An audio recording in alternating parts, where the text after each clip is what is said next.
Welcome. Welcome, you guys. Oh, man. Alright, so, yeah. This is me day 3. Not much, not much. It's been a day, I guess. Like one of those absolute nothing days where I ended up just napping to pass the time because I don't know. Hopefully things will get better now that I'm playing the game and doing stuff this weekend, theoretically. Well, I know tomorrow at least. But, Axton was just sleeping on my feet. Aww. Give him a kiss when you can. Cute puppy. Let me just take a sip of water and we'll get started. Right, so yeah, hopefully no weird racist people in my chat this time. That was very odd yesterday, but it's Twitch, so, you know, it's gonna happen. Oh, it's gonna be one of those. Anyway, so, let's continue. Hamburg steak is done. Yum.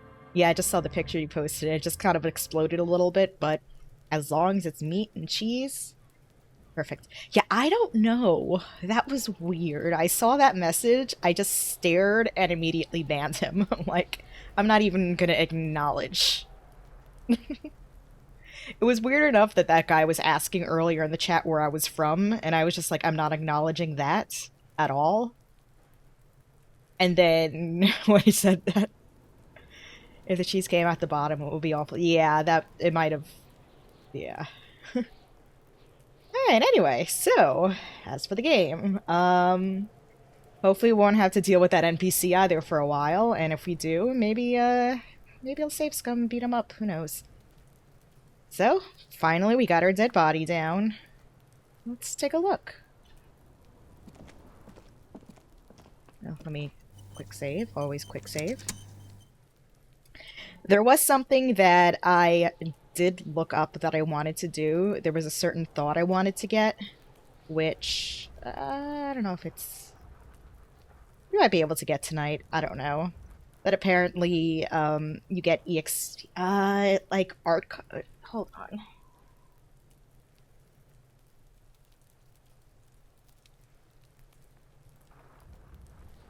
Actual art degree, which apparently gives you experience when you examine things. And I figured that is really, really good, and I kind of want to get that. So I might be able to get that, but...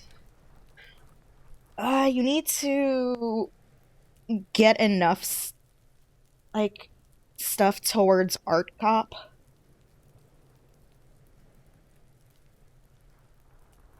I don't know, I have something next to me showing, hang on.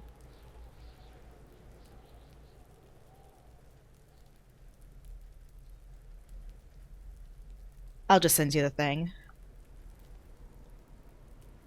Yeah, you can get like art, like points towards it via that and some other stuff, so... Actually, we'll probably do it tomorrow, because part of it I need to talk to someone by the... We're gonna have to... That I was planning on going to anyway, by the traffic jam. She just need to turn on the wrong stove thing. Oh no! The corpse lies on the ground among the remains of an absolutely demolished pinewood branch.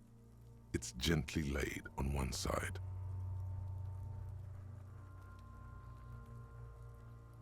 Well, it's down. Mr. Measurehead has done a good job. Nothing is too broken or compromised. The victim is ready for a field autopsy.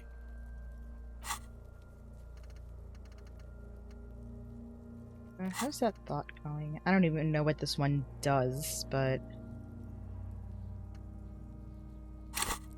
Oops.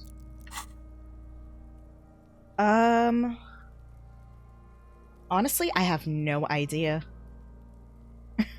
I really have no idea.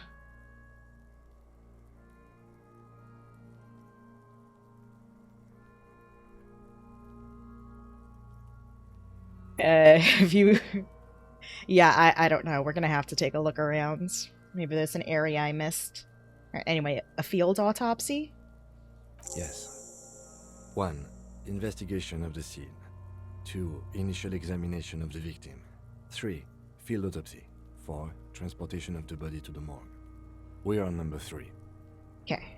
The RCM's 4-phase murder scene processing manual.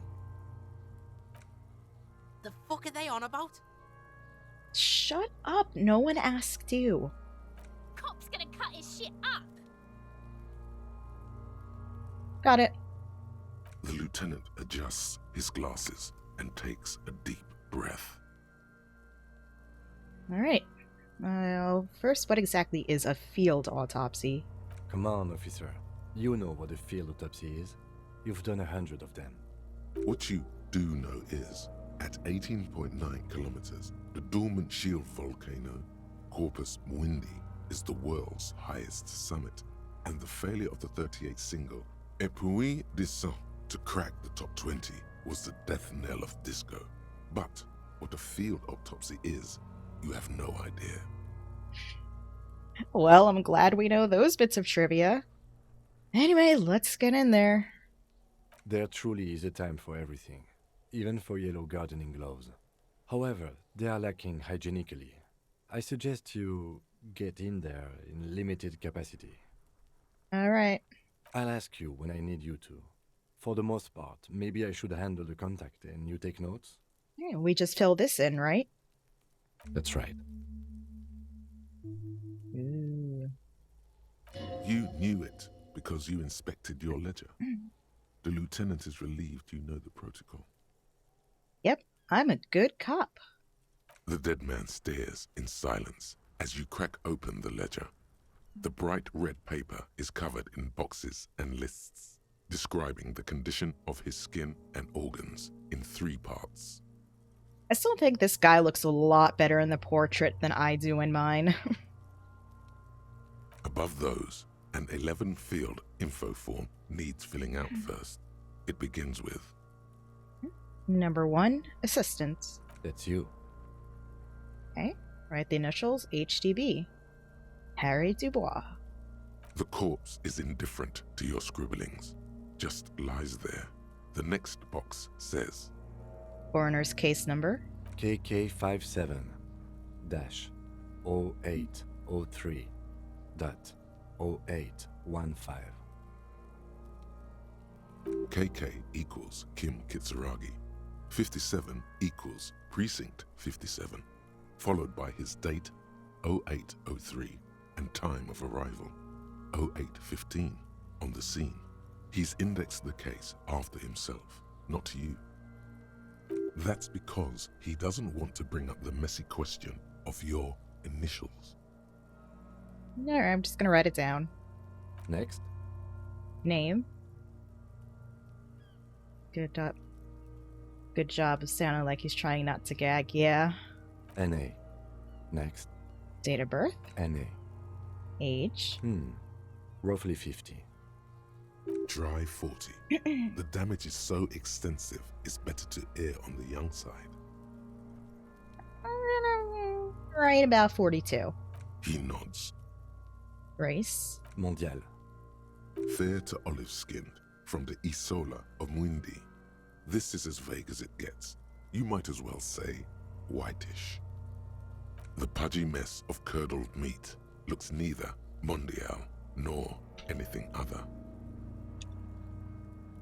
Fucky, fucky! Male.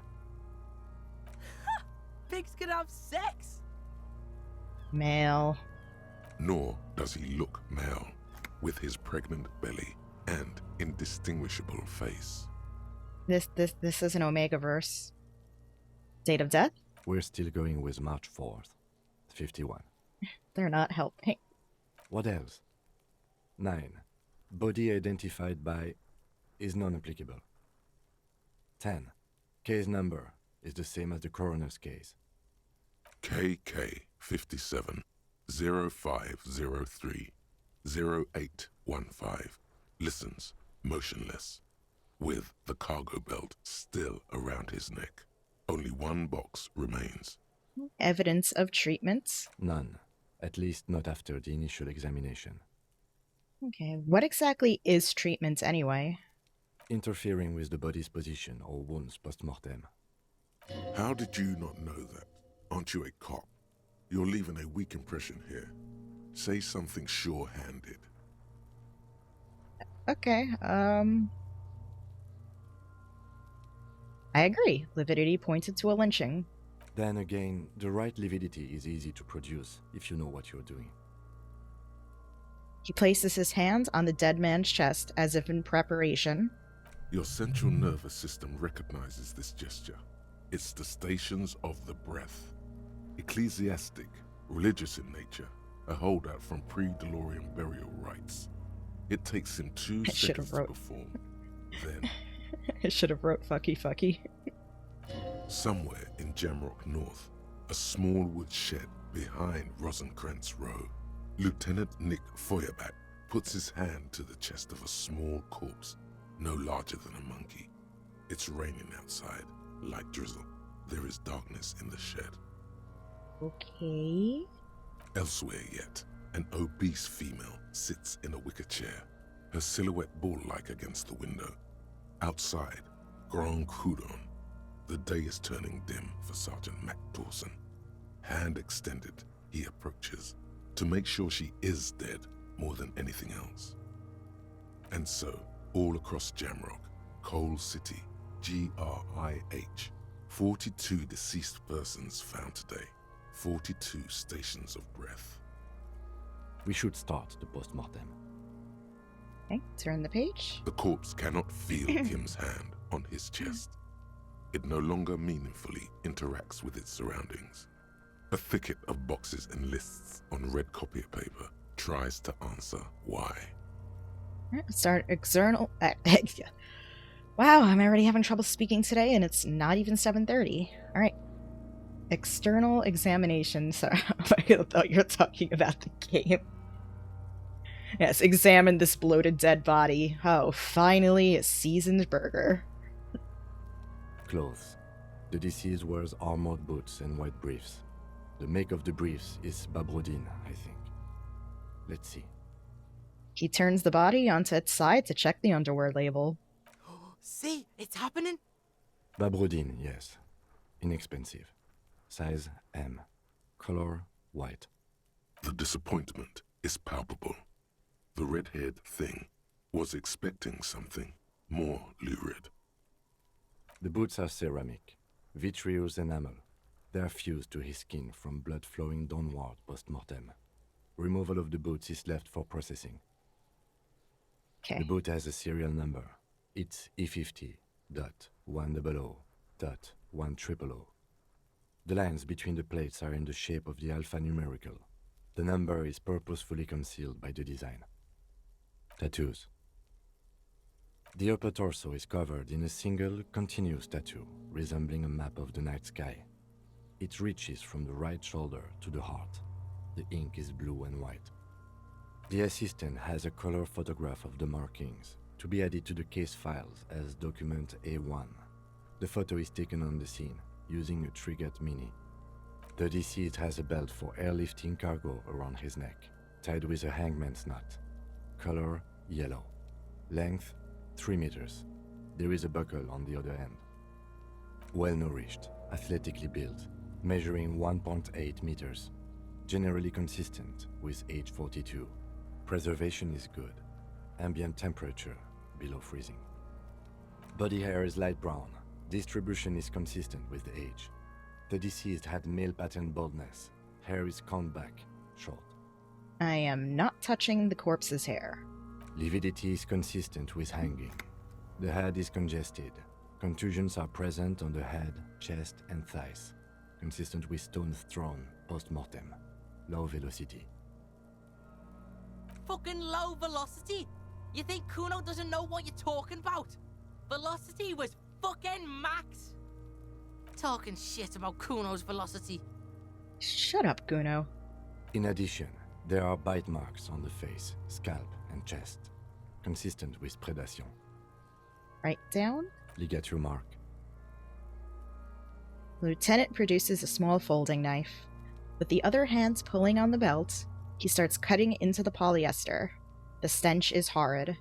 After a while, it's obvious the material cannot be cut. Hey there, what's up? The steel wiring. There's too much of it. We need to remove the belt so we can get to the ligature mark. You got just the right tool for that. The chain cutters. Alright, good things we got these chain cutters. Always good to think ahead. Now, Waiting for my friend to get on 14 so we can continue the MSQ. Nice, nice. we need to cut the belt to see the ligature mark below. Carefully, with as much precision as you can. Oh, I feel like this could go wrong, possibly. See, my pig is gonna fuck his head off. No, he ain't. Your pig's a boring fuck. Let's look for a good spot to cut. The belt is equally tight around the whole circumference of his neck, swelling over the edges like white bread rising from the east. Yeah, I'm definitely liking this game. Ooh. Well, I can't go back and save scum this, so,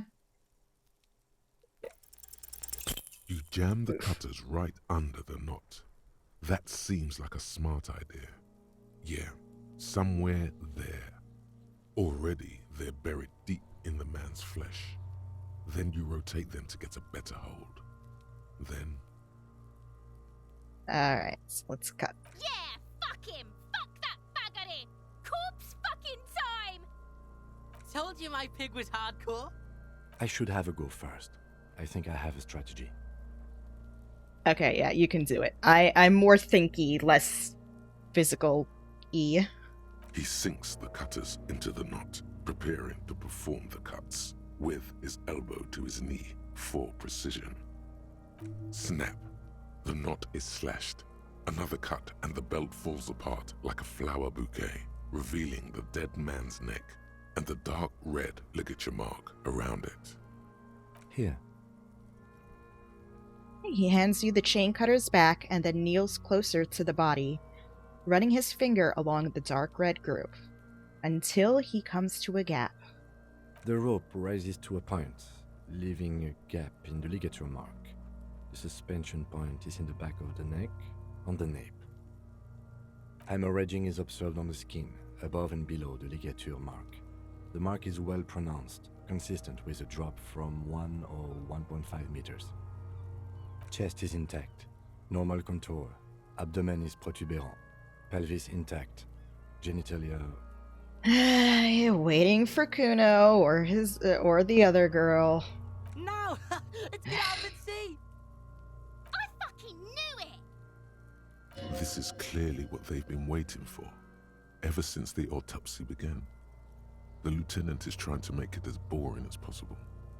Genitalia is male and unremarkable. No evidence of injury. I'm just moving on. I'm not giving this any more time than it needs to. Back is symmetrical and intact. Upper and lower extremities are intact, but asymmetrical. There are combat injuries on the right hand, thigh, and hip. In addition, I see smaller, residual scars, too numerous to count, covering about 30% of his skin. From wounds sustained over 2, maybe more decades, dispersal and accumulation indicates long and active combat duty. Scarring's extensive, way more than a law official's. We have a real museum here. Of battles, wars. Last item, hands. Alright, he takes the man's right hand in his, inspects it, then moves on to the other hand. Yep. His flesh is cold, icy. Pleased to meet you. Where are you from? And what's your name? We talked earlier. I'm only fucking with you. I know where you're from. From Cappadocia. And your name is Il Kobo. What can I do for you, Il Kobo di Cappadocia? Nothing. I got nothing. Nothing is as nothing does. This was pleasurable. I sincerely thank you for touching my hand. We should do this more often. Be close like this. I mean, No. Hands are clean. No sign of injury from struggling. Were we expecting any? I was. Maybe I'm just not seeing them. Honestly, this stench is making it hard for me to think at the moment. Ooh. That's all for the external. Well done. What next? Internal examination. Summary. Central nervous system. I have nothing. Do you have anything on this man's central nervous system? Of course, there is a moral to be drawn from it. A moral to this story. If I may add the moral of this story. What would that be? The dead man looks, too, with barely contained excitement to hear the moral of his story. The brain is very vulnerable to compromises in its blood supply. I think that may well be the moral of every story, officer. All right, N.A. Good. Musculoskeletal. Purge fluid is coming from the mouth. Not injury related. Eyes and tongue protuberant. Hyoid bone. Let's see. With his eyes almost closed, the lieutenant puts his hand on the dead man's throat and begins to massage it, gently. A rotting smell erupts from the mouth. Purge fluid runs down his lips, black and viscous. Oh, having fun with dinner, Moloch? Yeah, jack that fucker off! Don't think around the FC. There's not as much community activity as I hoped. Yeah, it's okay. I mean, it's a very slow time right now. It was better a couple of months ago, but because we are in a slow period in between the last patch and expansion, it's pretty slow, but totally understandable. Yeah.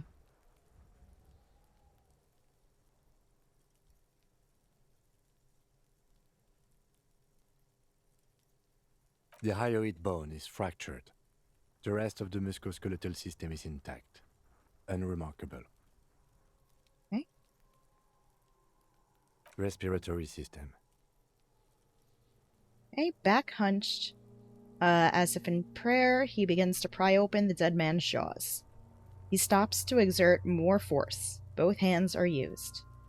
Yeah, no problem. If I haven't already, I will next time I'm on.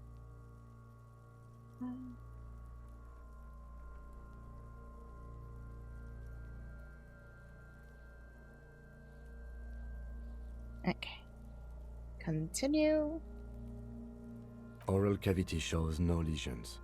The victim has received dental implants, possibly after a combat wound. Mouth swollen. Hemorrhaging present in mucosa of the lips and mouth. Okay, let's look in the mouth. No scream, no sigh of relief rises from the darkness inside. It's humid there. Sickly sweet air, unlike anything living. You feel like you're about to throw up again, straight in that mouth of his. Look deeper. Oh shit. It's hard. Once more, you taste stomach acid in the back of your throat. A contraction. Your throat pumps a little something from your stomach and into your mouth. You're forced to swallow, just to keep looking. Good thing I had health stuff. Inside, you see darkness. Just a mess of meat and darkness. There are ancient mysteries down there, Kobo. Ask me later. Okay. Hemorrhaging present in mucus. Alright, let's not do that again. Hepatobiliary. NA. Why? Don't we have anything? I don't know what that means. Ah. Are you a hepatobiliary expert? Nope. Neither am I. Okay, you know what? Whatever. Same for toxicology and serology, NA. Both? Unless you have untapped reservoirs of knowledge there. Well, the completionist in me wonders if there's something we could still do. Like a toxicology screening.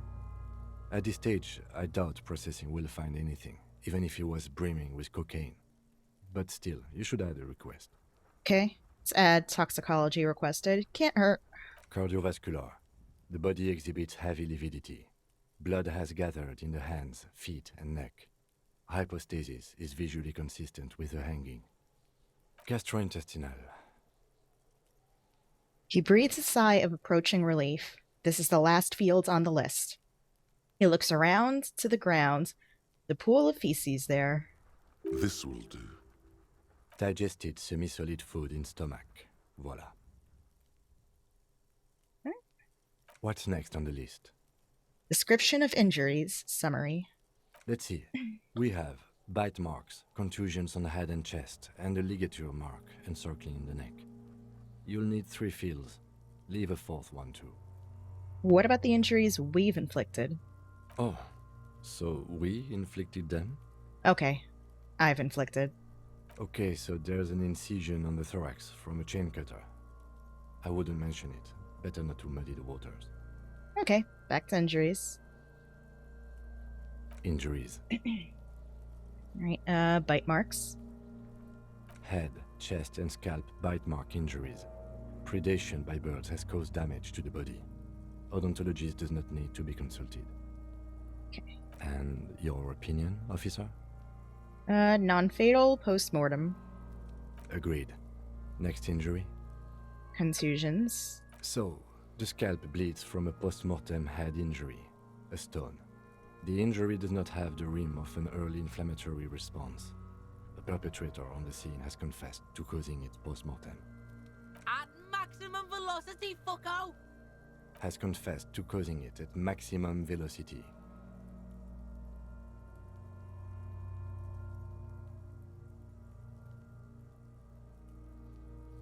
Write it down. Coagulated blood sticks to his scalp and chest, where the countless stones have hit the dead man.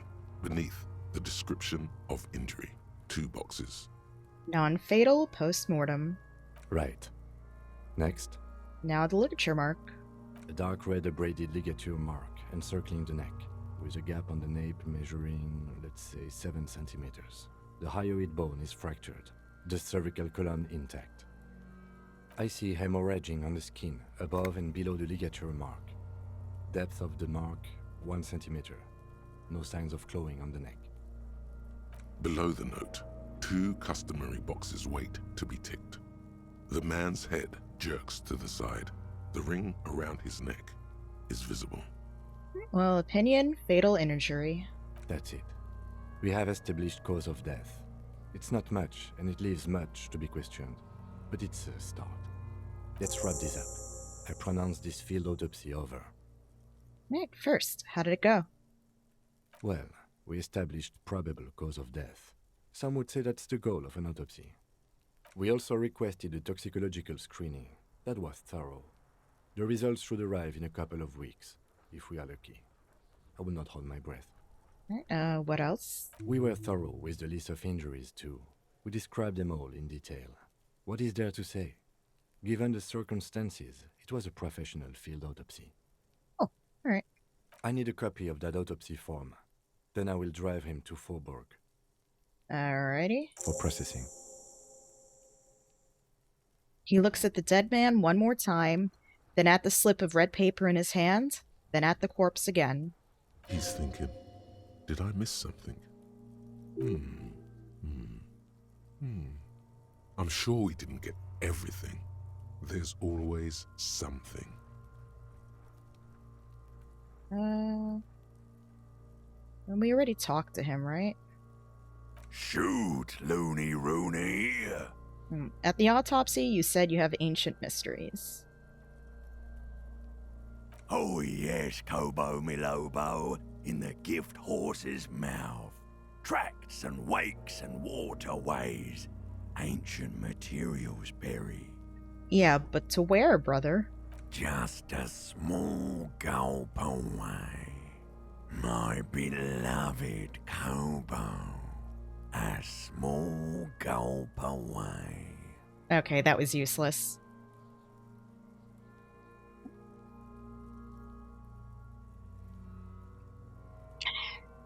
Hydration hath been had. Come back later, Kobo. Amuse yourself with my frank manners and my memento mori features. If possible. Also, see me in your dreams. Well, I did look in the mouth. I mean, I'll try it, but... You run your hands over the victim's cold body, his limbs, his torso with its swollen organs. Maybe you should be more thorough. You look in the pants again? He pulled down his breeches. Marbling is present around the crotch. The penis has shrunk, crawling halfway back inside him. There is nothing mysterious or noteworthy here. Cool. Can't get enough of that dick. Do you think we missed something? You can't shake the feeling that there are more secrets concealed in the flesh before you. There's something we're not seeing. Okay, well, we are in livor mortis here. He is disintegrating. We need to refrigerate the body if we want to conduct another examination, and we need to do it fast. Okay, where do we find a fridge? It would have to be industrial in size. Let's start by asking Gart at the Whirling in Rags and the Fritz store down at the gates. If they don't know, but only if all else fails. Fuck are you looking at, Beano man? You want a piece of the Kuno? Wanna get fucked? Only if all else fails. Okay. This is one task we cannot sideline. With every hour, whatever we are looking for will become harder to find. Okay, so we gotta get that done. Save. The lieutenant adjusts his glasses and takes a deep breath. Okay. Oops. Alright, so let's go back in here and ask about that.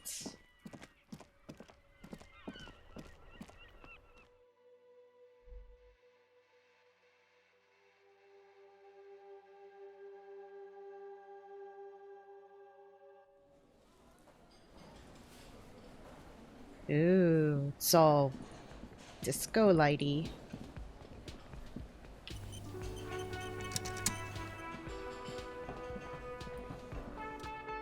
Can I help you? I seem to be in need of a fridge. Yes, yes. For the dead body. You want to put a dead corpse into my fridge, right? Yeah. Well, I have a fridge, and you're not putting it here. Why? Because this is a culinary establishment, not a morgue. I can't believe you even asked me. It would only be for... Lieutenant, you too? You're asking too? No. The answer is no. I will not turn this place into some kind of macabre circus. Wow. Turned the lieutenant off like he was a busted old radio.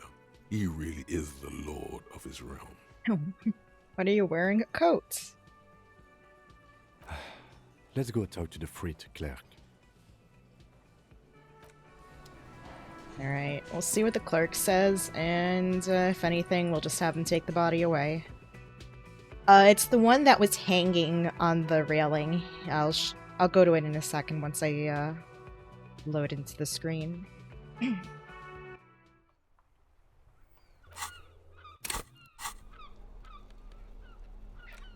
No. Right here.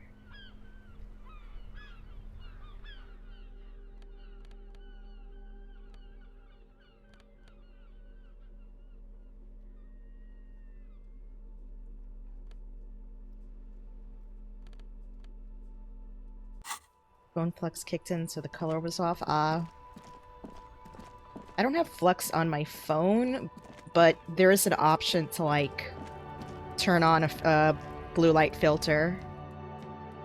So I just use the I just used, like, the Android thing, yeah. I don't have a specific app for that. Oh, okay, yeah. Alright, let's see what she says. Is this about the questions again? Because I don't really know anything. Okay, do you have a fridge? Mm-hmm. Right behind you. Cool. I need to store a corpse. You're joking, right? No, I am not joking. I need to store the corpse of the hangman in your fridge. Okay. It wouldn't even fit, you know. Now that I'm looking at it, maybe a glass-doored fridge in a public grocery store isn't the best option for storing a corpse. I guess you're right. Okay.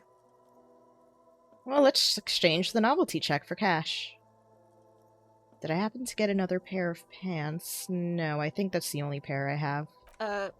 Wow. I didn't know you worked for the union, sir. Anything else I can... No, you don't work for the union. The union works for you by supplying you with cash. I mean, the last option is to ask Kuno, so... I mean, we'll see what he says, although I don't know if we're actually going to get anything else out of the body. I have no idea.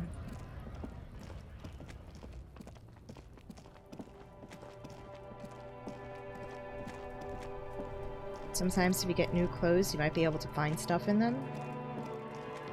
Oh yeah, I need to ask Kuno about the gun, too.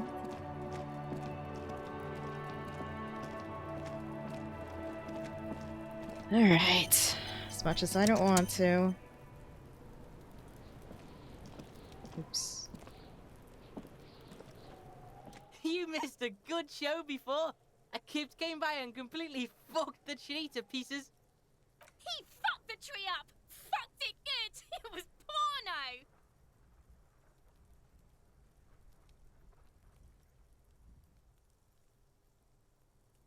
Jesus Christ, these dialogue options.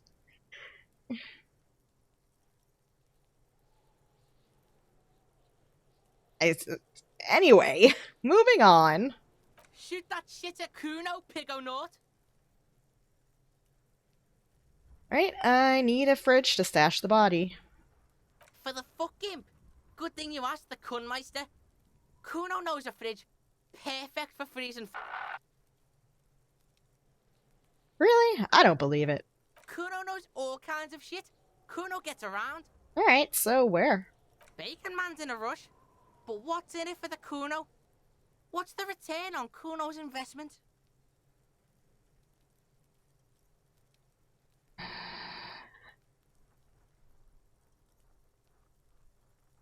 Wasn't going. You can't turn Kuno into a little popo man. Kuno doesn't. Fuck does Kuno for the fuck imp? Good thing you are. Kuno knows Bacon Man's in a rush. But what's it? By killing in his territory, someone has openly challenged Kuno. It's in his best interest to put them in their place. Right. Well, some arrogant shit thinks he can kill in the Kuno's kingdom without asking the Kuno first. That sounds like lawlessness to me. A dark flame smolders in Kuno's eyes as he ponders your argument, wordless, like kings do. This outlaw's fate is in your hands. Let's make an example of him. Help me locate him using fridge body technology. Alright, Kuno hears ya.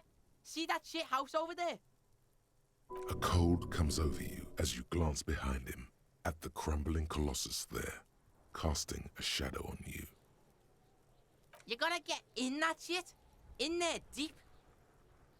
What do you mean, in there deep? Check the fucking basement, pig. Don't you know anything? Always check the fucking basement, recon style.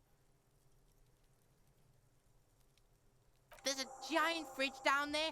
Fucking will fit, no problem. It looks like a white bear or some shit. Try not to piss yourself when you see it. A white bear? A polar bear? Well, how do I get in? Through the bookstore. You gotta beg the book bitch. Used to be you could get in there through the doorbell. Jam that shit. Book bitch changed that. Kuno doesn't beg, so Kuno doesn't go there anymore. Beg the book bitch? Yeah, book bitch, beggar. You stupid or something? Is that where that curtain was that we couldn't get into? He means the bookstore. We have to ask. Plaisance is the mother of the little girl peddling books on the plaza. We have to ask Plaisance in the store. Impressive note-keeping, Lieutenant. See, the clod gets it. Listen to your four-eyed friend. You didn't Okay. hear it from Kuno Pig, but don't forget where you heard it from. Kuno owns you now, pig. You're Kuno's property. Cool, I found your shack. You found Kuno's secret door to Kuno's secret shack. It was closed for 5,000 years. How the fuck did you get in? Random thing, my cousin just sent an article about how we don't know how eels are made still. And then what? You fucking there. You fucking Kuno's kingdom. He's trying to fuck at you again, Kuno. So, what about that powder residue? That's where Kuno gets his daily hit of electric. Kuno Shazam. Kuno rides the fucking lightning in there, pig. Bet you'd like to ride the lightning too, wouldn't you? You feel tired and old, but you could have that sparkle in your eyes. What about the magnetosolum? It's a vitamin, pig. Don't you know anything? You could use some. It's magnesium, right? Yeah, it's the mag. You fucking need that shit to stay on top of your game. Kuno goes through like a tube a day, rips mag like a motherfucker, and you could use a bottle. Does he have a beard? No, doesn't look like it. Oh, don't teach him, Kuno. He's gonna use it against you, Kuno. Cool. You're not getting this, pig. It completely takes away the hangover. It's like you didn't do anything. Like you stayed home playing with your choo-choo. Fuck you, pig. Don't do mag. You're gonna OD and you're gonna fucking die. Hey, what's with the pig head? Oh, that? Kuno decapitates pigs. That's just a Kuno demo tape. You're trying to send a message? Yeah, to the both of you. Watch your ass in Kuno's town, or Kuno's gonna fuck your head off. Good Cool, that's call, enough. Pigmeister. Don't come and talk to Kuno about his kingdom. Kuno does... Whatever, it's enough for now.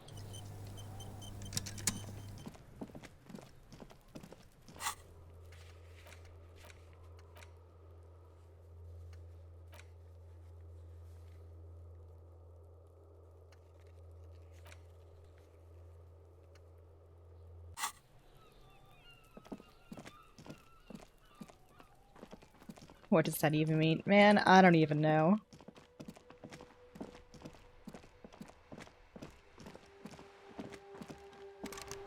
Shit. So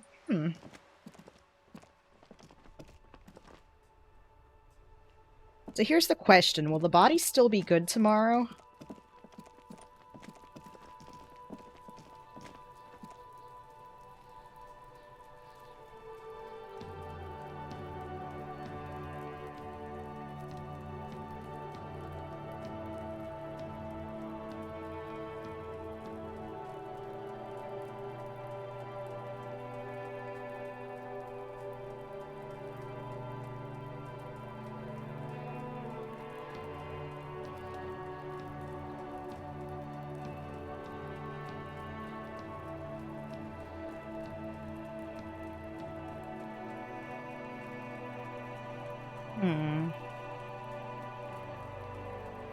Let me think.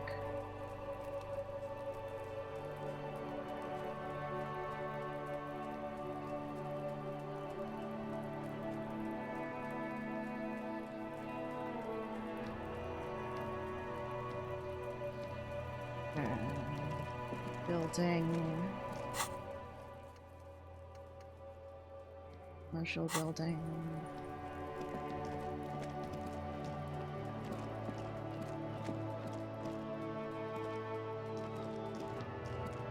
An old call box with a make matrix of push buttons lists all the companies in the East Delta Commerce Center.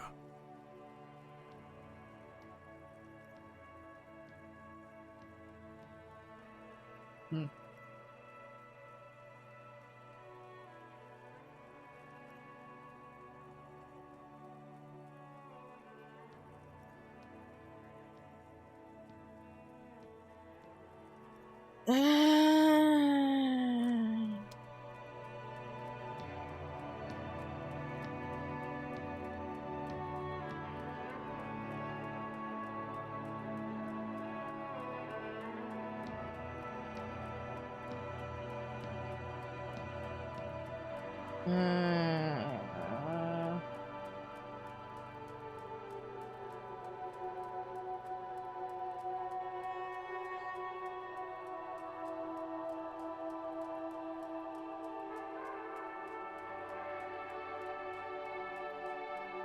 Uh, shit. This is. I'm just trying to decide whether it'd be good for another day.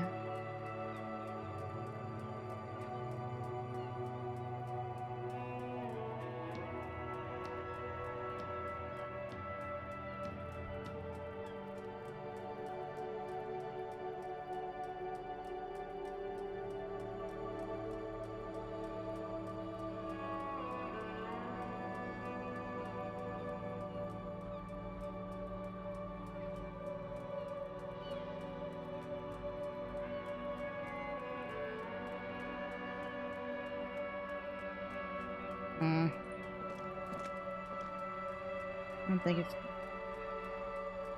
put in the outside because it's already rotting. I'm just worried that there's something else there that I'm missing. Apartments area and see if there's a fridge.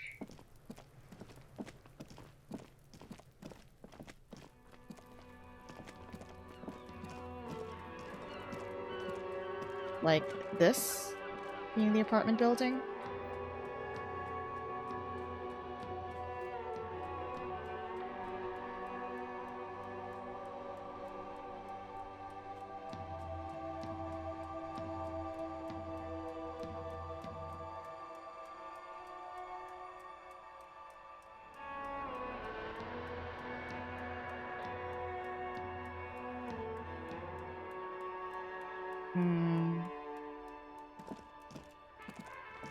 An old call box with a matrix Let me. of push buttons.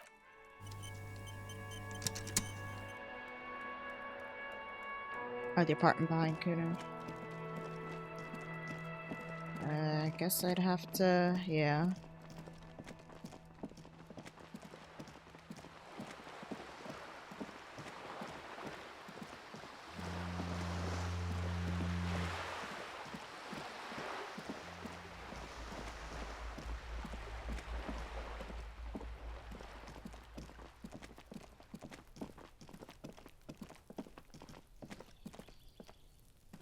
No.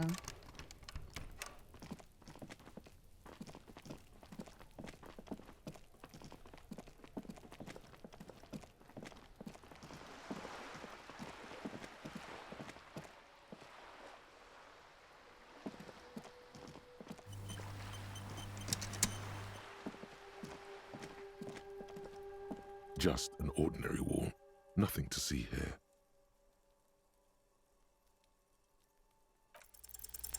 You have no 42% chance I can do this.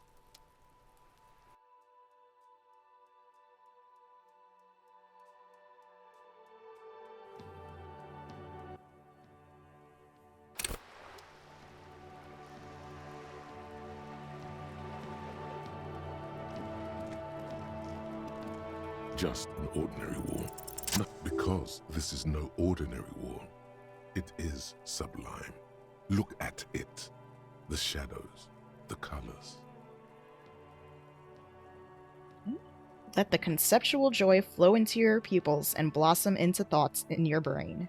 All the other walls on all the other houses must make a pilgrimage in adoration of this, the uncontested pinnacle of wallcraft, color peeled from the very face of God. Oh, Wallfather.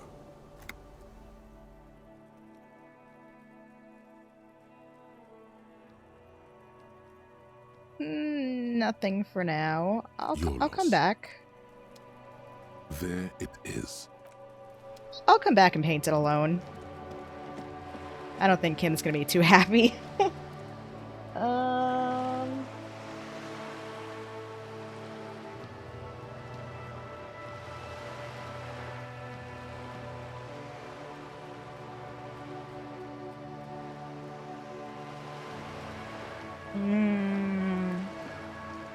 Yeah, I'll risk it. Let's manage this long.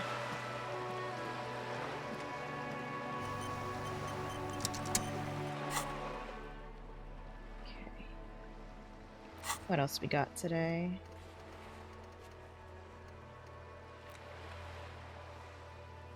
Okay, we've got that soon.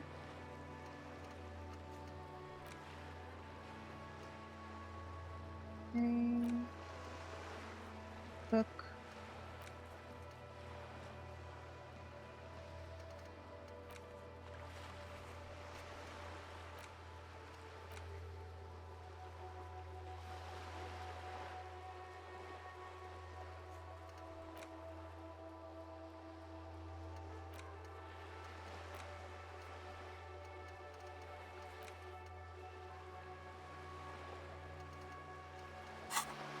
Let's take a look and see if we can find where that traffic jam is.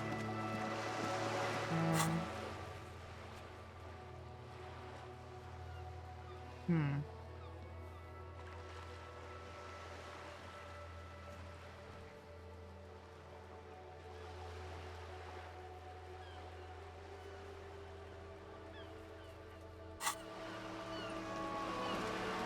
Okay, so this is just the docks.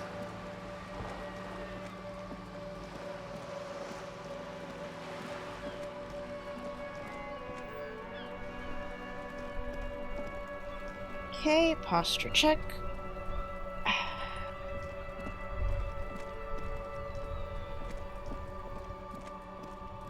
Okay, let's follow the... maybe this way?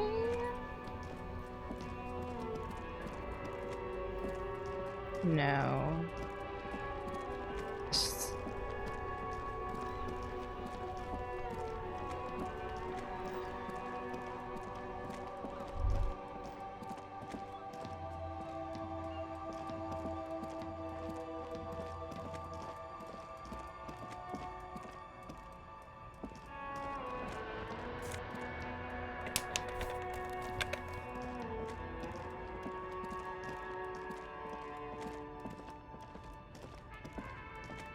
There's a pile of cheap sunglasses in a small box, a variety of shapes and colors.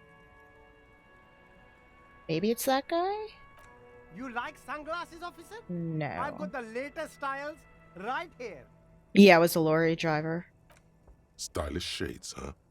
They'd be even more stylish if you paid for them with net worth. I'll come back later. There are clothes inside. Cheap second-hand clothes, smelling of strangers' body odors. Don't be shy. How about some premium save the economy? That sound. Alright, now, but we'll keep that place in mind. The shine on these. Oops. Stylish. Check by the convenience store, maybe?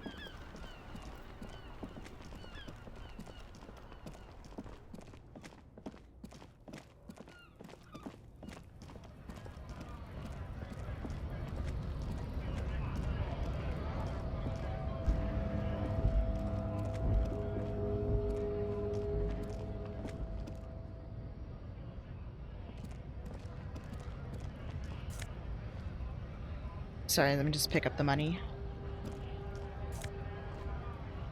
Look, come on. Yes? No. Go. Which guy? Because this is the Union dude. By the newsstands. This guy?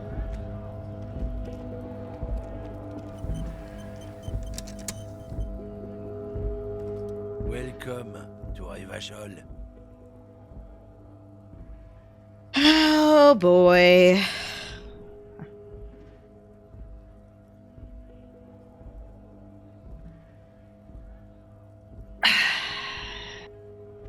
Hey, I know that. That's where we are. Don't you welcome to Revachol me. My grandfather came here from a 3,000-year-old racist isolationist culture, while your ancestors came to this island a mere 300 years ago. Every school of thought and government has failed in the city, but I love it nonetheless. It belongs to me as much as it belongs to you. Yeah, you tell him. It's men like you who keep Revachol divided, making it that much harder for everyone to climb out of this post-war limbo. What he means is, fixation on the Revacholian nation makes it harder for Revachol to actually attain self-determination. Hey, he's right. You're undermining our best shot at real self-determination. Oh, come on, man. I just said welcome to Revachol. It's a lorry driver thing. I know exactly what you meant. You think my kind doesn't belong here, that I should watch myself and behave. But you see, I'm an officer of the RCN. It's actually my job to make sure you behave. I would advise you to remember that. Silence. The air between them becomes tense. Your partner needs backup. Now's your moment to shine. Yeah, I got your back. You two make a cute couple. You know that? The lieutenant exhales and resumes his regular calmness. That's settled. We have a couple of questions. Whatever you say, officers. You could ask him to show you the soles of his boots. He definitely looks like someone capable of a lynching. Maybe he was present. Hey, I found this mug. Is it yours? Oh man, that's great. Look at that guy go. Haven't seen anything that funny in a while. Is it yours? God damn. Thanks for that, but no, it's not mine. He doesn't live in Martinez. What was that argument all about? It's about biological determinism, natural law, the sorting of the races.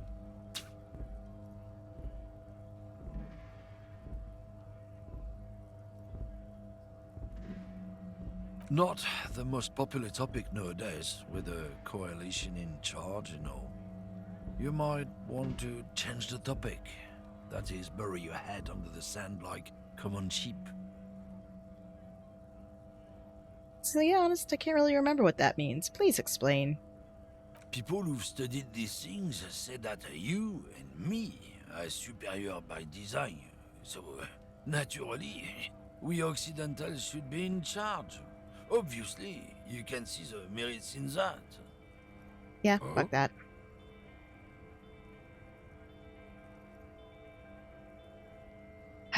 Let me find out what I can from him before telling him to go fuck himself. Go right ahead. You may be a cop, but that won't help you avoid the calamity to come. Lieutenant Kitsuragi's stern expression remains unchanged, but you sense something there, below. Not a lot of moral fiber on this one yet, he thinks, wriggled out of it. What happened? Did your balls shrivel up? You had plenty of chances to get off this road, but no, you let this guy keep talking. Then, when the time came to make your choice, you tried to split the difference. Weak. Shut up. What are you hauling? Oh, not much anymore. I'm here to pick up some cargo, but the dock workers are on strike, so it's a sit and wait on your ass situation. Wait, how long has this been going on then? Wait, we already know that. Well, let's ask anyway. The strike? Oh, they've been at it for a while. A month, 2 months maybe. But this here is just the last week or so. What kind of cargo are you supposed to pick up? Apples. Apples is exactly the kind of thing you'd say if you had something to hide. apples. Yeah, apples. I take it you had other questions? Oh, let's see your boots. Been admiring the Stompers, huh? Sure thing. Check them out. Yep, good old Ravishol. On the bottom of the man's boots, you see an intricate tangle of treads with no immediately discernible pattern. Sup. It's Revachol. Where do you get boots like that? Custom made. Cost me a pretty penny. For when the invasion comes, the last thing they'll see before the lights go out is illustrious Revachol. It doesn't look like the lieutenant cares. He just makes a little note.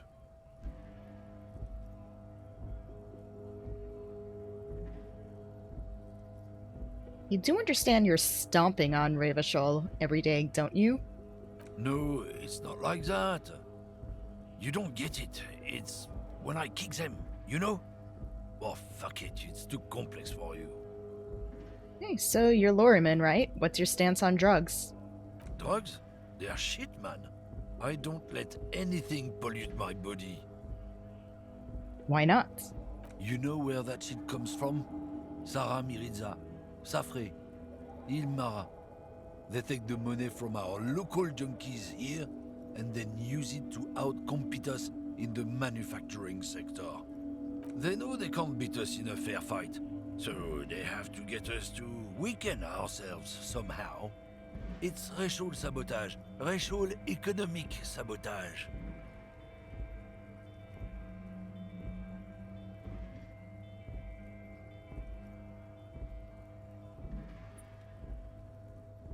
So I take it you're not smuggling drugs out of Martinez? Not in, not out. I'll never betray the purity of my tribe. Oh, wow.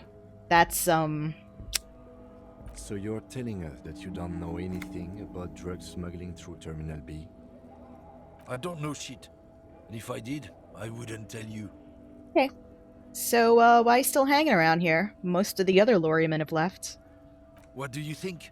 I can't leave the lorry unguarded. Stuff's been getting looted lately. It's those little kips sneaking around at night. If they touch my stuff, the bosses will be on my ass like ass cancer. There was a bunch of spilled boxes in the back of a big lorry nearby. Well, I did see one lorry with the trailers open on my way here. Did you know what happened? Yeah, I knew that guy. He was an honest driver who loved this country.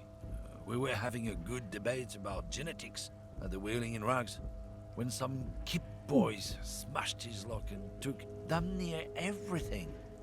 Lost his fucking job over it. Since he left, I haven't had anyone to talk to. Serves him right. It's a fucking travesty is what it is.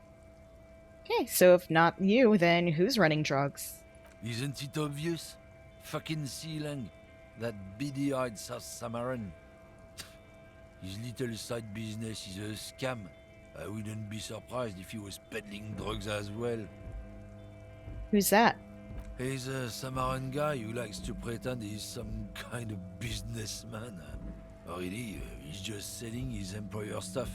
Stuff he stole after he broke the seals on his Humanox lorry. So, where do I find him? Just follow the smell. It smells like apricot and oil when you're nearby. Yes. Where is he? Looks like I offended your partner there. Too bad. Sealang's usually a little bit south of here, near the canal. You can't miss him. Just watch yourselves. Okay. His tribe are natural liars. It's in their blood. He's your man, all right. 100%. Yeah, it ain't great. It ain't great. I wouldn't be so sure about it. Not until we've heard what Sealang himself has to say. I guess we'll talk to him. Guess so. Okay. Later, bitch. Oh yeah, I think we were supposed to talk to him. Right. End of the day debrief. We should think about calling it a day, maybe. The nights are still miserably cold this time of year. We can pick up where we left off tomorrow morning. Okay, well let's talk on the balcony. I mean, I'm still gonna take a look around. Alright, I think the person I'm looking for is supposed to be here, but it's too late at night, so... Well, another person I'm looking for, not the one that was just mentioned. Talk when you turn in. So not just on the balcony.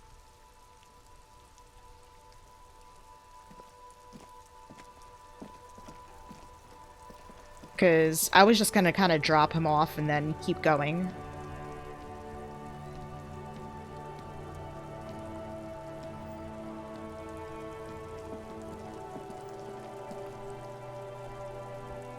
At least I was assuming that's how that worked.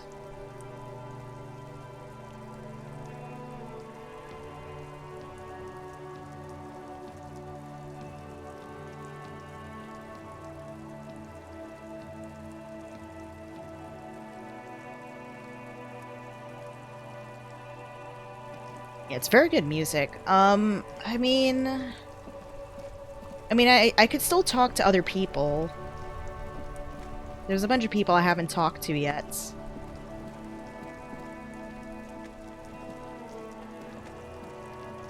And I mean, I could stay up longer, so, and I want to paint the wall, so how do I leave him and go around myself? Because you mentioned doing that, Malik. How do you do that?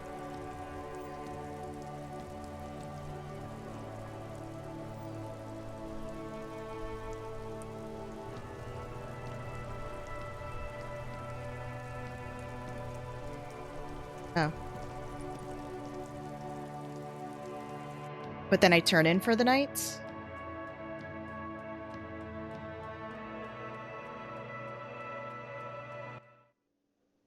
Oh, you said I turn in. That's...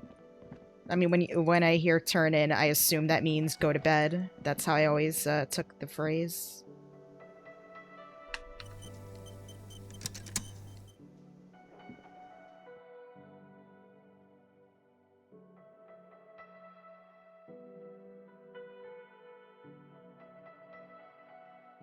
Okay. You said you wanted to talk on the balcony.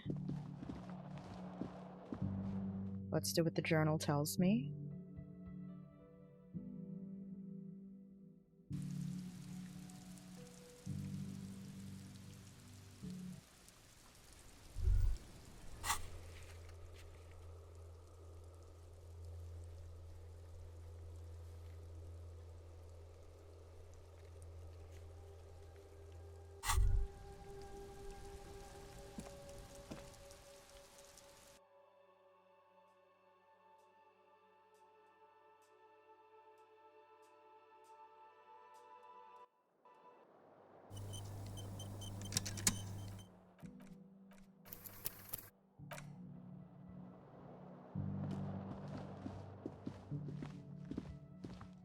This is the door to the room you redecorated.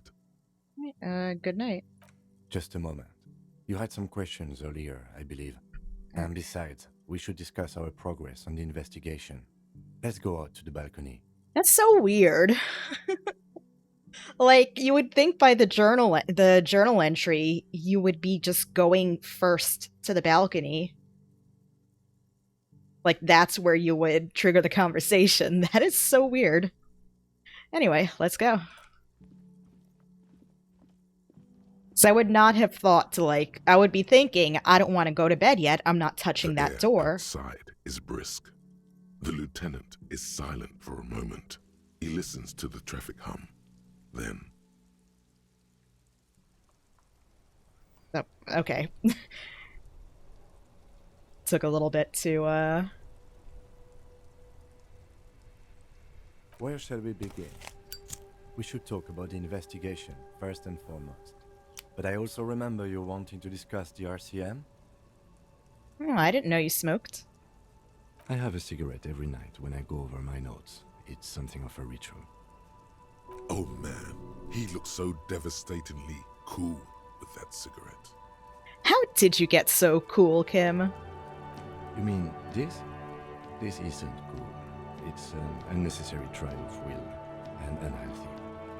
Keeping the habit within the parameters he's given himself takes a lot of focus. It would be easier to simply quit. Okay, anyway. Yes, it's been a long and eventful day. So how do you think today went? Well, we inspected the victim's body, so that's good. It was not easily approachable in that state, but we did it. Now kiss. I would say our initial inspection was very thorough, and we have solid leads to follow up on. In addition, we got that body down from the tree, and we performed a field autopsy on the victim. We found some things we can really work with. I still feel like we're missing something, but we performed a thorough search of the premises of the crime scene. That's great. He's right. You could smell it. That something is missing, even under the overpowering odor of the corpse. Now, as for interviews, my list of people to talk to here in Martinez, I mean.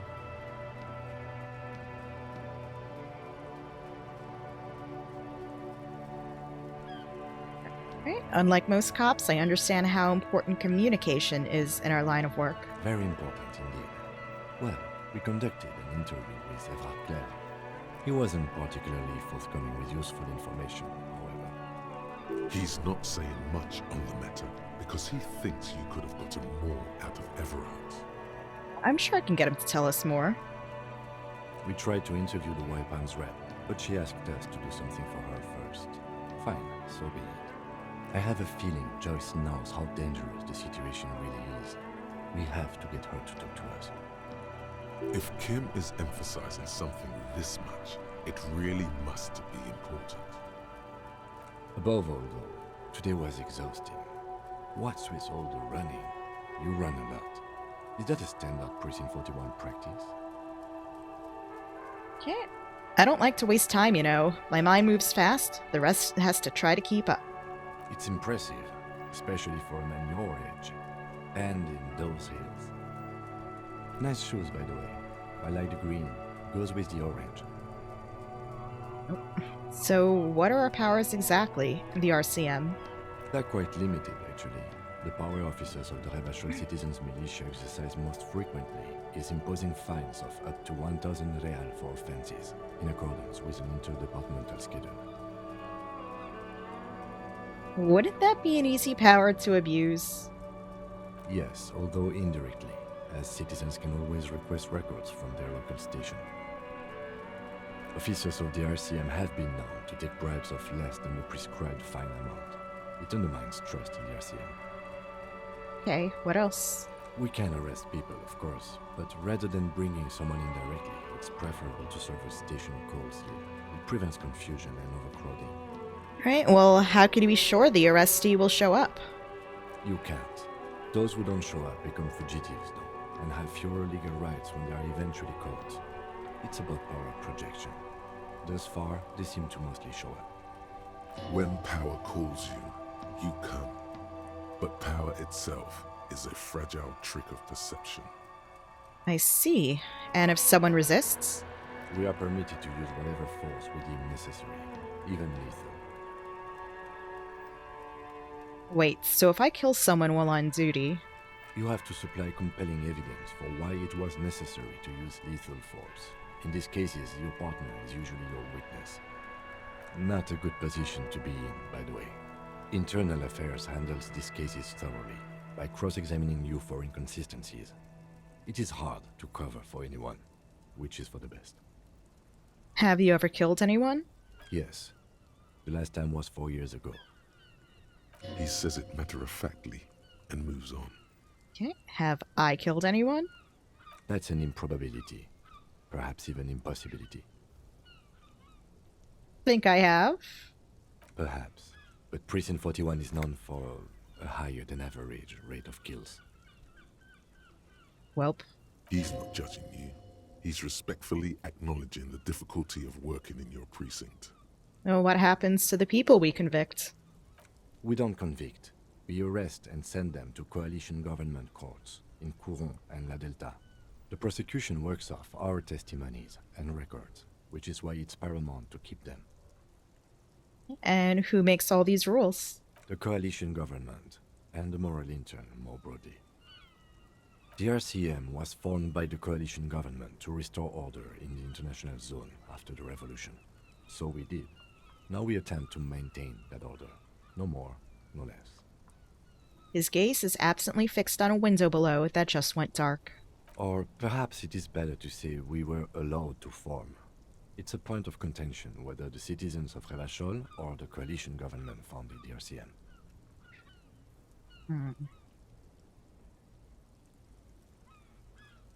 Yeah, I have no idea. Silence. A great comment to such a conundrum. So, the Moral Intern, what is it? The Moralist International are the world's largest political organization. You know who they are. They have been running this place after the revolution failed. Hey, if I didn't know, how would you describe them? They're a union of center-left and center-right parties across the Real Belt. Our coalition government is just one of its many projects. They also run the ICP, EPIS, most intergovernmental organizations in the world. Oh shit, they were on the Insane Clown Posse! Ledger has my kill counts? Ah. What do they believe in? They are Dolorians. They believe they continue the humanist project set forth by Her Innocence Dolores Day 4 centuries ago. Others say they are just technocrats. Those others say they continue the humanist project set forth by Dolores Day. Hey, what is their symbol? Interesting question. It's a blue forget-me-not. Their motto is love, compassion, self-discipline. I think you can gauge what they want you to think of them from that. Something kind and usual. Something almost self-explanatory. Something ominous. And who was Dolores Day? A historic figure? The author of the modern age? You will have to look elsewhere for opinions. The subject of humanism is too abstract for me.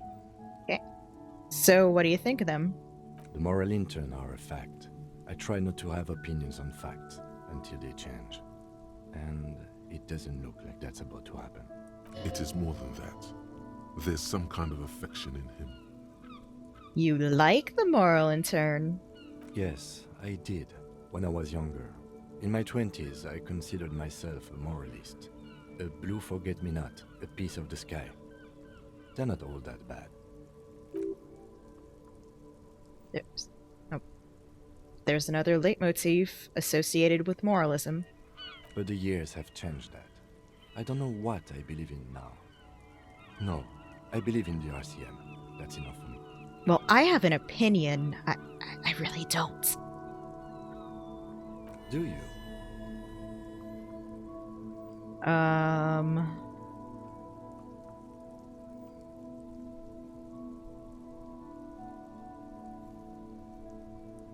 Turn the game volume up? Yeah, no problem. I'll do that once I'm out of this conversation. Might be able to do it right now, actually. Do the voiceover volume.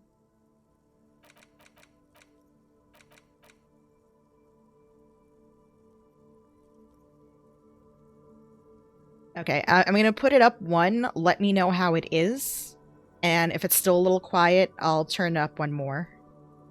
Yeah, this is my first playthrough, and archetype in time, words. Archetype in mind. I mean, I generally go in these kind of games for, oh, did it save? Yeah. For kind of like a more peaceful negotiator kind of character, so I'm gonna see where I can get with that instead of getting like super aggressive. And my stats are more, yeah, I'm trying to be the good guy. And more, like, intellectual than, shooty, fighty, bang, bang. So, yeah. So I'm trying to be good cop. Even though Kim is also good cop, so... But, yeah. It's Basically, I'm going Paragon, not Renegade, if you wanted to talk about it in Mass Effect terms. But yeah, this playthrough is pretty much completely blind. Okay, anyway, where are we?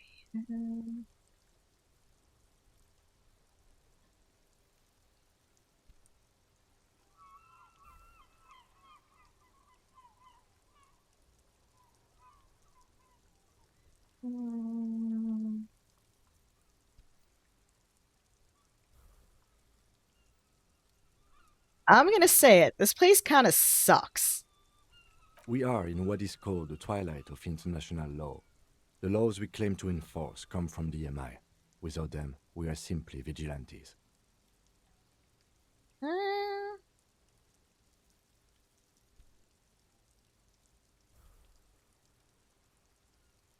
Maybe we should make our own law. Spoken like a revolutionary, not a cop. But hypothetical aside, in Martinez we already are vigilantes. At least the Union thinks so. I expect our job here to prove quite challenging. Communist superstar art cop. I love it.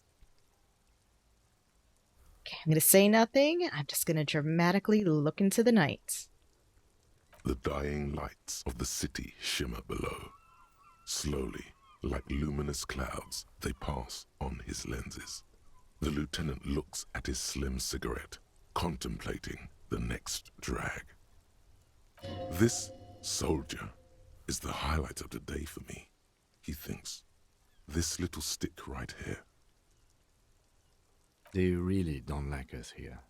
And the mouth on that kid, Kuno. It's different inland, in Jamrock and the GRIH. Why are they like this? It's our fault for leaving this place to the dogs, to the Union, to the company, not daring to come here more often. This place has fallen between the cracks, the jurisdictions of our two precincts. And in Jamrock and the GRIH? We run this city. West of the river is RCM land. He looks at the dark silhouette of the equestrian monument cutting into the night sky. It's incredibly hard. Human beings are... But we are in control, and it's worth it. The organization works. Our systems work. If they didn't, the city would disintegrate. I guess you end up like Dave Grohl and use your fresh pot. Oh god, I need to see that video again. Anyway, I hope our investigation will help improve the situation here. At least do some good. Me too. But I wouldn't count on any drastic changes in our lifetimes. Alright, thanks. Yeah, it's getting very cold now. Let's go. He puts out the stub of his cigarette and looks to the door.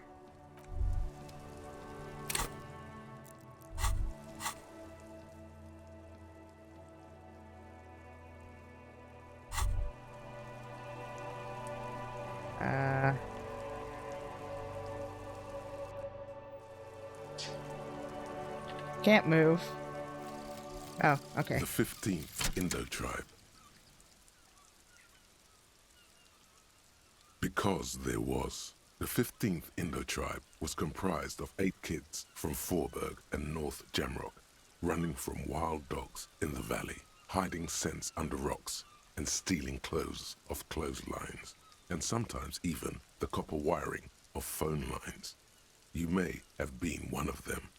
This must be a childhood memory. The 15th Indo tribe was your Indo tribe, set to rule in Cylinder. The rest of the kids are dead now. Car accidents and drug overdoses. Only you remain. Okay, that's awesome. 10 cents for every green orb clicked. I will take that. Cool.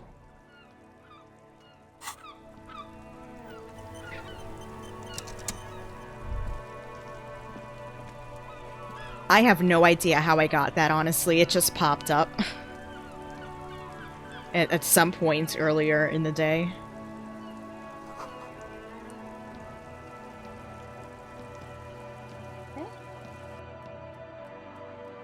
I got it from the lady.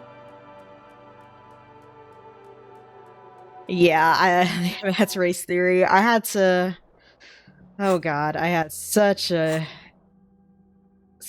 fun time with that dude, and by fun I mean not fun. But there was no other way for me to get to the dock. Other than listen to his shit. Alrighty.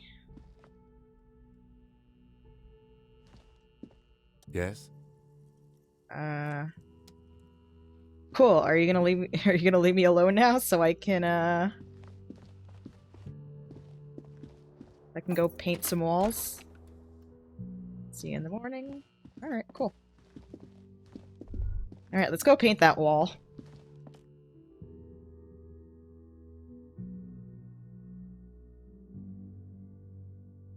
Yeah, I only had an 8% chance to punch Measurehead out, and I didn't want to spend, like, the entire night save scumming on stream. Do I have paint? I don't. Do I need to get paint somewhere?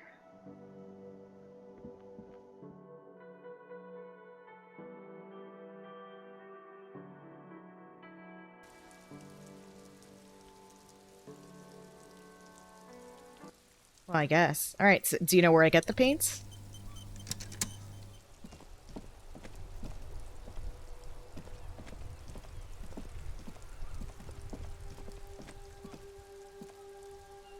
Talk to Graffiti Girl, you can start a quest for it. Alright.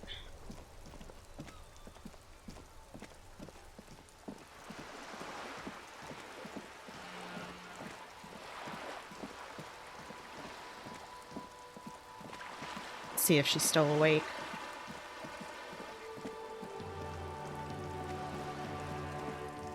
She is.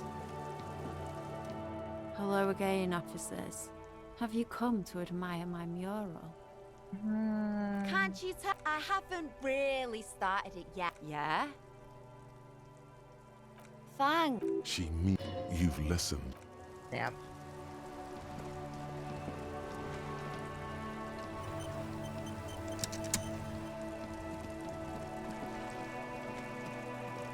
Rain darkens the surface of the most beautiful of all walls, but does not in any way diminish its beauty. Well, I'm gonna look it over again carefully, think about what I could paint there. The wall waits mutely.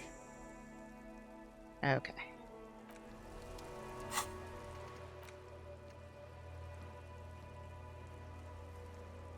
Okay. Yeah.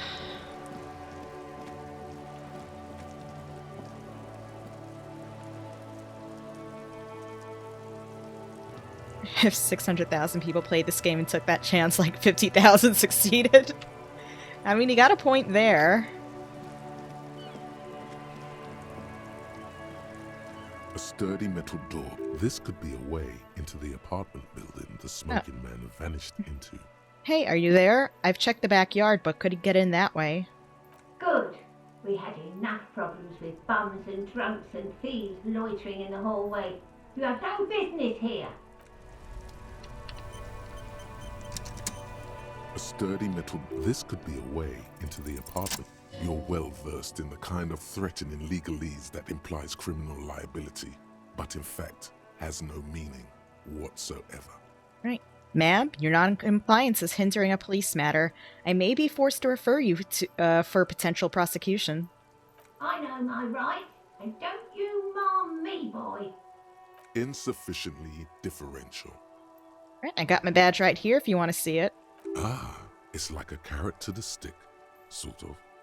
Hold your horses. Don't have my badge. I don't care about your stinking badge. Just come in.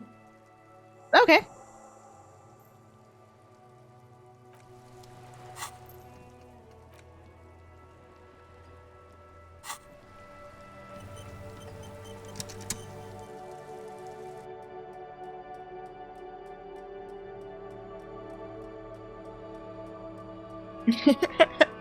Hey, Jim. Yeah, I'm gonna save those green circles because the one thing I did see that I want to get tomorrow, the thought, I think you get experience from clicking them too. So I'm gonna save them for when I do. Posture check, stretch. Okay.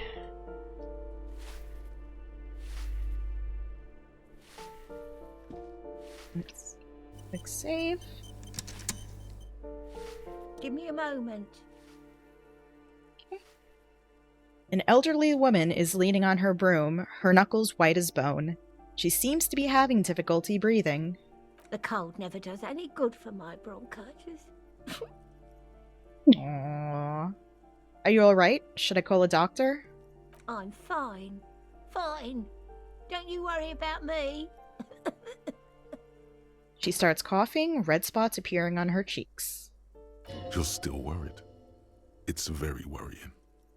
Now, what do you want from me, policeman? She's the cleaning lady. She knows the floor plan and the residence. Okay, well, who are you? I'm no one. Just an old woman who cleans these hallways. Do you live here? If you can call it living. I have a little room upstairs right next to the coal room. It's barely bigger than a closet. But I don't complain, no. I have my bed and my aching bones to keep me company. And that's all I need from this world. She hasn't spoken to anyone for a while. Even her sentences feel rusty. Right, so I'm looking for a young male in his mid-20s, dark hair, skinny build. A smoker on the balcony. Yes, yes. I know who you mean. The scrawny boy who's always smoking like the devil, right? She looks at the other end of the hallway. Somewhere in the building, a child starts crying. You hear a radio tuned to a talk show and someone taking a shower. What's he in trouble for? No trouble, I just want to talk to him. Do you know where he lives?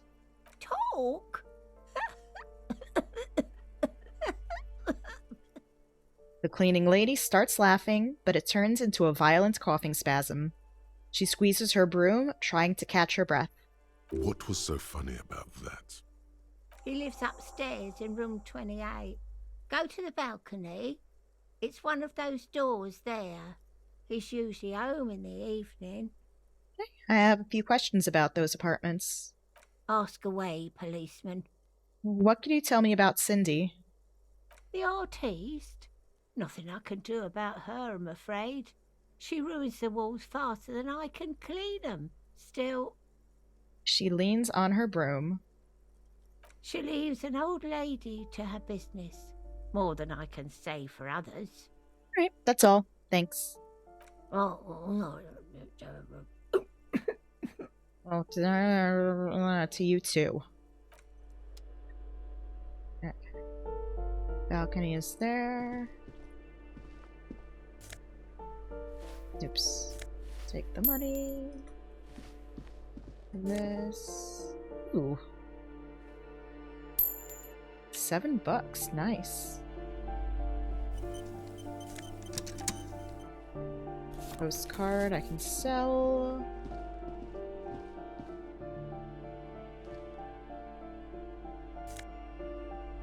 More money.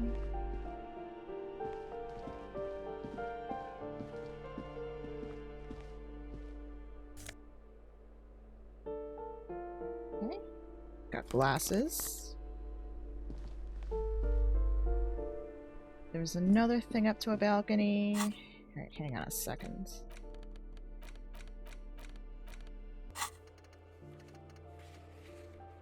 $28.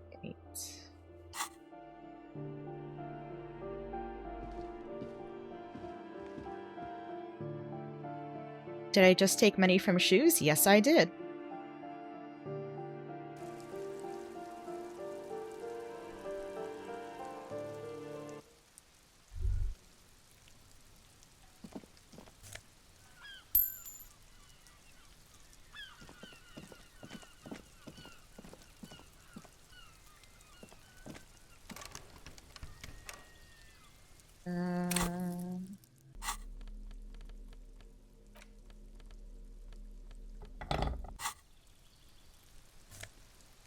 Cool.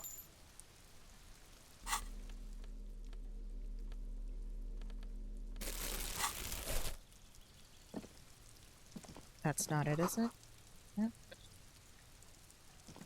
Okay, so that was where I got into the dock area.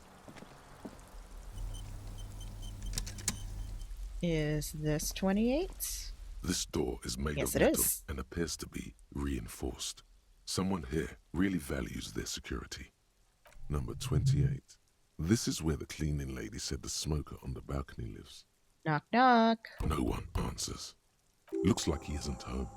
You should come back tomorrow evening, after 2100.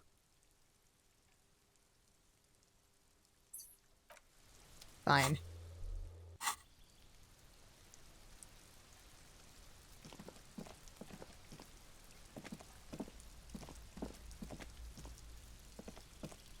Yeah, I'll come back tomorrow night. Traffic. Okay. Yeah, I was just thinking, let me try talking to Cindy from the balcony itself instead of the grounds below her. Maybe I'll get different options? That is probably the other balcony.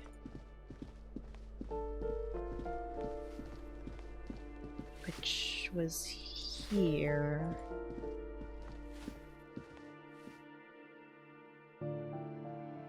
And it's pants.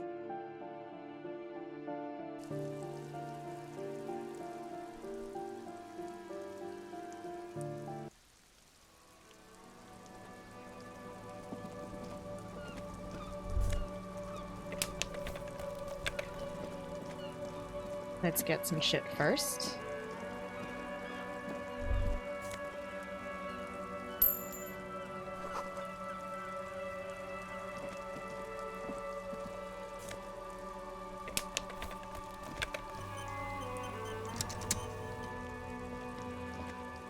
Ooh, the piggies have learned how to saunter up staircases. I didn't think you could do that with hooves. But here you are. Yep, that's right, we've evolved. Yeah, I can see that. Cool mutations. That smell coming from her paint bucket. It's not paint. It's heavy fuel oil. Is that heavy fuel oil? What did you think I was using? Aquarels? This shit is pumped out of government vehicles. She did it herself. Pumped it out. She's proud of it too. That's some pretty clever cultural commentary. You ain't seen nothing yet, piggy boo. Right, well, I need paint and your brush. What for? For art. It's for art, okay? Well, if it's for art. But what kind of art are we talking about?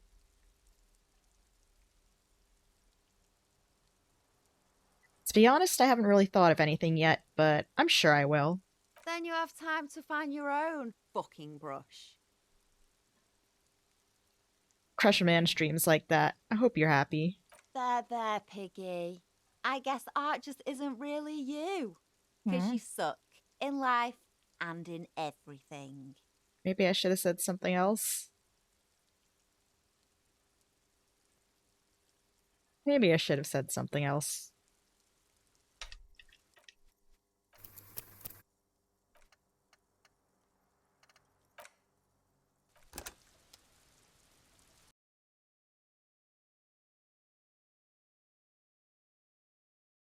Mulligan!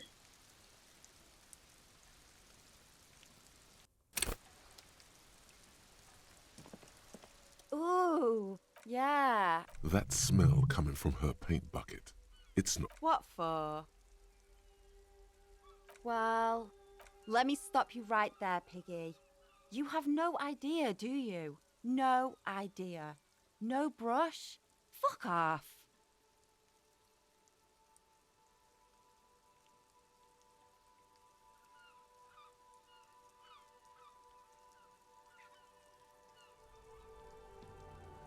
You're about to cry internally, aren't you, piggy?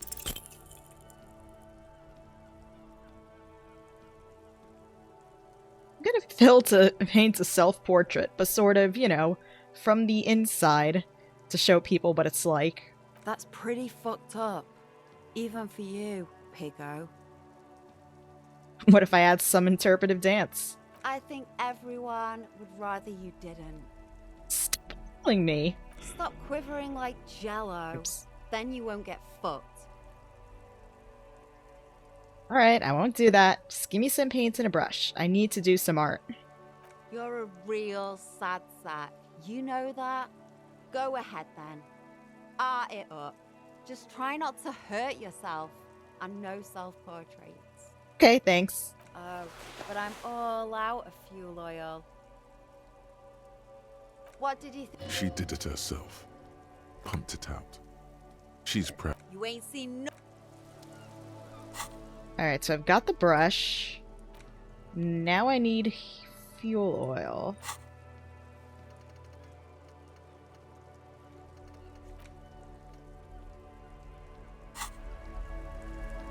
Being bully. Yo, you seen 15-year-olds these days?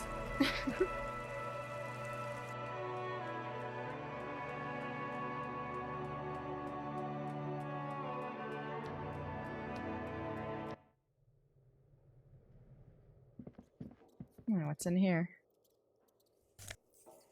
Pants! They're druggy pants. Lossing at you menacingly from the streets.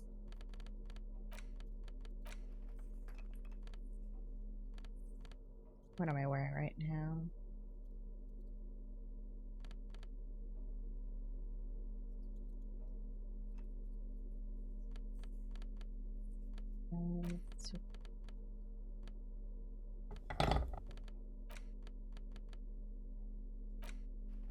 Although these jeans look worn, the wearer must have had an ass given to him by the mighty Lord himself. That beautiful peach-shaped man-ass has imprinted itself so deep in the fabric, you can't but wonder if wearing them would start molding to your own vaguer side into a more shapely form as well. I like it. Thank you, $4.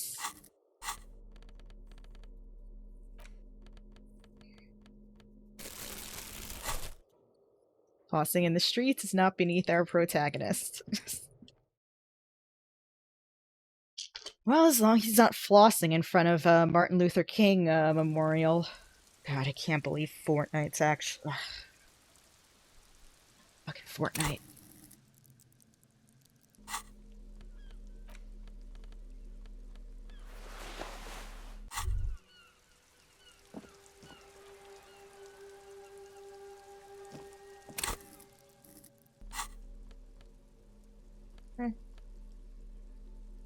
Did I get a thingy? I didn't notice.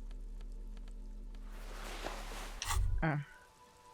The pockets of these new jeans are perfect for sticking your hand into. Makes you look cool, calm, and collected. As your hand enters the pocket, your fingers brush against something, soft, yet crinkly. Hey, it's a chewing gum wrapper. It reminds you of the fruity juice of apricots. You should inspect it closer if you have time. Something about the wrapper's texture is familiar. By the way, the raw materials were most likely exported from Seaguy, the apricot suzerainty, and processed in sur-le-clay into the apricot-flavored chewing gum loved by kids of today and yesterday. Something about it is familiar, and not only to your fingers. Interesting, interesting. There it is again. The scent of apricots with a touch of cinnamon. Smells like the end of some distant summer. The surface of another planet, or some ancient... Okay, yeah, I'll worry about that later.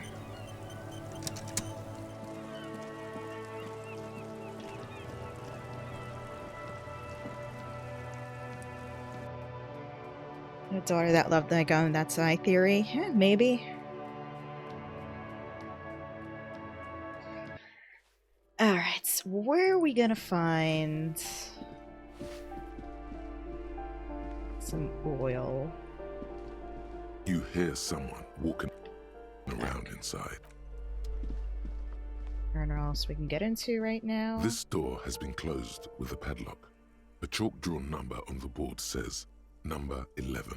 It's a solid lump of metal, but the shackle is deeply corroded. A solid pair of chain cutters would make short work of it. Better whip out those cutters. You won't get very far.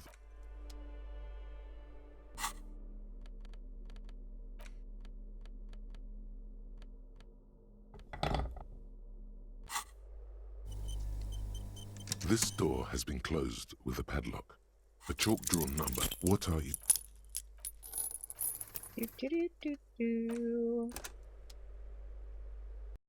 Did she give me a canister? Let me check.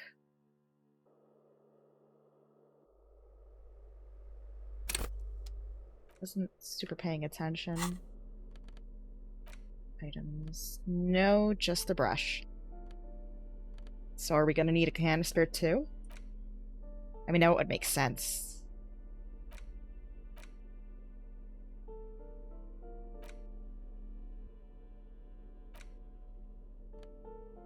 I have the mug? Can I use the mug? Did I ask her I didn't have an option.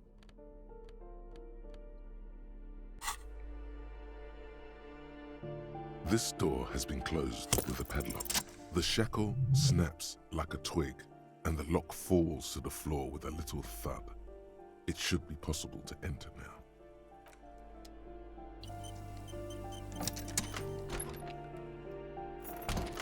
Oops.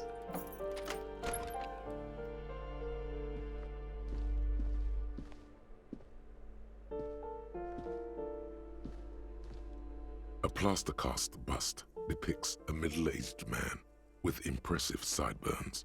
The name on the plinth reads Kraz Marzov. Okay. Communard lives in this room. A poor communard, from the looks of it. The room is barely bigger than the closet.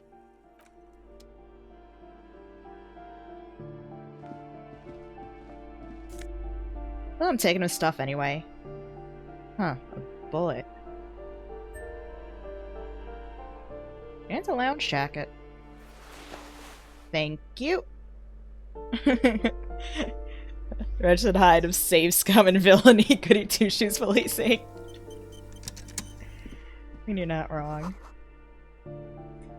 Anything interesting here? I mean, I know I was gonna save these, but... Okay.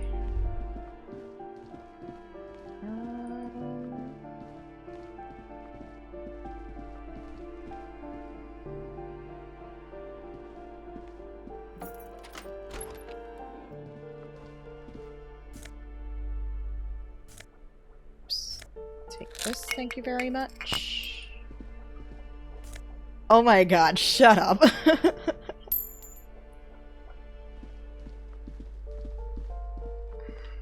Where's this exit go? Just said I can get it from the cars. We can take a look.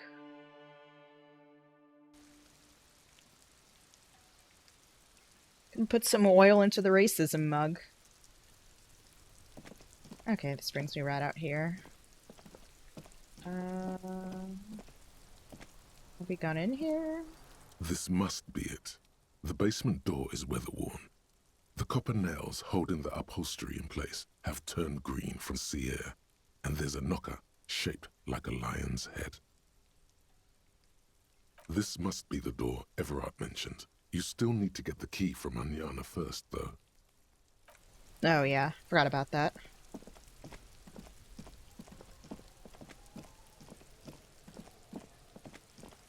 Alright, let's check out... Okay, I got some booze. What is... this is it. Visualization, suggestion...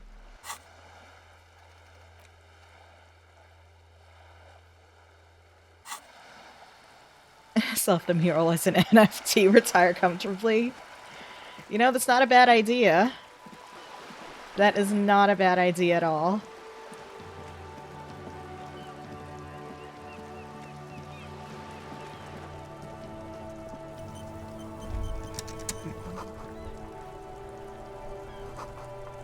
Maybe a sea monster did this to the plaza? Yeah, totally. Noxy. Alright, let's see,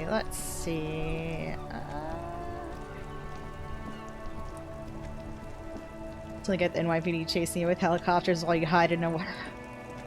I read that article today and it's just like, I'm not surprised, but...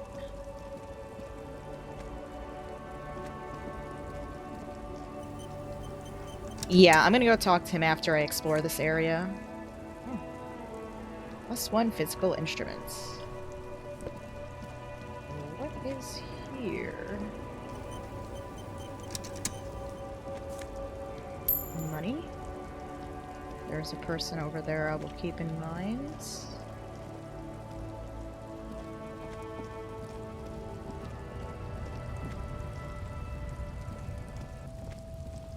A lorry stuck in the traffic jam. This big, heavy Grad-made machine is well kept for such an old machine. Let's look in. The windows are clear. They've been recently washed. You can see a lorryman's cabin with personal belongings, stickers, insignia. And well, what kind of stickers and insignia? The driver has adorned his space with a substantial collection of peculiar paraphernalia. Proclamations about honor, strength, and purity are glued to various panels. Probably that dude we were just talking to. Alright, what's in the back seat? The back end of the cabin is a small perch to sleep, large ashtrays. There are several suns and wheels sewn into the curtains. A book with ragged edges catches your notice. The front cover features a large, muscular man. The title reads, Man from Eamdal in the Lost City of the Pygmies. Is that all I can get from there? I guess so. Okay. Well, let me see if, get that key, I guess. Nope, he's not there right now. We'll have to get it tomorrow.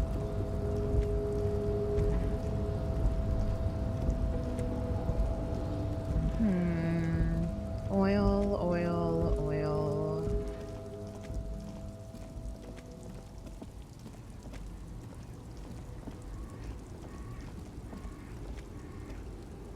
Just thinking of looking around here where all these, all that shit is. I will come back to you soon, sir.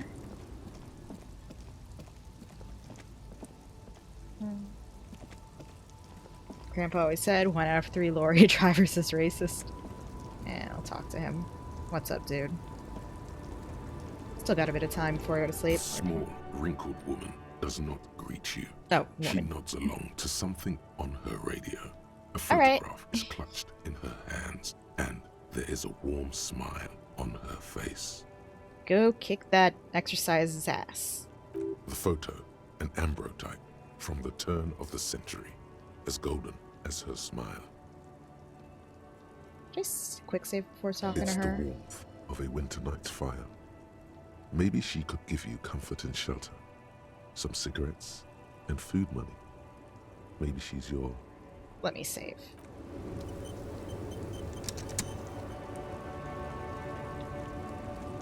Oh, now I can't talk to her? What? Oh, there we go. The woman still has no response. Wherever this woman is, your words fail to reach her. Hello. Where am I? Who are you? Like magicians recalling a subject from hypnosis, you've jolted her back to reality. The smile on her face has disappeared, replaced by the wary aspect of a cornered beast. Are you alright, ma'am? You are out. Never mind. I remember now. I'm still stuck in that traffic jam in the 50s.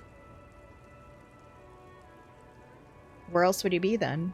Back in Methka, during the time of the revolution. The sidewalks and cafes are filled with young people. I was on my way to see a new Boyadero picture starring Gabriel Buendero. Interesting. Until you came along, that is. Hey, well, who is that? This is Gabriel Buendero. A strikingly handsome man looks straight at you, his head crowned with a wide brim hat. His hair is dark as an oil slick, and his jaw the most perfectly chiseled thing you've ever seen. This man's got a hold over her, even 50 years later.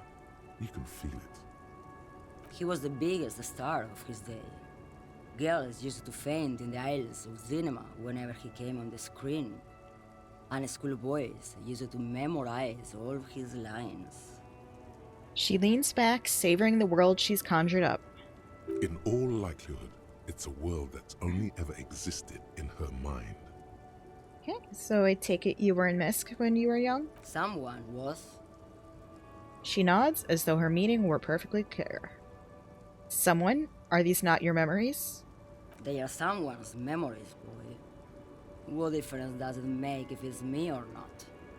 They're beautiful. That is all that matters. Beautiful and true. And they will win.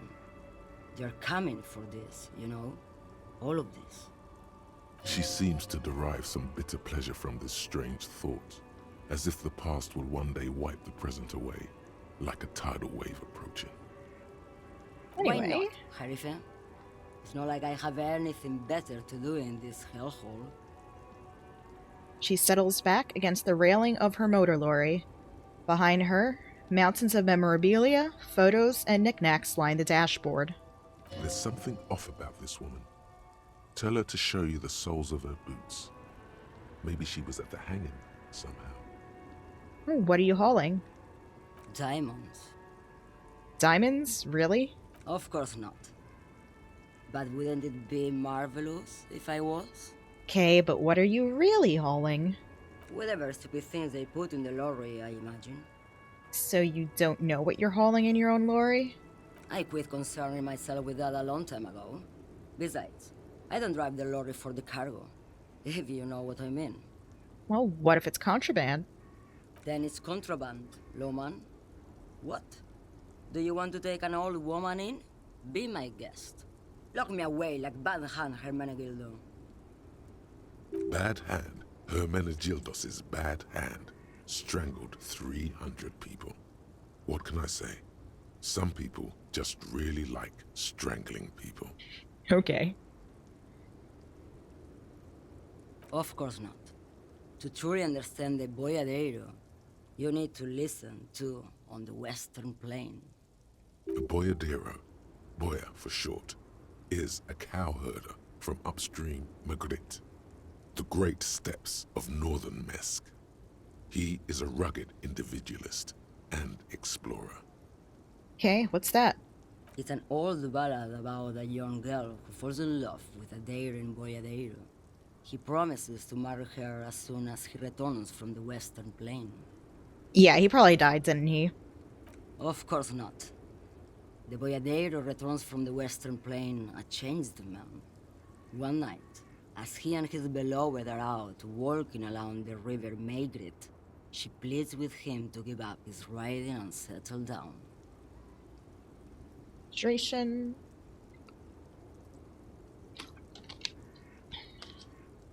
Okay. In the background, you can hear the orchestra swell as the screen fills with the maiden's imploring eyes. I think I see where this is going. So the boyadero strangles his beloved and throws her body in the Magritte. Then he rides off, because the Western Plain is calling to him. Beautiful. The most beautiful. A true boyadero needs a whole horizon to himself. He can't be tied down by man or woman. His beloved was selfish. She didn't know what it meant to love a boyadero. What if to truly love a boyadero is to float lifeless downstream? No, I'm gonna pass. Before I came, you seemed away. What do you mean? Blacked out. Should you be driving a lorry if you get like that? Because I'm one of the best camioners around, that's why. I get routes no one else will. Oh, what routes? Lomonosov's Land, Udashnaya Zemlya, the Western Plain. She nods and closes her eyes again, letting her mind submerge. The Transcatolia Magistral. You for 1A. At Estradas do Mirador. All the good ones. The deep trenches, where the bluebirds fly. Cool. Ride till you're dust, sister. Irmao. I already am dust. Cool. Could I see your boots? Now what do you want with an old woman's boot, Sheriff? Alright, please help me out here. It's important. Please? I think you should let me get back to Gabriel Bueno. No. She's wearing sturdy worker's boots made of black leather. Buckles run across. The sole is also made of leather. Okay, and now the other one. Just before Gabriel, it was the coronation of Franco Negro. Now, there was a real man. Okay, there's no aberration in the pattern that you can see.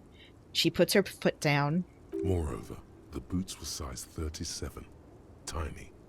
There are too many discrepancies in all this. Another discrepancy, although not boot-related, is the coronation of His Innocence, Franco Negro, which happened 500 years ago. Wait, what do you mean it was the coronation? It was. And then it was no more. And I was no longer holding my father's hand. He was no longer descending the stairs in Ryle. The crowd had gone silent. Perhaps it was another Jerife who came and woke me up, looking at my boots, asking questions. Or perhaps it was one of the others in this carnival. I don't remember. As she says carnival, she gestures to the empty square with the statue and the machines. These are not the boots I was looking for. The feet of a little girl. They fit well on the pedals.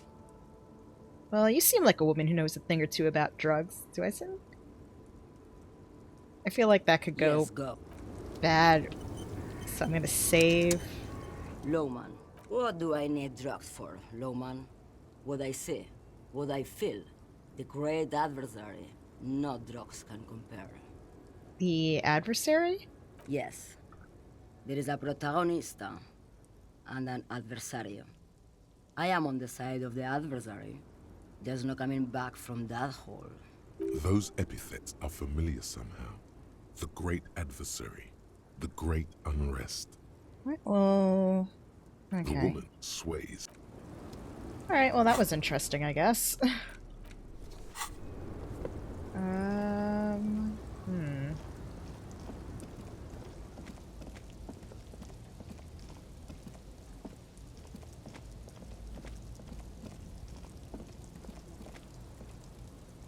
Trying to think where we can get stuff to use as paint.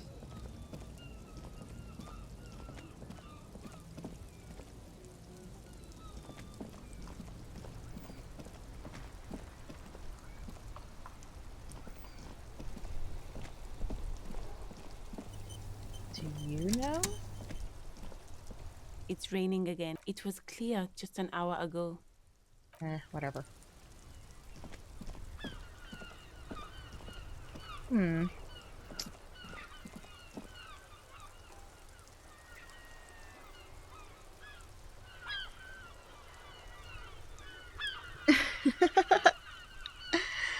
Oh.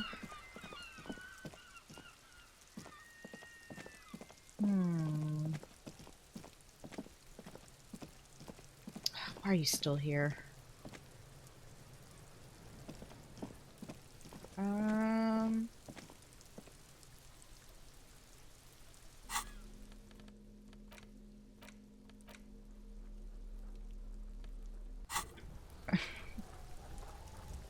I literally have no idea where to get the paints.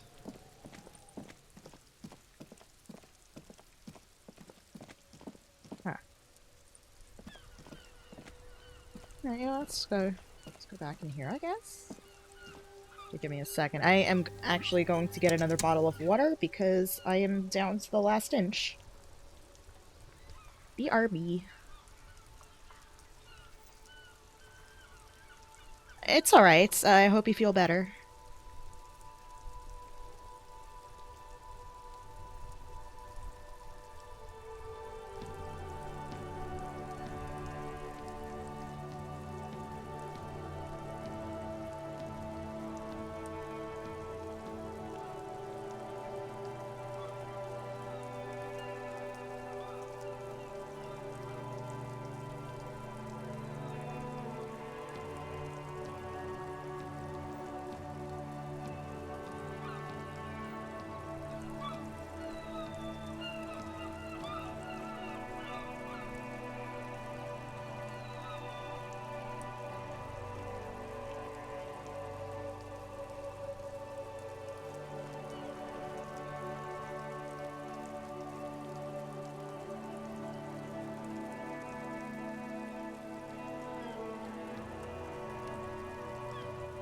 Alrighty, more water get. Alright, well, let's not worry about the paint right now, I guess. Got some people I want to talk to in here.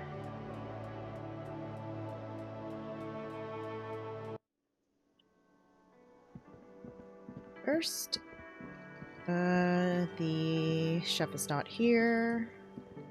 You see ahead. No.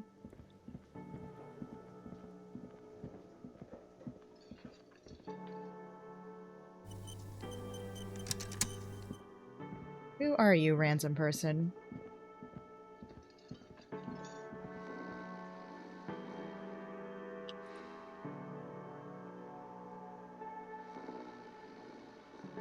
Okay, that was not useful at all.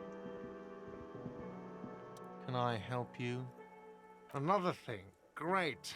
I Oh, yeah. love those. How about the mysterious door? Oh, yes, that door, sure. There's nothing mysterious about it. It's just a door. Okay, do you know what's behind it? No, I don't have a key. I don't know how to get there. And I don't care either. It's not like I've been wondering about it for 10 years. It's just a frit warehouse, probably. Or some boring storage space with a bunch of old junk and dust. Junk and dust. He's attempting to maintain an air of indifference. It's absolutely not convincing. I think you'd like to know what's back there. Fine, okay, a little. But my job doesn't leave me time for wondering about one locked door in one of the cafeterias I manage. So I haven't opened it. I have cleaned the whole place 100 times over, though, after the animals. And I haven't found a key, so good luck with that. Yes? Well, I got some EXP anyway. 23. We still got some time. Let's see if there's anyone else to talk to before we call it a night.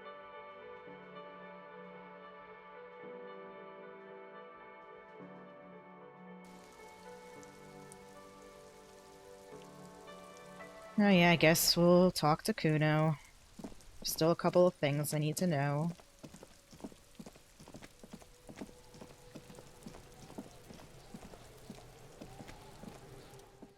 Fuck does Kuno care? The fuck about it? Okay, where's the rest of his armor? Kuno doesn't give a shit about the armor. How come? Kuno's fuck gimp's got one big thing wrong with him. He's a fucking mutant. A mutant? Look at him. Fucking growth hormone shit. He's a giant. The armor's too big for any man. Kuno doesn't give a shit about that freak armor. Kuno threw that shit away. What do you mean, threw it away? Kuno tried to get the helmet on. It was too big. He performs a kickoff on the imaginary helmet. Kuno kicked that shit in the sea, rugby style. That shit means nothing to Kuno. You threw it in the sea? Yeah, that shit means nothing to Kuno. Kuno doesn't give a shit about material shit. Kuno's a fucking monk. You wanna fuck on someone about that armor? Go fuck the mustached union fuck. The jolly troubadour shit at the gate. What do you mean, troubadour? Yeah, cock and boot. You know that jolly union cow fucker? Came around talking about cows or some shit? Came around pretending like he cares about cows? Yes, you met him at the gates. The one with the boots and the jolly smile. You mean Manana? Yeah, he's the one you want to talk to. He's fucking crazy about that armor shit. Coming here pretending like he likes cows. Trying to catch a peep at Kuno's armor. Curious, my liege. Why did Kuno feed you this information? And you're just telling me this out of the kindness of your heart, Kuno? Yeah, Kuno's doing charity today. Kuno Day. Kuno feels sorry for you, loser pig. Kuno's doing pity now. Still, seems suspicious. He may have it in for that guy. Or you may be paranoid. That is also a possibility, sire. Fuck are you talking about? What is this contusion shit? He says you're stupid, Kuno. They want to make you stupid again. Contusion is a bruise. I'm talking about the marks or stone left on the corpse. Oh, did Kuno make your shit sniffing harder? Obstruction of shit sniffing? This is Kuno's kingdom. Kuno fucking rules here. You're testing Get lost! So let's talk about your shack. The fuck do you want with it? Oh yeah. Good call, Pigmice. Kuno doesn't. Okay. Much as I hate this, we haven't talked to her. Kuno, the pig's getting pretty close to me. Come to snuff my shit out, I think. Looks like it's time for me to go, Kuno. Pig's come to take me in. I'm going away for a long, long time, Kuno. Going away for life. What's going on there? Fuck are you trying to pull, pig?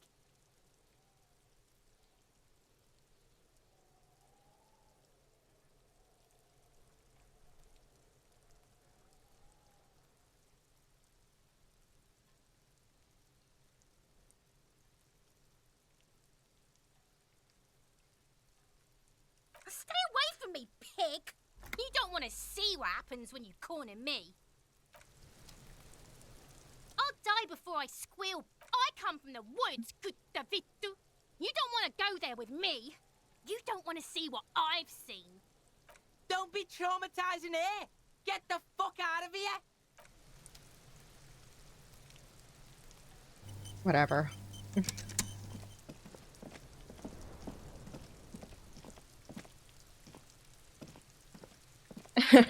Protagonist being bullied by a couple of 12-year-olds. Yeah, it seems to be a bit of a The running dented thing. yellow mailbox. You're a good mail delivery box. I like you. The box seems happy. Good.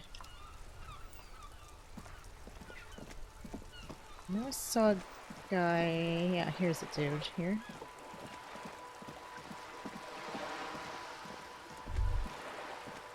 I also had a thought. Well, there was one.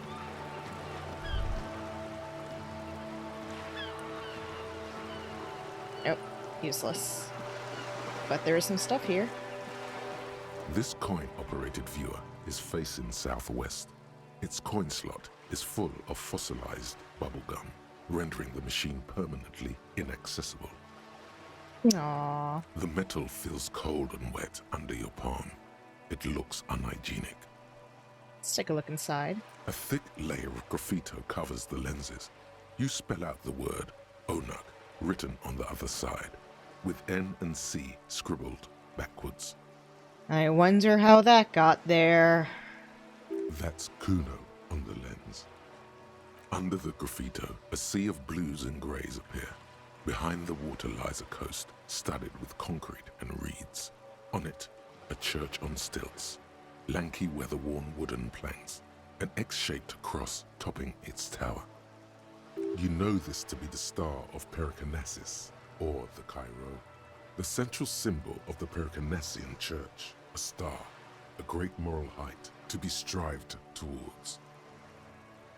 The church looks old and weather-worn. There are no lights in the windows. Around the large wooden building you see chunks of sea ice gathered on the beach, and a small tent set up on the ice. Okay.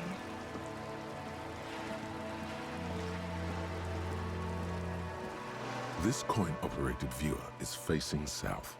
The instruction manual says to insert 25 centimes and pull the handle. I'm gonna Why tell you place right a now, nope. My money. Okay. Something else over there.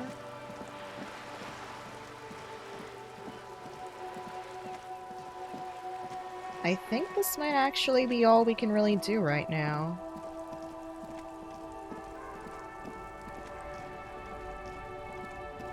I can examine some stuff in my inventory, I guess. Is the pawn guy open? Sell some stuff off to?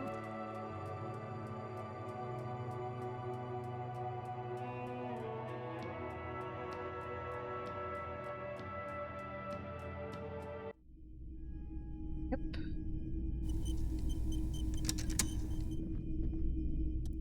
Greetings on this fine night. What brings you here? Running on 1 HP and 1 morale approaching midnight. Extremely on brand. Hell yeah. That's how I roll. It's cool that you're still open. Big city vibes. The pawn shop is always open. I'll be right back. I think I have some stuff to help with that check.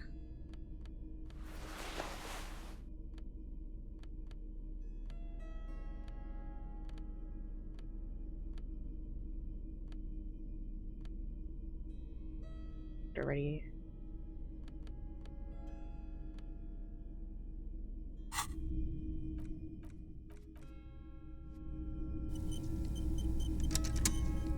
Greetings on this fine night.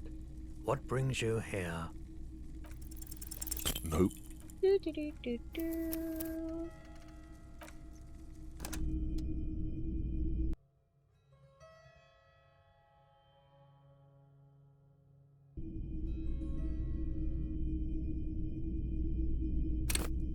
Showing dress and redress in front of random shop vendors, right? Greetings on this fine night. Feeling warm and enthralled by the movement of light, while the mind continues to race forward.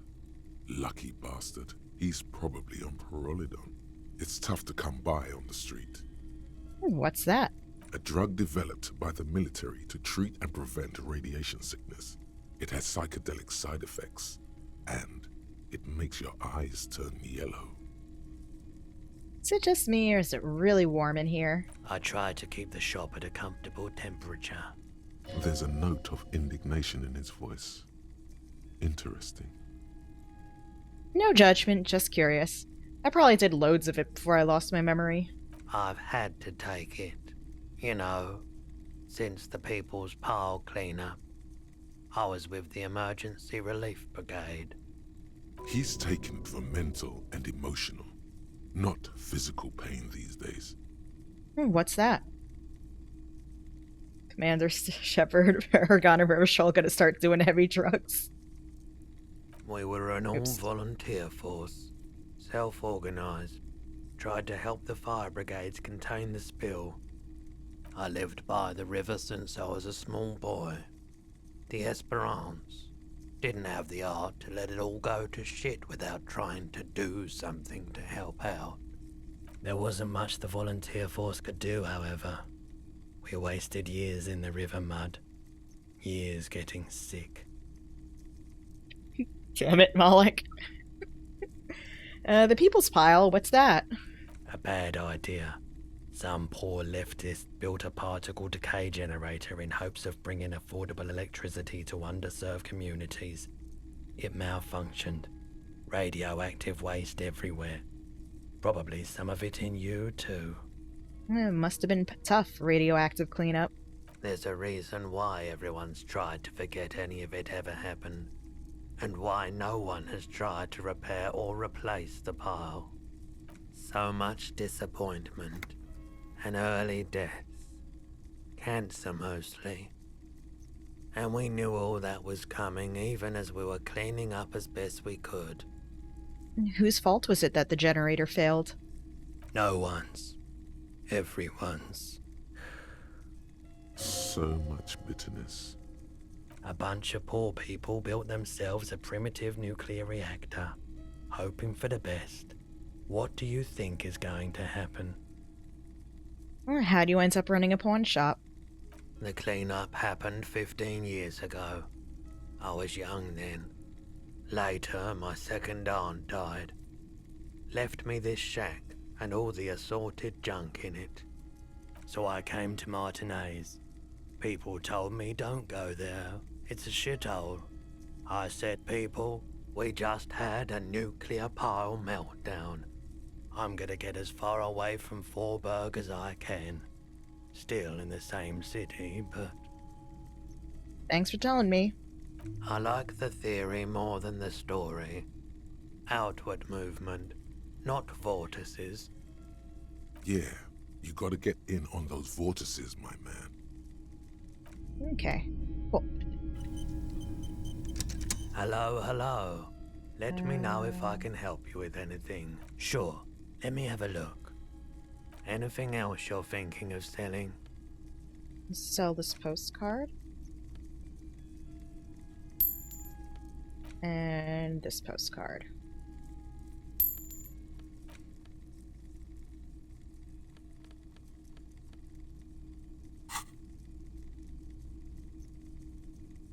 Another time, perhaps. We good.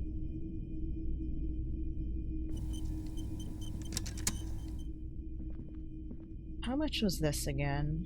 The boombox's weight on the shelves.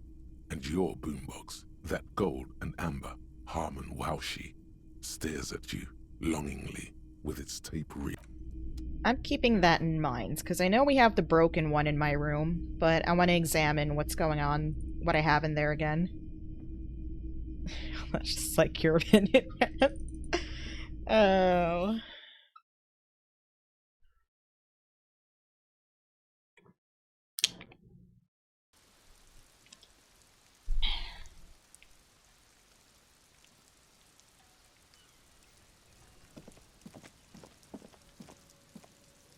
Okay.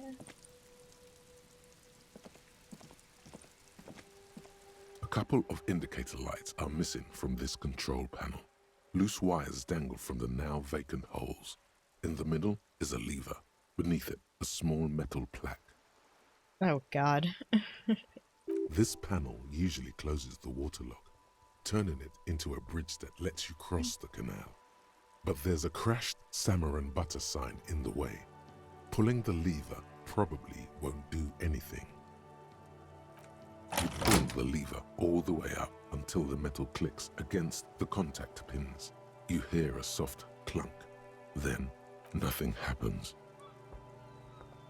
Oh, A let's leave spring it for brings now. the lever back to its original position. You still need to close the water lock to get across the canal. Some other way. Renegade Shepherd that's just Wasn't been there a sign Shapiro. out there saying functionality will...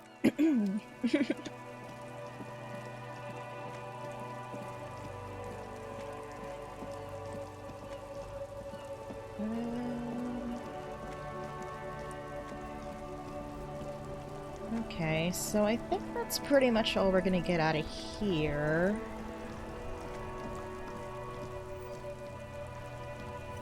Let's see what we got in our inventory to look at.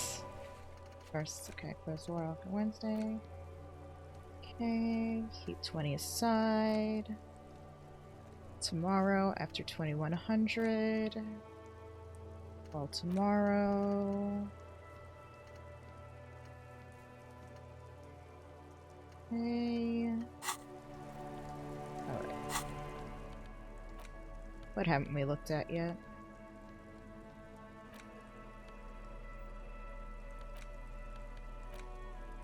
There it is again. The scent of apricot, yes, from the height of antiquity. A long, long time ago. Millennia ago. On an island of time you can never return to. End of summer. The sun sets into the sea, but the water does not boil. Instead, it turns to liquid gold.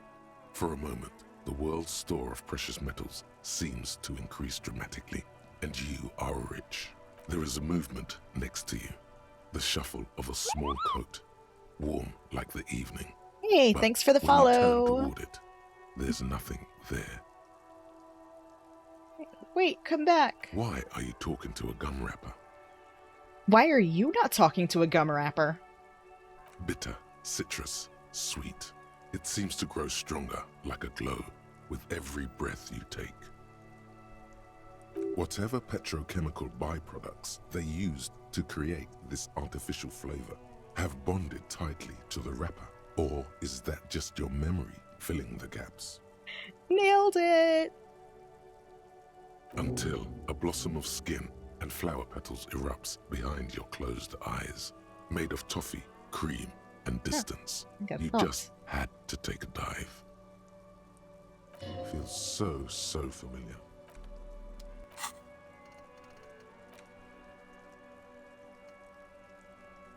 -1 reaction speed. I don't know why I want that, but cool. Nice to know that's there. Do you have anything left to tell me? It's raining again.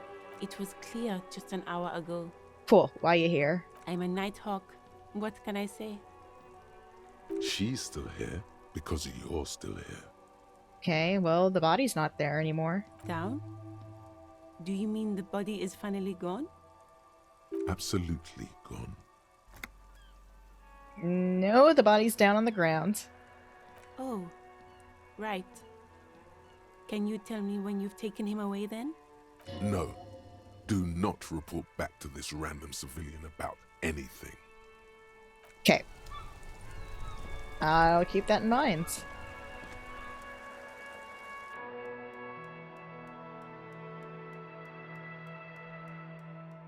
Oh yeah, let me switch my gloves back.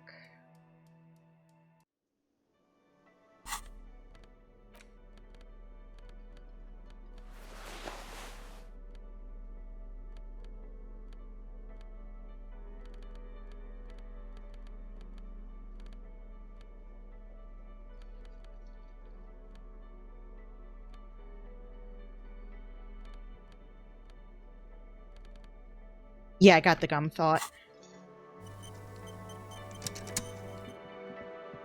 Alright, yeah, I don't think there's really anything else to do. So I guess we'll just go to bed.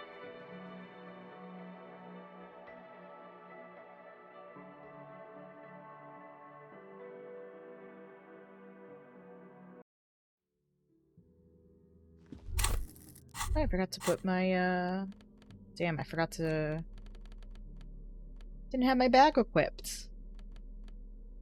Could have missed a whole bunch of stuff and I didn't even notice. Case files, Okay, we can see if there's anything left in the case files. It's the ledger you owe, and the cool piece of toilet paper is stuck to the back. Okay, we're not going back into the hidden drawer. Guess we can read a case file. Browse it. It takes about half an hour to piece one together, using the system you've devised. Which one do you want? I want to know about the couch in an unexpected location. Some assholes brought their couch outside and hung out on it. In the middle of the street, on the roof, on the hillside by the motorway. You know, at an unexpected location. They were young, and they thought they looked cool on it. They actually looked like assholes. Insufferable dicks. Young people are the worst. So anyway, you got a complaint about the damn sofa, or couch, or whatever it was. Yeah, I've already read the letter and proceeded to think I got a game over, but then didn't. They were leaving it out in all these unexpected and whimsical locations. They took it, too, where they also took photos of themselves on it, and smoked cigarettes, because they felt it's intellectual. Cigarette butts, coffee cups, stupid couch. You had to clean it all up, and you did. So congratulations to you. Case solved. Did I ever catch those guys? No, you didn't have time for that. These notes show that you have what is called a real goddamn job. You don't have time to be chasing down the couch assholes. You have a real job to do. What next? Hey, how about the next world's mural? This one is relatively easy to reconstruct.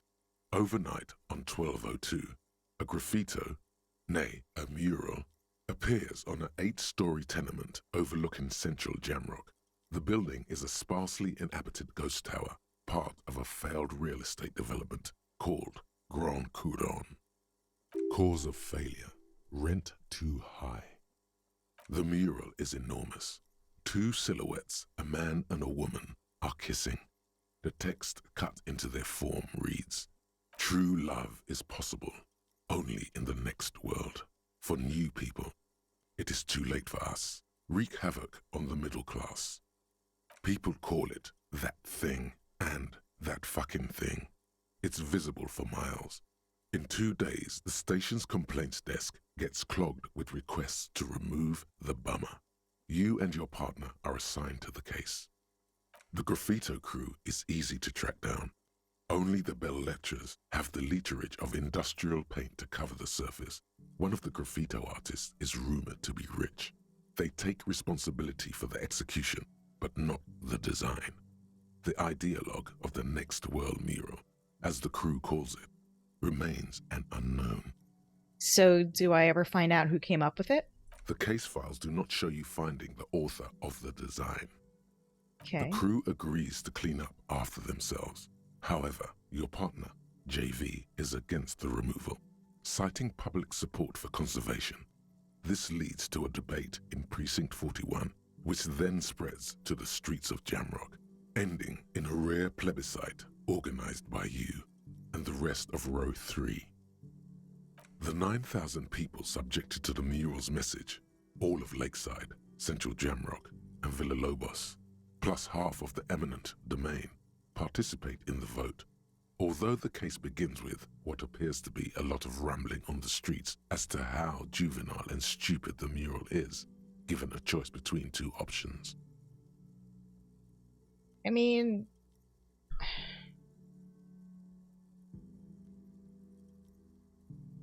it's dumb, but... Can I just say keep it? Because, sure, why not? I don't have any opinion on it particularly. If it looked cool, like if the art was cool, I'd be like, sure, I guess. I mean, the message is a little pretentious, but... A staggering 78% of voters choose to keep it.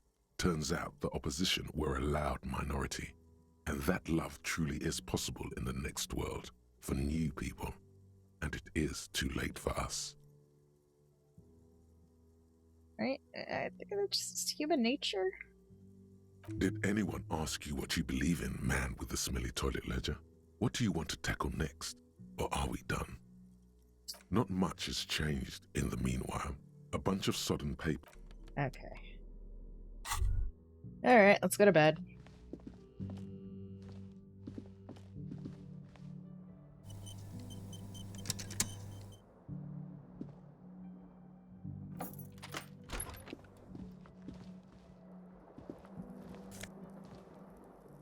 Empty cassette case. Interesting.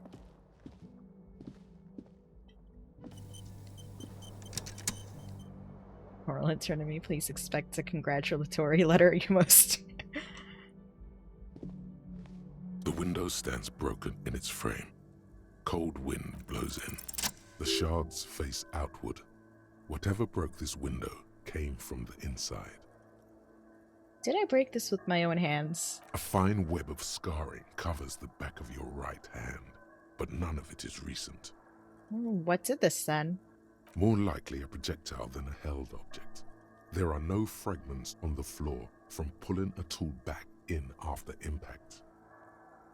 It is too large for a bullet, yet too small for a piece of furniture. You're looking for something heavy and larger than your fist. The shoe you found on the balcony fits the hole almost as well as your foot. It would have also been heavy enough if thrown with force. Congratulations, you smashed the window with your own shoe. Sure, I had a good reason for it. Maybe I was trying to hit someone. And maybe, just maybe, you succeeded. We'll never know. Or maybe you were trying to smash your own reflection in the window pane. Welp. The bed is cold and not particularly inviting. Alright, let's make an end of day save.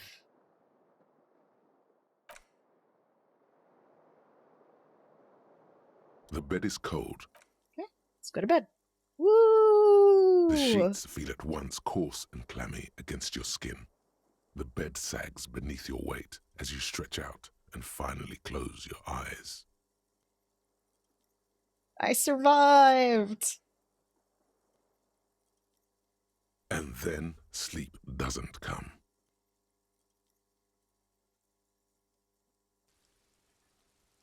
Well, sounds like a typical night. And then sleep doesn't come. But I want to sleep. Obviously, you're in bed with your eyes closed, but it's not happening. Why? Maybe it's the bed's fault. It's a pillow. Its synthetic filling has separated into hard lumps. The pillowcase smells oddly. What about the blanket? It barely covers your toes, Stretch it over your soft belly. This is your body here, intimate and warm, breathing. Under your thrumming eyelids, you see a dizzying array of colors. You won't get off this carousel quite so easily. It's a little better. Colors, scenes, and half-formed phrases still litter your mind. Part of you is still trying to solve the case, isn't it? But who killed him? Something to do with, what was it that the lieutenant said? Union? And it's gone again. Your thoughts lost between the slowing brain waves. No more thoughts. Fall asleep now. Your breathing steadies. A great silence washes over you until your eyelids twitch in your sleep and images start forming.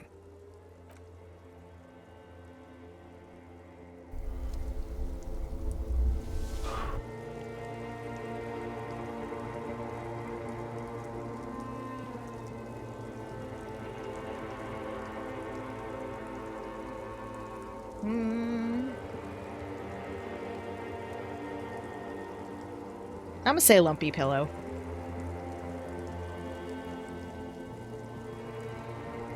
Can't get comfortable with a lumpy pillow.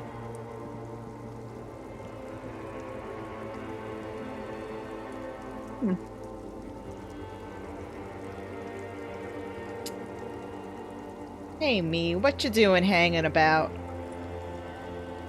Do you remember the scent of your childhood?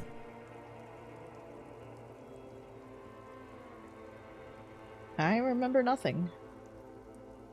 Oh god, those beds upstate. Ugh. Do you remember your wife's hand on your face?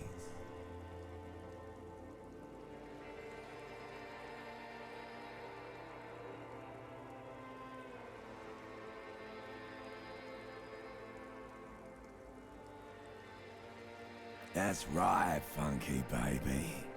And you just stood there. One hand on the bottle and the other on your dick. Watching her go. Let it all be dragged away from you. That's a lovely mental image. Tell me, where are your friends? Human beings have friends, Harry boy. Where the hell are yours? I'll get him back. No, it's gone. 3 times gone and never coming back. You failed. You failed me. You failed Elysium.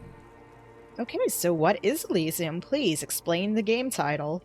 Everything. The Pale and the Isolas on the surface. The outer magnetosphere. Burning, furious truth. 8,000 years of written history. You really dropped the ball, Harry. 4.6 billion people, and you failed every single one of them. You really fucked up. It's mean. I've talked to you before. No, Harry. You were just talking to yourself. That's all you ever do, even in your dreams. And the act is wearing thin. The spots on the disco ball fade around you. You'll be back in those cold snakeskins in no time, sweating up the bed. Stinky boy. That's rude. I can come back from this. You're not coming back from shit. Thrashing around in that high conductivity state of yours, bumping into things and acting like a clown? Who are you kidding? I'm trying to solve this case. You're trying to what? I can't hear you. This is just a word dream now. Jumbled up garbage. The pictures are gone. The bed rises to meet you. A thin, sleep-like state. More glass than velvet, grinding in your head. So something is wrong. Sleep shouldn't be this bad, this dry, this unnourishing.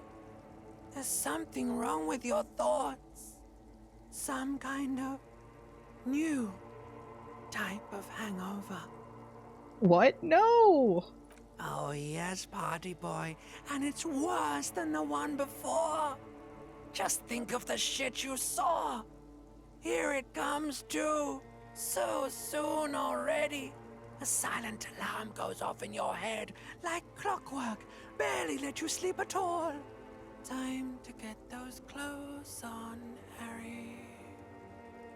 Below the crassness, it sums up a certain state of existence just so well and so few are. Yeah, I agree with that. This game is just like, it is so well written, just in general. I'm surprised it took me this long to play it, honestly. Time to go to work in the shit factory.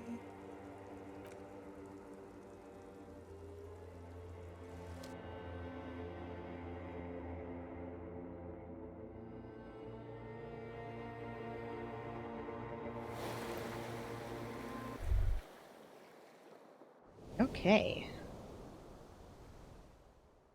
Good going, buddy.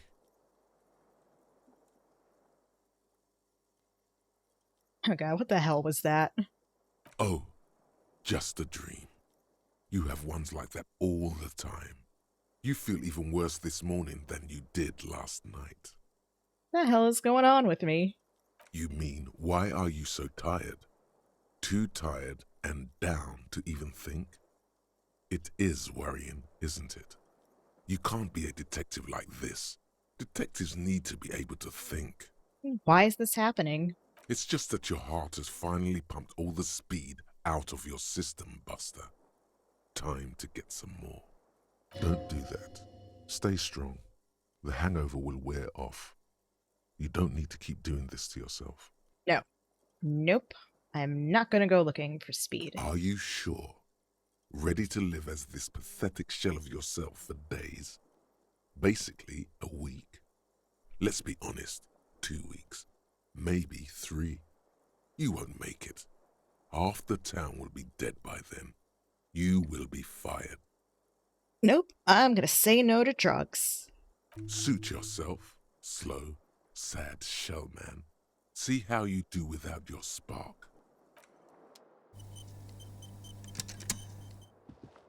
Okay. And let's make a new morning save.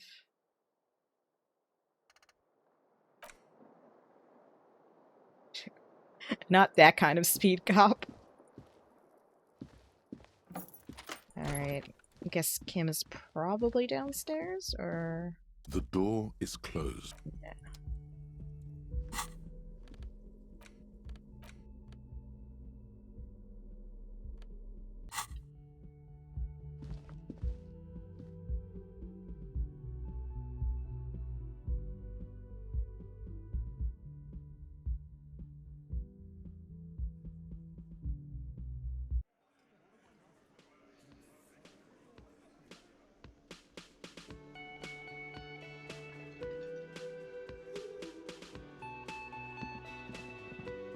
Good morning.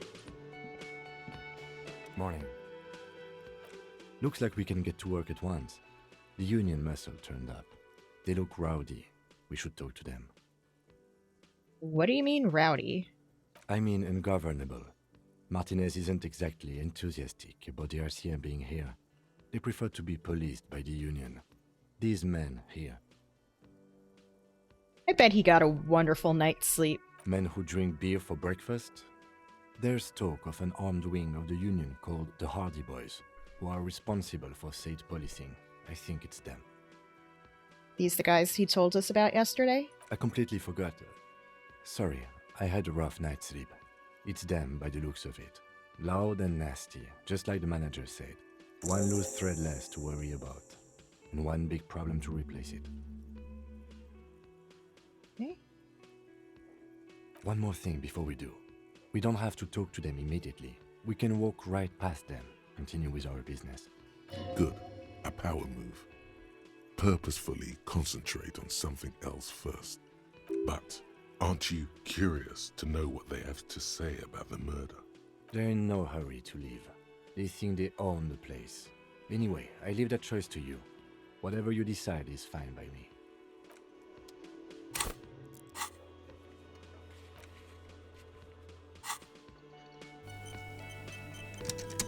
First. Can I help you? Got the 20 real? Good. You got the room. Let's take care of that. Yeah, I'm gonna come back. I want to see if I can get that thought that I was interested in.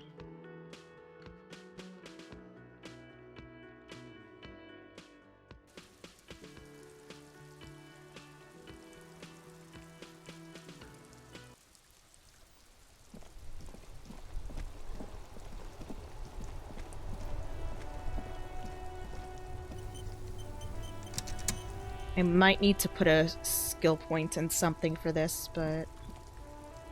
I am a gander and a hunter and a gatherer. Feel like a traveler. A simple little cadence. He seems to be making it up as he goes.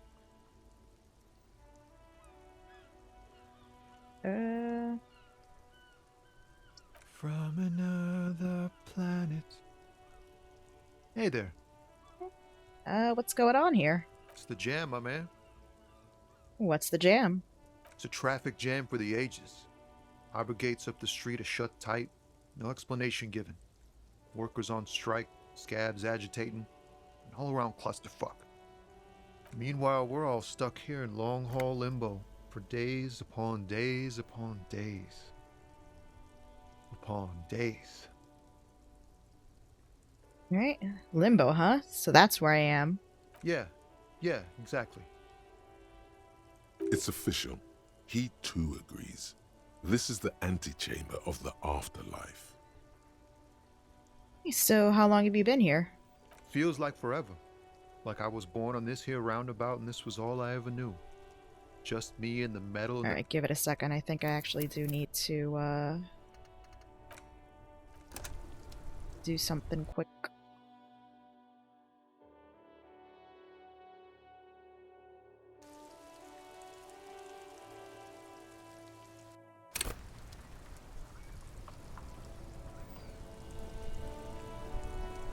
Okay.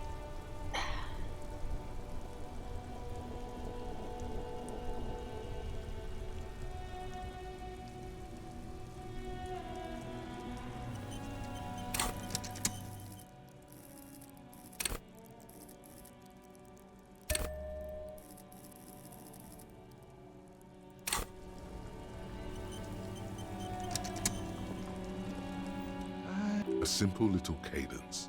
He seems... It's the jam, my man. It's a traffic. Meanwhile, we're all... Yeah. It's official. Feels like... Mazout is an antiquated term for heavy fuel oils. This man has a barely suppressed... Yeah, imagine. It's been a whole week already. Behind the laugh, however, a touch of sorrow.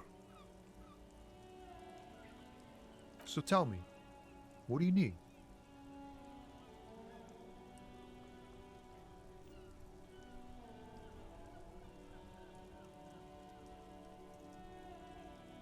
It's like, whatever's going on over at the docks.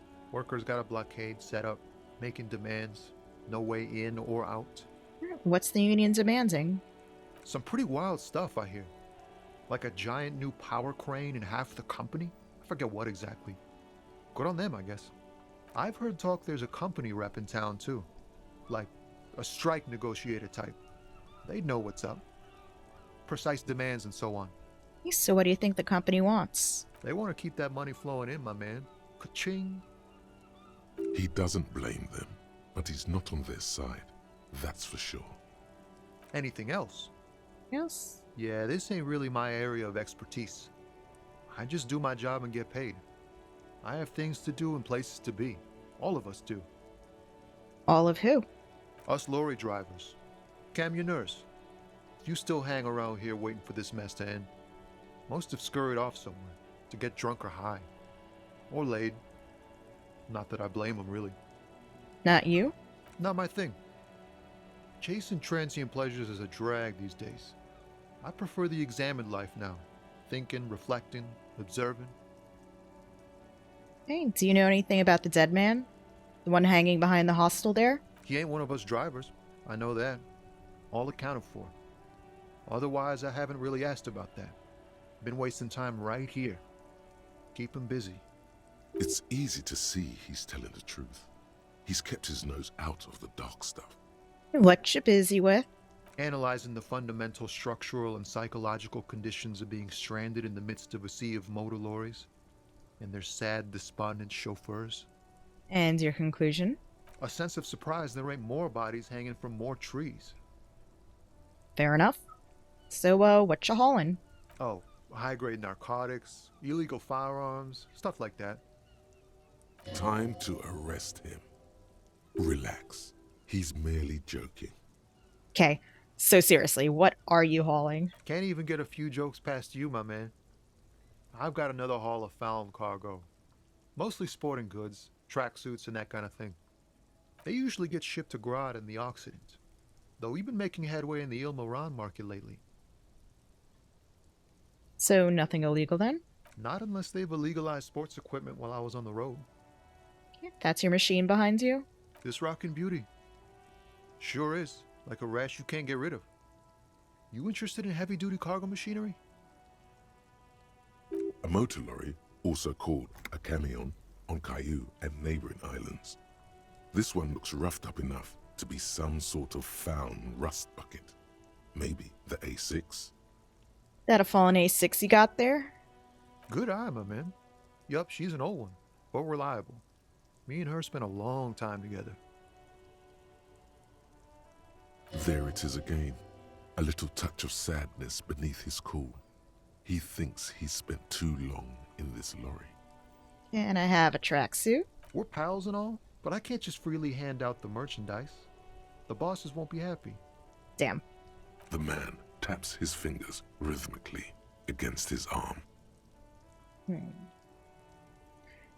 seem like a man who knows about Don't Give be me a a stranger. second. Still here? Ah, man. Me and narcotics go way back. Had some good times surfing the psychic waves of my own consciousness, you know? But those days are behind me. There are other addictions in my life now. Why the inquiry, my man? Just be straight with him. Alright. Let me be straight with you. I'm trying to figure out who's smuggling drugs out of Terminal B. We have a credible lead, sir. Someone on this roundabout is waiting for a bulk shipment from the harbor to load it on their lorry and drive it to Jamrock. Not me, man. No way. I don't need any trouble. Shit's bad enough anyway. This jam's got folks up in arms, and I'm afraid it's headed toward a conflagration. Who do you think could be conducting words drug trade then? Look, man, I try to stay away from the criminal underbelly of Revachol. I'm a guest here. You really need to find another man to probe with those questions. We wouldn't say he's lying, sire.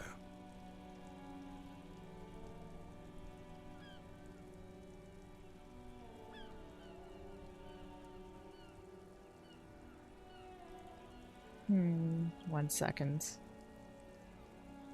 Just want to check something.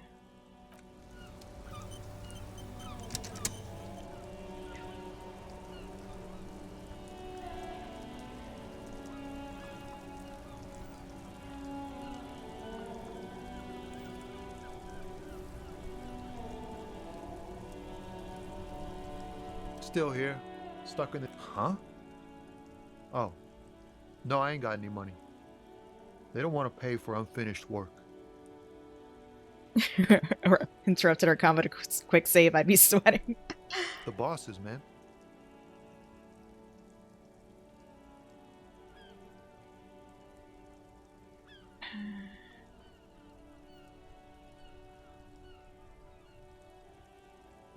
Sounds like a good arrangement for them. Yeah, it sure ain't good for me. Or you. I'd spare a coin or two for a city cop down in his luck. If I had saved 4 myself. Ah, man. What? Just be straight with him. Hey, man, that's serious criminal talk. Are you trying to pull some sort of an entrapment thing on me? Entrapment is a practice whereby an officer of the Hey, law it's entrapments! induces a person to commit a criminal offense that Malik's the person favorite would word. have otherwise been unlikely to commit, usually through some trickery, persuasion, or fraud. So there you go. That's what entrapment is. So it's to explain to everyone else here. Yeah, it's a running gag with Malik, aka Spunky Dog, about entrapments with one of our friends. Then what's your deal here? So much for subtlety. Okay. But We have. Not me, man. No way. Gotta guard the stuff. Bosses don't look kind. a rhymesmith. Look, man, I try to. We wouldn't say he's lying, sire. Okay, this is the check I'm looking for. But first, let me click save. Still here. Stuck in this damn jam, my man. Your best. Do-do-do.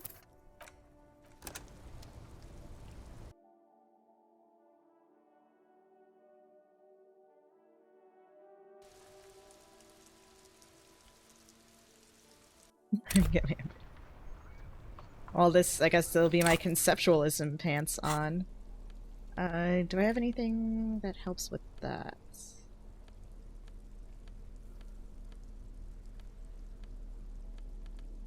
Okay, I actually do.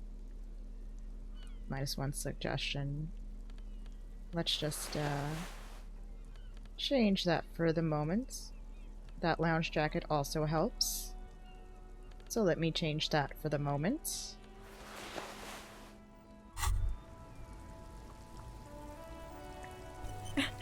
I don't want to retry later. Still here. Stuck in this damn jam, my man.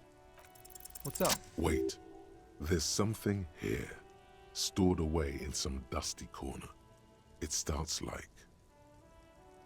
A mirror's temperature is always 0. It is ice in the veins. Its camera is an X-ray. Whoa. What else? It is a chalice held out to you in silent communion. Silent communion. That's good. Where gaspingly you partake of a shifting identity never your own. Dang. That's some great shit. You came up with that yourself. Yeah, I think the words are mine, yes. Fucking A. Seems I got you all wrong. Cops aren't much known for their artistic sensibilities these days. It's good to meet a fellow poet. Someone with an appreciation for real text. The others here, so you don't really get it.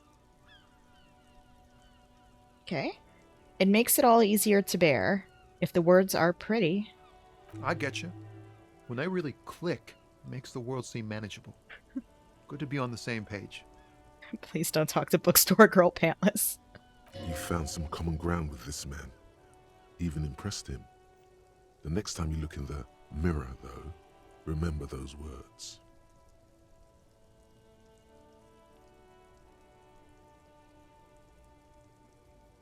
Okay. Let me just... Why does art inspire you so much? It does, yes. But what is art? Excellent question. Art is a diverse range of visual, literary, auditory, and performative creativity. It's an expression of imagination and technical skill. Additionally, it's history, criticism, and pure enjoyment.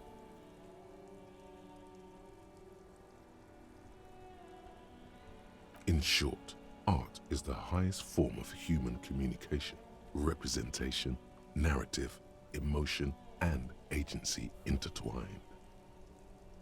Would I fit into the art world? I mean... Have you looked in the mirror lately? You have the exact features of a savage art critic, with that beard and those clothes, disheveled and prophetic. Perhaps you should try to critique architecture too. Hold on, is architecture also art? Of course not. It's autism, box drawing, masturbation with a ruler and a sextant or whatever they use. You should demean and criticize the genteel institution of architecture while extolling the virtues of the pure arts. Okay.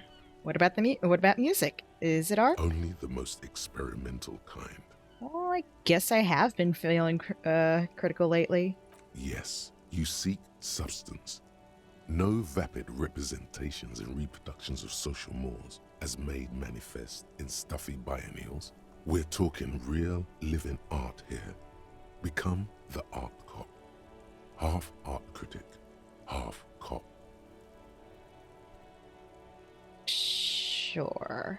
Exactly. It's not only your duty to only catch the criminals off the street, you must also apprehend criminals of the printing press and the gallery, the trite and derivative artists and writers of the world.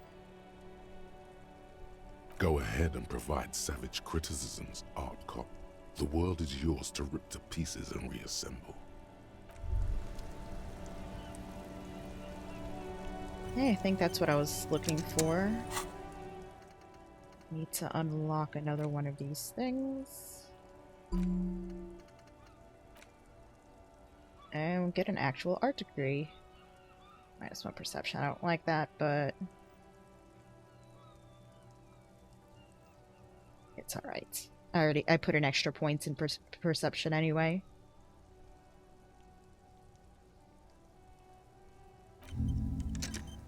Okay, cool.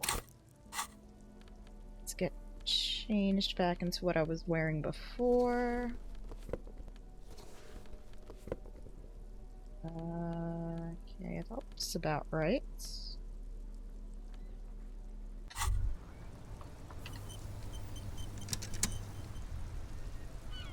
Hey.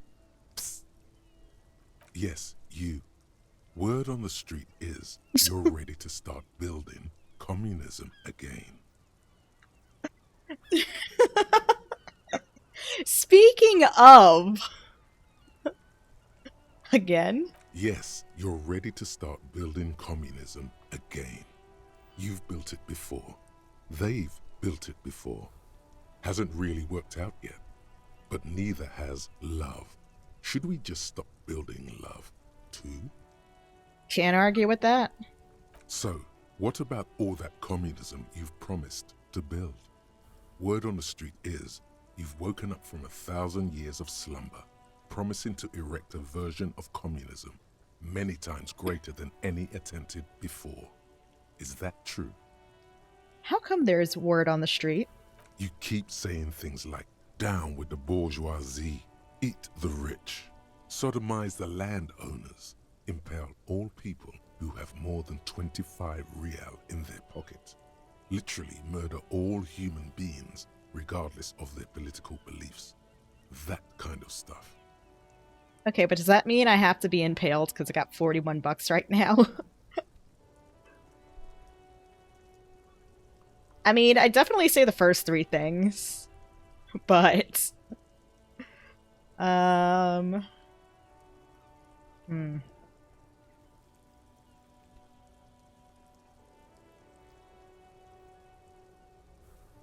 Yeah. Funky style. Very funky. So tell me, do you have any questions before we fire up the big communism builder? Or do we get right down to it? Hell yeah. Oh yeah. Get the firing squads and the animal wagons ready. Wait, what? Too late to back out now. You can't make an omelette without breaking a few million eggs. Okay. The advanced race there, you're a step closer to being Waka.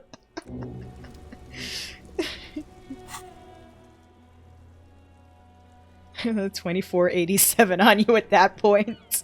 Well, you better not get more than 13 more cents.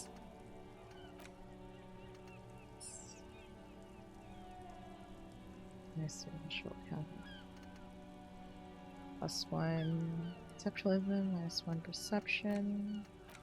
Right now. Okay.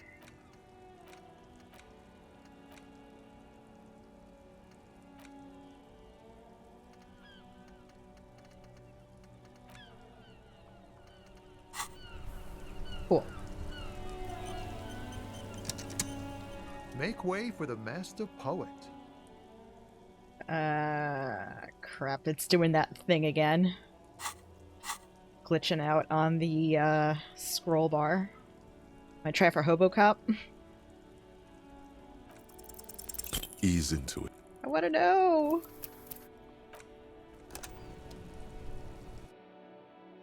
%. We can do this.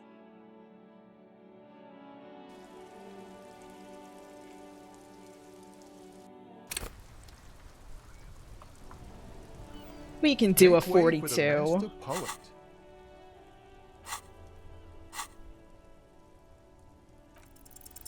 In his eyes, there we go. An unfamiliar longing. Flecks of brown and gold. Familiar how? It's hard to say.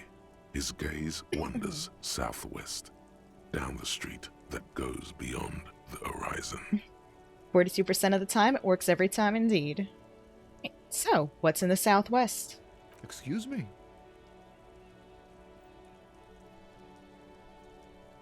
Hell, I get longing. I felt something similar since I woke up. Man, I don't know what to say. Not much anyone can do.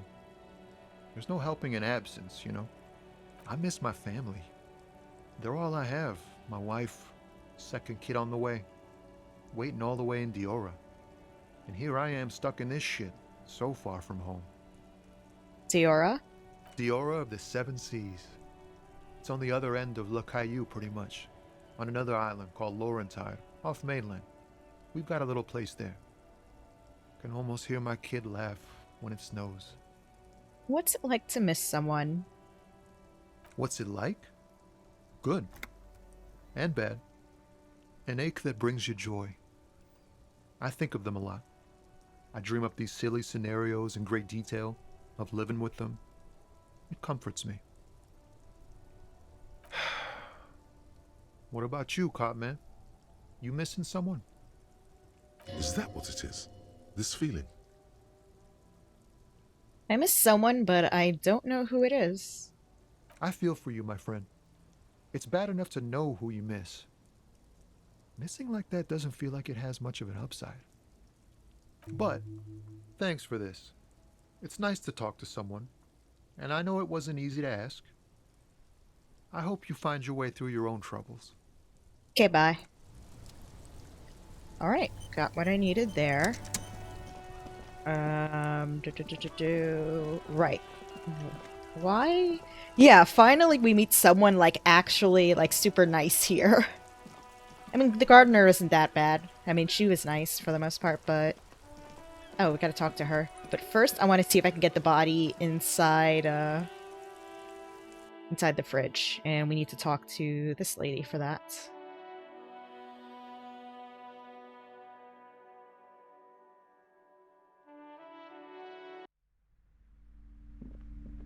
Wonder if it's back there.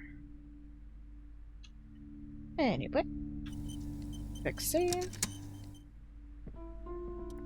Hello again, esteemed officer, and welcome to Crime, Romance... I didn't actually check. That's probably something I should have done as soon as I got out of the building. Let's do that.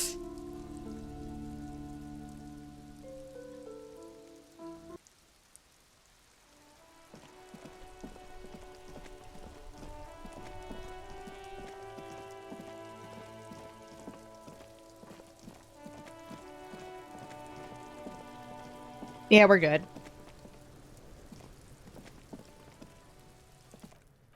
Let's load because I just saved in front of her.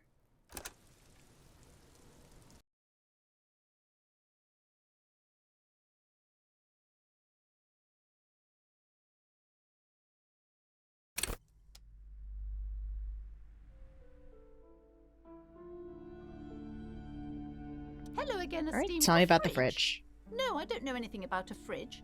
Aren't you interested in books? Look, one takes more efforts.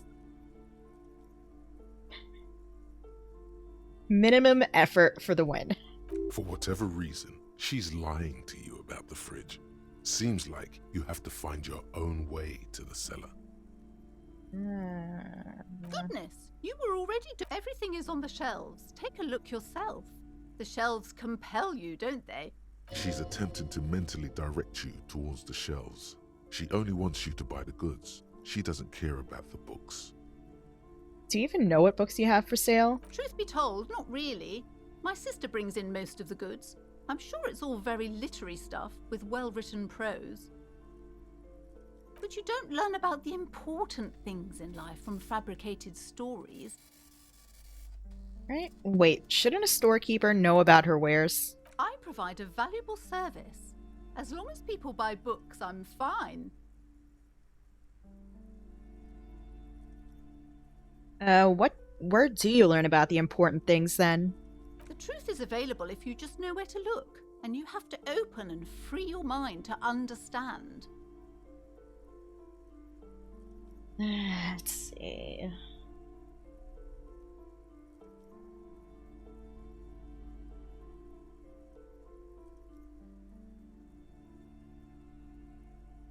She smiles and nods.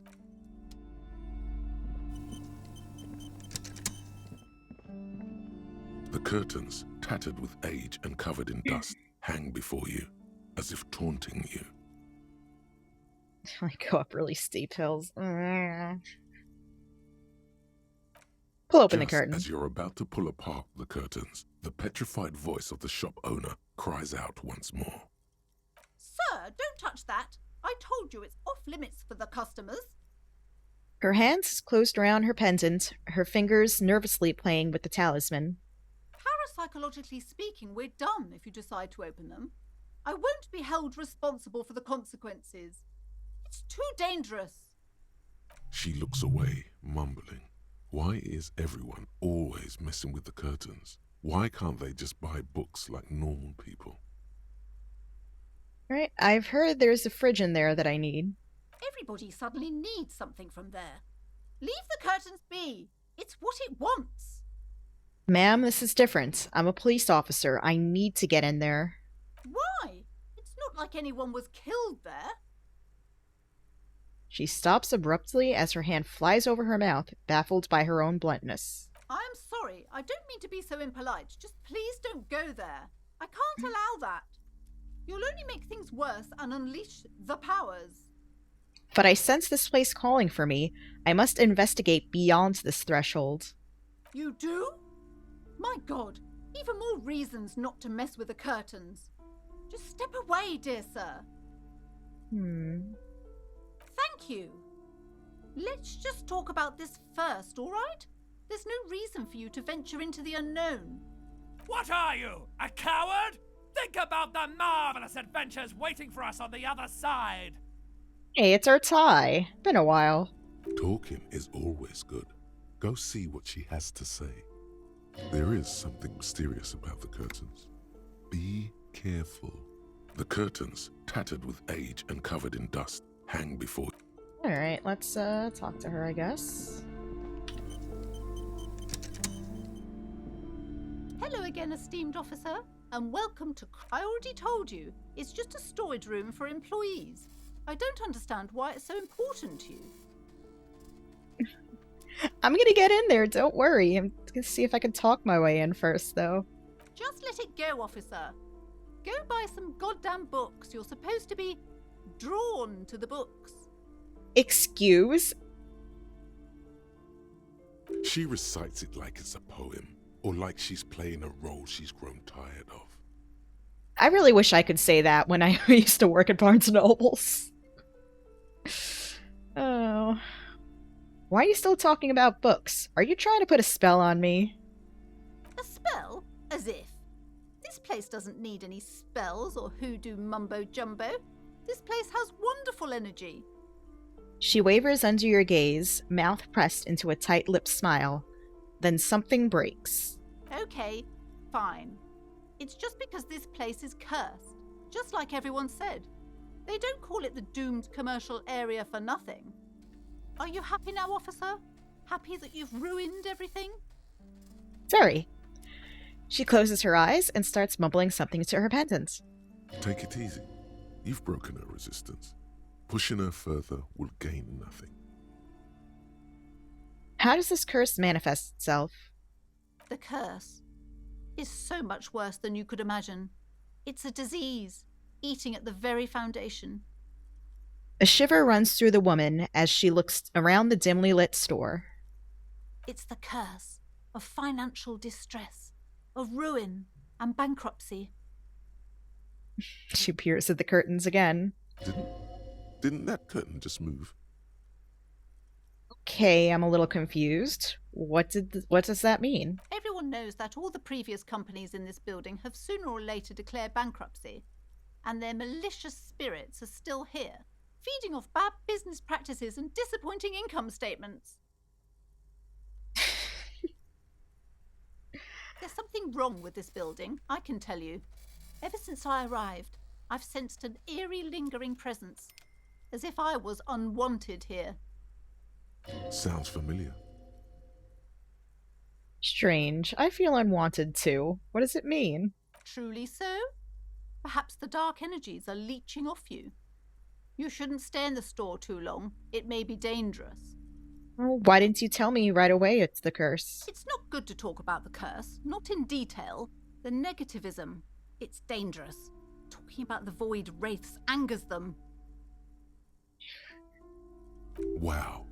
Void raves. You have new words. Sounds like something we're gonna fight in an upcoming FF14 expansion. Maybe, I don't know. Or summon. Have you hot selp? Yes. Have you hot selp from anyone? Not even fixing that statement. Yes, I've contacted numerous parapsychologists and even a pair of Simonese mediators. They provided me with the wards. She nods at the strange cage-like trinket on the curtains. The wards help to keep the doom at bay and protect us against the darkness that lies further in the building. Even though now I fear, it's not enough. Is your pendant part of the wards as well? Oh, this? No, it's a special Himian amulet, blessed by desert pygmy shamans, with a spell of compulsion. It's to compel people to buy books. There are numerous spells cast throughout the store. I had the books anointed with a different inducement spell, for example. It's guaranteed to boost sales 15%. Uh-huh. Desert pygmy shamans. That sounds like a rather questionable way to describe a group of people. Just a bit. Oh, would you like me to take the case? I could investigate, see if the curse is real. Most certainly not. I don't want anyone who's not familiar with the psychic arts to get involved in this mess. Stay away. Leave the spirits be, so they can return to their slumber. Curious as to how this works, lol. Oh, hey! Thank you for the biddies! Yay! That's one of the things that I still need to do a custom alert for. That and the gift subs. Yeah, it makes noise too. I need to put in... I want to change the, thingamajiggy brain picture that shows up with it, though. My liege, you know what this case calls for? A para-detective. Tell her there's a dead body involved. That will make it easier.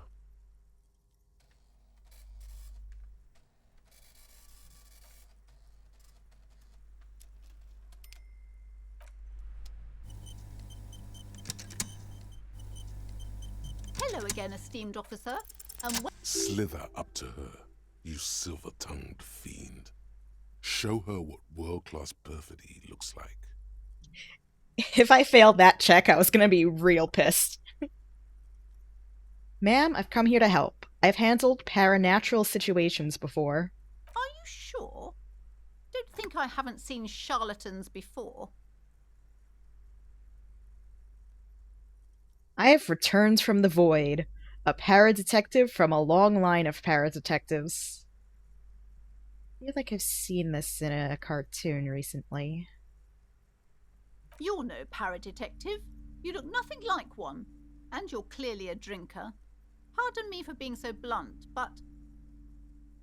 By day 3, the save folder will be taking up more space than the actual game. Yo, you should see how many save files I end up going through when I play games. You gotta rotate them saves, or if you have infinite save slots, just keep saving. Just Skyrim. I don't even remember how big that folder was. It was many computers ago, so You look like one. yeah, true. Railroad SSR spinning around with bits make the world go around. Nice. I gotta figure out something for it's all my alerts are something from FF14, so gotta think of something for that. I mean, I know what I want to do with the gift alert, because there's a mount that's like a bear, like a Santa hat, throwing gifts.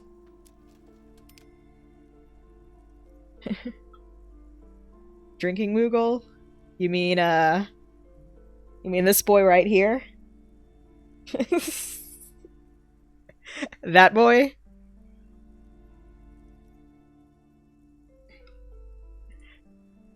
You know what, maybe. I'm gonna have to go back and rewatch, find the scene again, and make a gif out of it, though. I don't remember what scene it is, though. I know where it is. I don't remember what. But anyway. It's human outside that is not air but soup. Yeah, it's really not great. I went outside on my balcony for like 2 seconds earlier, and I was like, nope, nope.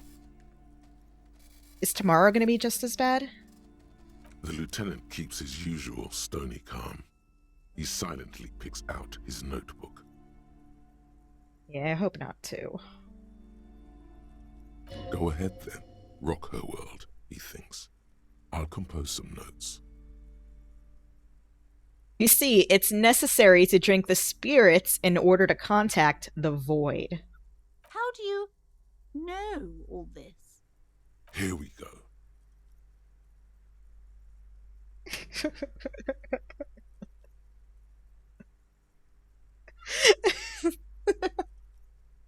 I hope this works. I am the Void Revenant. I have the powers to debad all the bad energy. I should have realized. A pattern lies within the fabric. The hand of fate guides us. Our meeting couldn't have been mere chance. Oh yeah, I have the best debad powers. Perhaps you truly are the one to deliver this woman from the doom. Saturday it's supposed to rain.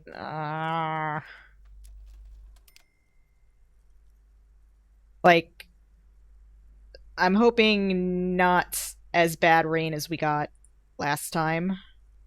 Turns out you were Mercury in retrograde all along. But I am not the only one at risk. I have to think of my daughter. You are certain you can help us? Keep us safe? I can't allow any collateral damage to hit us. Just ask my partner Kim. He'll vouch for me. Oh, Come on. Yeah, last Saturday really was something. Certainly so, ma'am. I can assure you my partner is eminent in this particular field.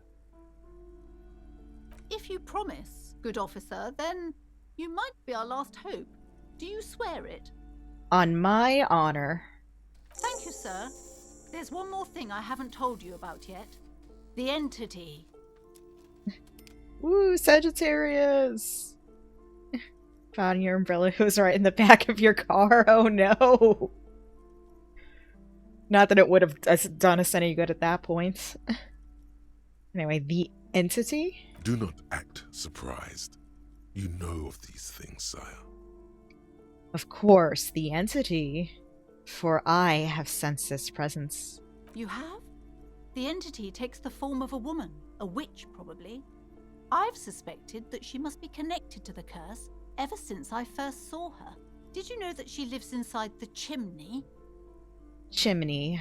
The passage between heaven and hell, of course. Yes, that chimney is part of the building's central furnace, and it's enormous. She has barricaded herself behind some metal security curtains. God knows what she's doing there.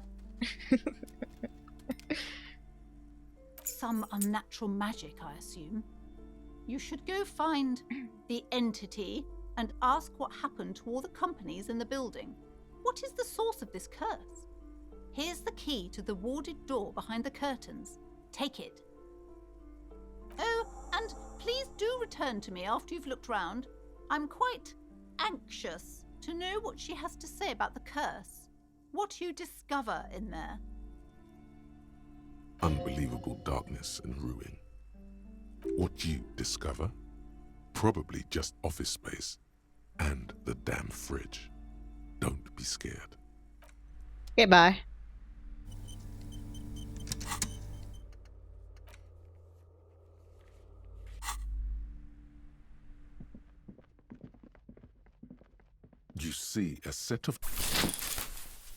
You see a dimly lit room full of dusty furniture and trash.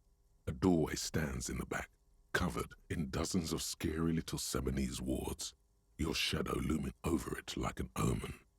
Oh!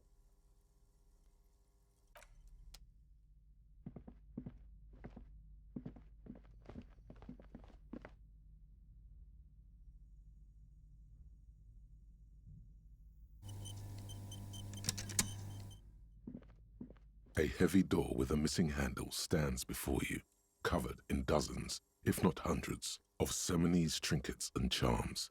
It appears to be locked. Let's unlock it then. After exerting some force, you manage to turn the key. It's eerily silent. The door slides slightly open, letting a draft of cold air into the room.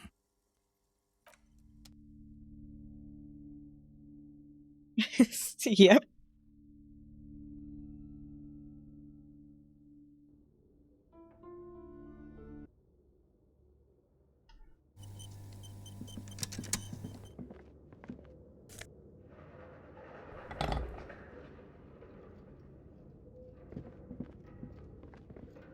A barbell lies on the floor. The color has worn off its weight plates. The bigger my save folder, the more powerful I get. It's 60 kilograms. Your triceps hum at the sight of these weights. Show the world what kind of beast it's dealing with. Lift them. There are no collars on the barbell. This is a safety hazard. Why does it feel so familiar? Nope.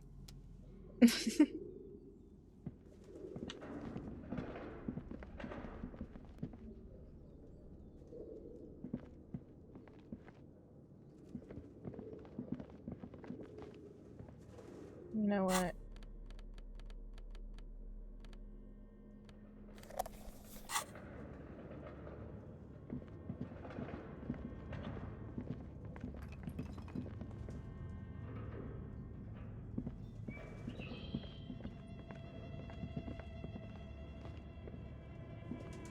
Yes? No. Trying to get to Yes? that, not you.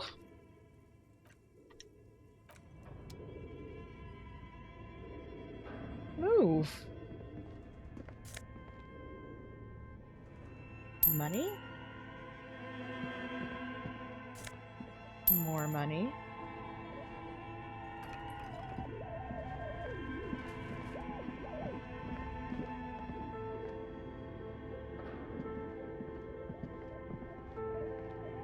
This appears to be some kind of machine with a cube-shaped heart and a wired framework. The keyboard has a rectangular on-off button. A piece of paper still hangs from the printer. A radio computer. Just sitting here without anyone inside. But we are looking for a fridge, and we are pressed for time, so... On the other hand, it's not that I'm not interested in abandoned radio computers. I'm gonna turn it on. The machine lights up like some prehistoric animal stirring from its slumber, revealing fluorescent play and print keys on the keyboard. The hatch on the machine's central compartment is wide open. Hey, well, what's inside? It's empty like a beehive without its brood.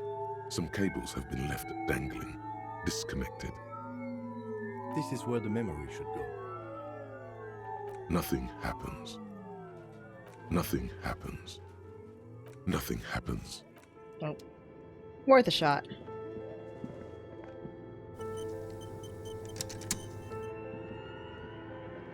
What is here?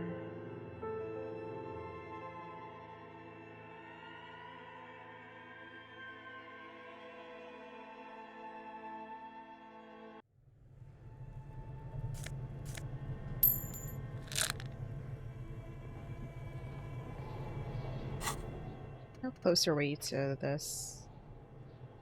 Not this. No, where are we? Okay, still an hour away. So I want to come back here and... What the fuck? That's the fridge.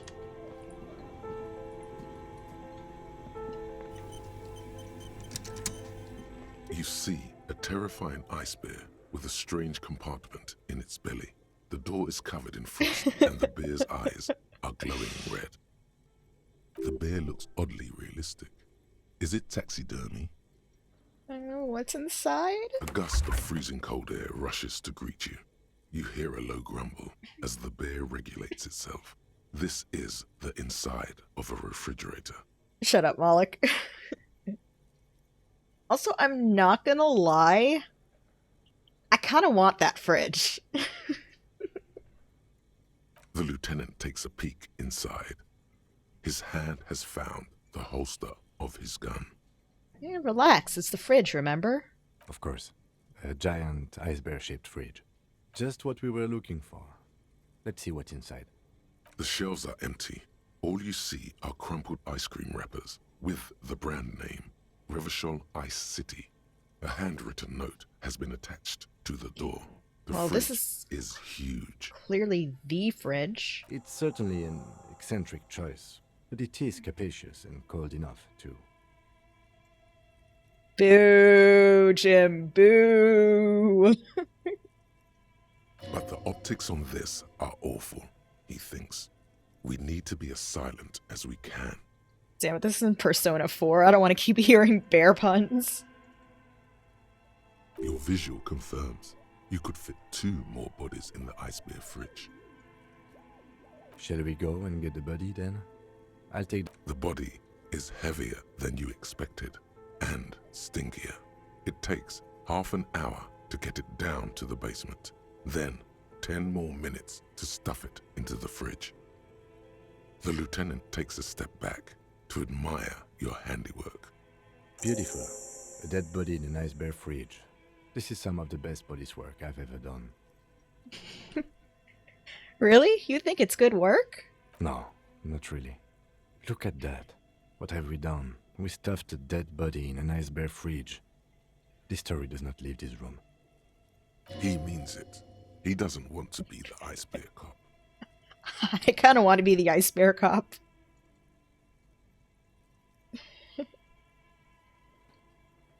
This isn't police work, Kim. It's art. We're artists, and this was our vision. If I were an artist, this would certainly not be my vision.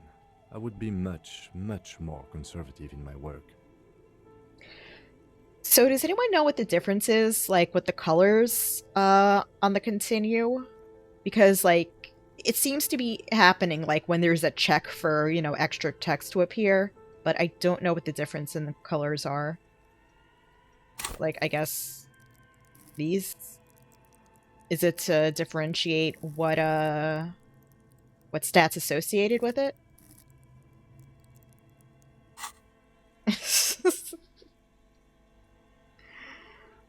He's right. His work would be much more formal. At least we've stopped the body from decomposing further. Now you can conduct another inspection under controlled circumstances. Okay, it might be, because this one's blue, and I think it was blue. Inside the icy realm of the ice bear fridge, the corpse stands slumped, waiting. I really want to make this check.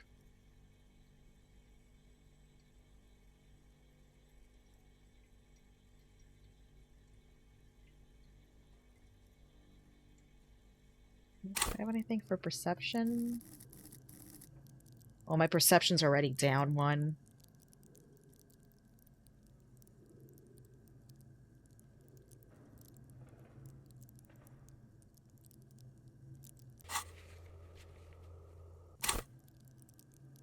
I feel like my thought is gonna temporary research. I think that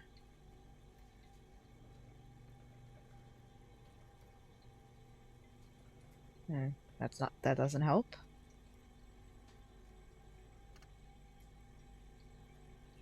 You know, I'll come back. Because I don't think I have anything for perception, like perception clothes and shit. I'll come back to you. I'll come back. Stop wasting time, you're smart. Let's take the notes. You pocket the note and the little fridge magnets keeping it on the door. Sam in one of the ice cream wrappers. A friendly cartoon bear smiles back at you from a glossy cellophane wrapper. It looks nothing like the fridge or the decomposing body in it. Oh, what's it doing here to begin with? Good question. It looks like an ice cream fridge. So they tried to sell ice cream from this hyper-carnivore? I know. What an unfortunate marketing choice. I'd totally buy ice cream from it. Especially with the glowy eyes. What is even worse, the bear is still costing them money to this day. The electricity bill must be catastrophic. On the other hand, it did help us with a certain corpse situation. Lucky us.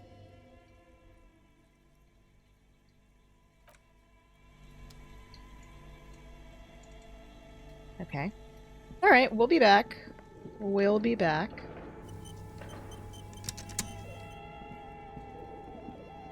A thick layer of coal dust covers the furnace, coloring it pitch black. Looks like this furnace has a face, and it's a face of agony. Kim, what is this thing? Is it a furnace? Looks like it. Looks like an old central furnace used to heat the building. It's connected to the chimney. Bad name, calling tips. No one has used it in ages. No signs of any recent fire. Only dead rats. Right, well, what's inside it? It's dark and grimy here. In the darkness you can hear chatter. It's coming from above. A voice or several voices talking to each other. Near the smoke chamber, upstairs. What are you doing? I'm not sure, but I think I can hear someone talking upstairs. If it was bear-shaped, it would be a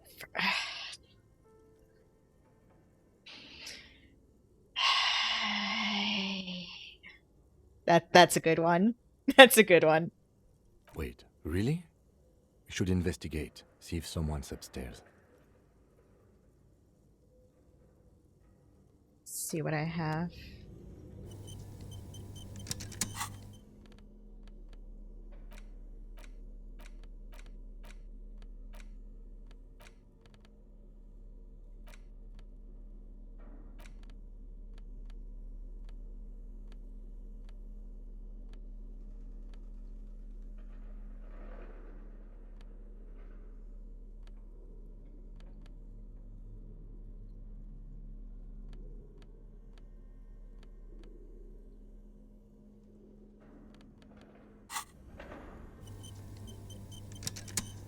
A thick layer of coal dust covers the furnace. You must have...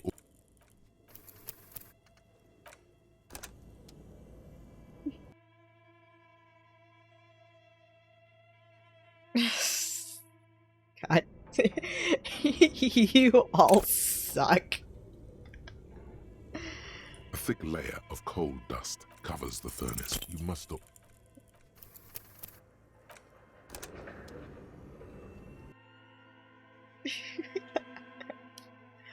Oh.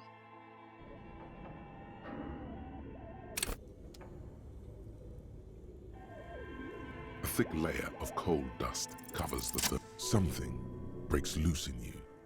A mighty bellow echoes throughout the chimney's depths. The chatter of tiny voices above suddenly cease. Then... Oh yeah, that was a lot of bear puns. Hello? You've awakened the entity.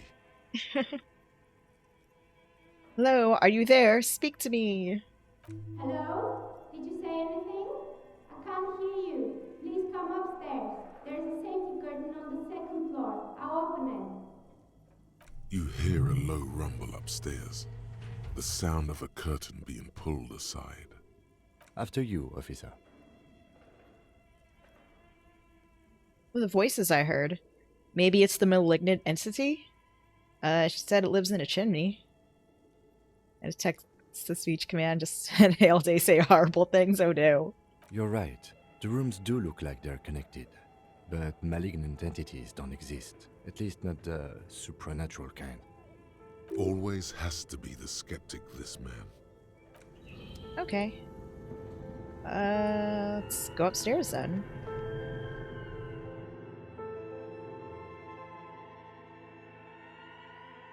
Let's get this mystery solved. It does have a text-to-speech. Wait, no, this is downstairs. Or upstairs? Wait.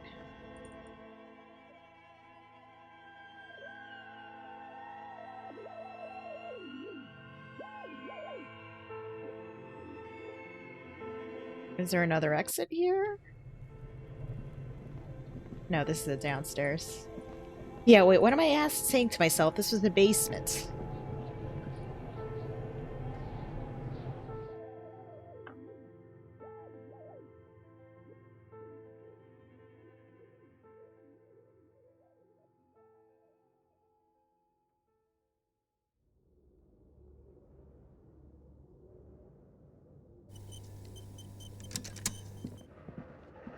This old fireplace is covered in lines drawn in blue and red marker, the mesh spreading over the stone like blood vessels on alabaster skin.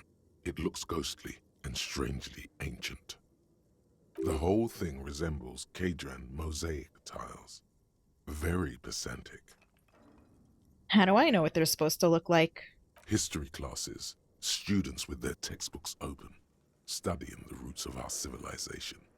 Those aquarelle blue tiles looked beautiful in the sun. Why do you have to bring that up again?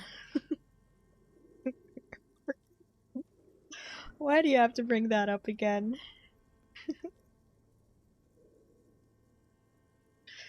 What am I looking at? Radio frequencies, it seems. UKV 123.6, UKV 123.7, UKV 123.9. Some written notes, too. Sparse and cryptic. There's some crazy shit when you room with random people at anime conventions. Unclear. It looks like a cardiovascular system split into veins and capillaries. Very advanced. So we're dealing with something medical here? You think so? The web is comprised of radio stations, all lead back to one red heart, titled The Game Master Frequency. A note says, this one can listen in on any station it wants. Wait, who's the Game Master? Someone very important. The leader of a massive on-air game built by these people. A conductor for the hundreds of story threads that pass through the Game Master's frequency. Well, if it's a game, then who's playing? Whoever decides to call in to a call-in station, it looks like. All of this is gone, left unrealized. There's no way a little basement studio working here could pull anything like this off. My God. It's as if the less money they had, the more ambitious their project became. Why do you say that? The schedule. I know doom when I see it. The company was running out of funding. What else? Nothing. It's just lines on marble. An echo from times long gone. No one has used the fireplace in ages. Intriguing. Your flashlight slides over an old green chalkboard covered in scribbles, sketches, and schemes like some ancient cave mural. Cool character, bro. Some of the writing has faded with age, but you can still make out sections here and there. photos and drawings have been pinned to the board. Let's check the drawings. These lithe, pointy-eared creatures appear to be different types of welkins. You make out autumnal candle welkins casting wax-based magic. No More Heroes 3 tomorrow in about an hour. Nice. Translucent welkins with organs shining under their skin, and even ether welkins hailing from the vast emptiness of sidereal space. Who are all those creatures? Fantasies of a tortured, feverish mind? You should adopt one of those welkins as your persona. No longer a mere man, but a welkin. No. No. No. One of the welkins, towering among the rest, appears to be different, however. Let's take a look. It's Vara Hamira, a high welkin, his face white and scarred like cracked marble. This is clearly a welkin supremacist. The note says, all non-welkin races will be purged. Racism gotta be everywhere here. Jesus Christ. The Haldor, the Twarg, the humans, and even headless men, all of them, purged. Imagine a world filled only with Welkin, Green Welkin, Dread Welkin, and the High Welkin to rule them all. It's enough. An inordinate amount of time has gone into drawing these little Welkin creatures. Why would anyone spend so much time on this? Some people really like building a world, I think, even if it's just for a game. Are they? Who drew them? Are they real? This looks like concept art for a project. It's not really real. One of them is a Welkin supremacist. Mm-hmm. Political commentary. That one has a great beard, too. It's okay if you're a supremacist as long as you have a cool beard. You heard it right here, folks. Right from Kim. Just look at those details. So much effort. And in the whiteness. Oh, God. And for what? All gone. Yep, let's check the photos. The photo collage depicts barren, icy landscapes wrapped in perpetual night. You see permafrost and glacial landforms, dead trees grown in under the snow. Entire oceans have been frozen from shore to shore. There are pictures of settlements on dried up riverbeds, abandoned in a storm. Animal corpses in the dark, carcasses and bones. Yo, I haven't seen his stat sheet. No, there's no proof that he didn't learn it. You see primitive oil rigs built into glaciers, boreal dvorg, yurts under the snow, great mammoth-like beasts of burden. Albeit dark and cold, this vision also feels cozy in its own way, like eggnog or morphine, a much-needed respite from our own world.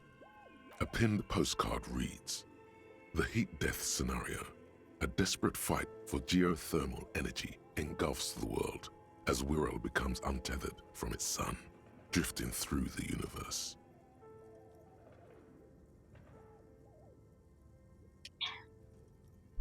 Alright. Hydrated? This is a monthly calendar from the year 50. Cryptic words like sprint, daily minimi, and GPI span the marker-drawn grid, the grand scheme of production and money. So notes. Oh, good thing I'm not running for president or comptroller or whatever. Oh yeah, also, cryptic words like sprint. Sprint, the most cryptic of words. Minimi stands for a mini-meeting. It's part of a bigger framework for managing work called RUN. Station 41 tried to implement it a few years ago, but failed. What happens? We still got time to waste until... It's got a couple of minutes left for that. Right, so what As happens? time goes on, The numbers in the boxes grow rarer and rarer. The board becomes an empty snowfield in the final days. Only failure and regret dwell in this region. Looks like they didn't make it. Well. A note in the bottom left corner of the chalkboard says, "See the prod schedule filament for details." The handwriting is only partly legible, but you can still make out 3 slogans: "Call in, tune out," "Wirral untethered," and "Heat death of the universe." Cool.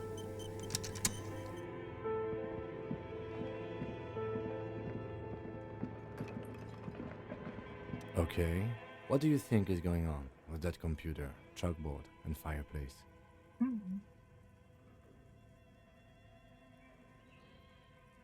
It's just a failed business. The only question is, what the hell were they making?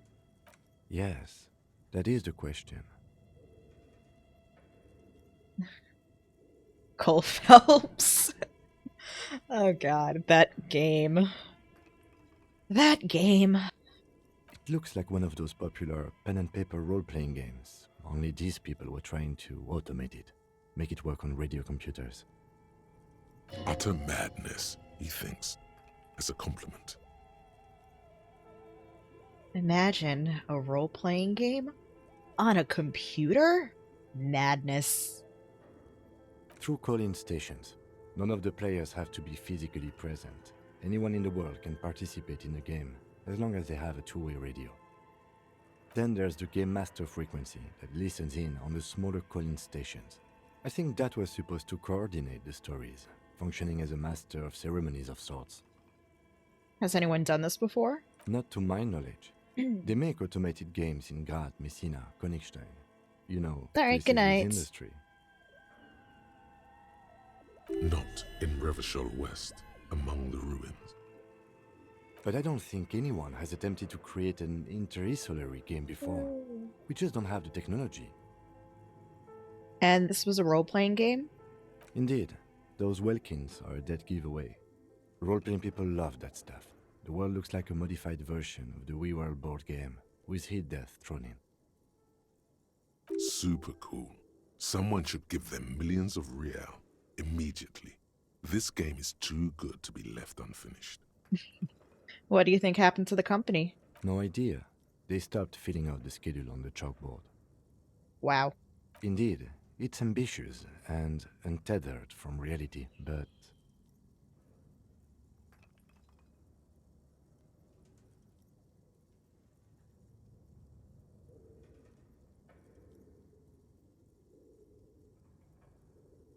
The world is cold and lonely.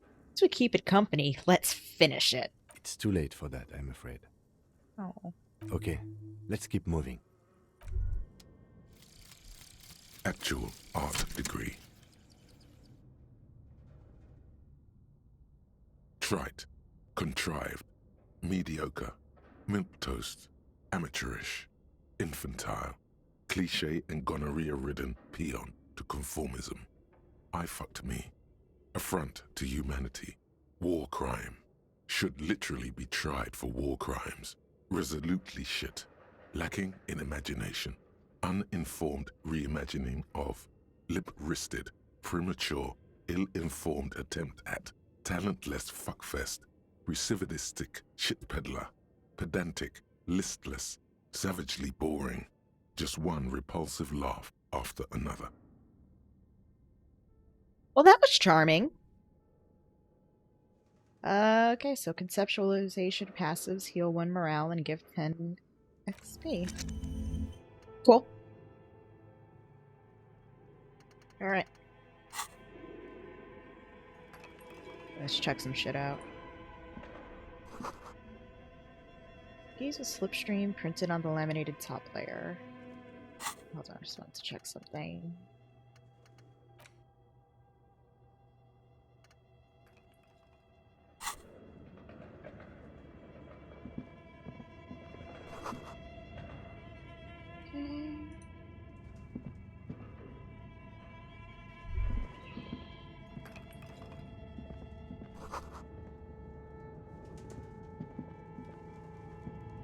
Yes?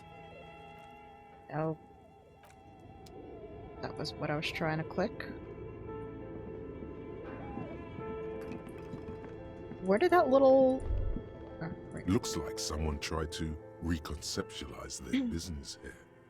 I don't get it. Look, the skis and rotor blades both bear the same Slipstream logo. It seems likely that they started out making one, failed to turn a profit, and then pivoted to producing the other. What do they start with and which do they pivot to? That's a good question.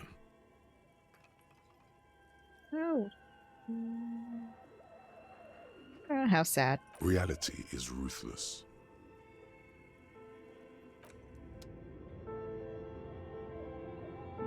What is in here? Cool.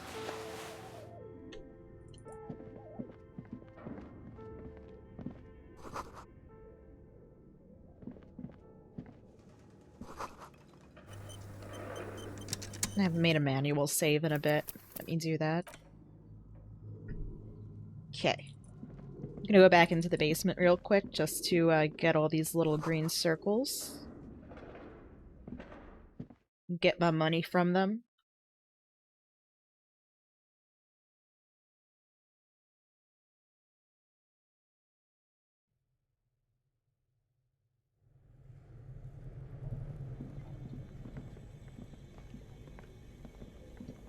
Get 10 cents from each one. That didn't even show me anything. Screen maker. I saw some text like flying off screen. What? Oh no, that was just that. Ooh, it's a hidden doorway. What's this though? I'll come back to you.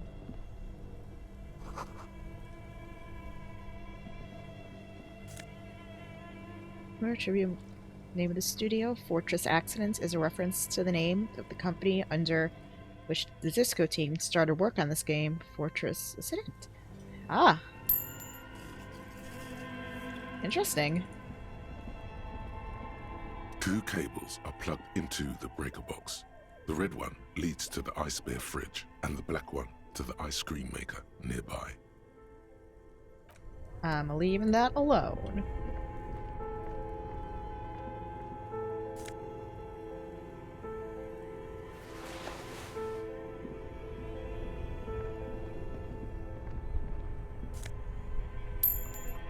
More money. It's like, I wonder where that goes. We'll check that shortly. Let's check this secret room first.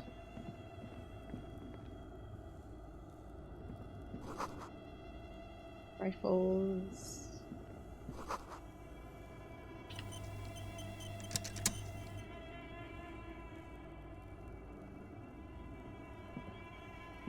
A few bricks have fallen off, revealing a compartment behind the wall. It's too dark to see in. Where are we? Seems like an old bunker from the revolutionary period. Look at all those rifles. Must be an old weapons cache. Game dev is a minefield where half the mines is running out of time and the other half is running out of money. Yeah, it definitely is. It definitely is. I have seen enough what happened videos on YouTube to know the clusterfucks that could happen in game dev. Which I recommend. If you want to see videos on basically game development clusterfucks, if you look up the What Happened series by Matt McMuscles, really, really good to watch. Very, very intriguing stuff. Learn a lot about stuff going on with failed games and just games with really bad development cycles. There is, yes. And there also appears to be something inside the hole. Interesting. Do you want to take a look? Yep, I do. Your hand reaches deep into darkness and spiderwebs. Rummaging around, you find rusty rifles hidden away. Yo, guns! Are these any good? Most of them are rusty and inoperable, like the rest, but one catches your eye. A bolt-action model with a fine wood stock in better cosmetic order than the others. Take it. You're a police officer. Police officers carry guns. Hell yeah. This one looks nice. That's a rare sight. Seems to no longer be functional, but still a beautiful thing in its own way. What does this mean, a rifle here? It means there are firearms, albeit inoperable, still lying around in Martinez. It's an interesting coincidence, I would say. Might come in useful in the future.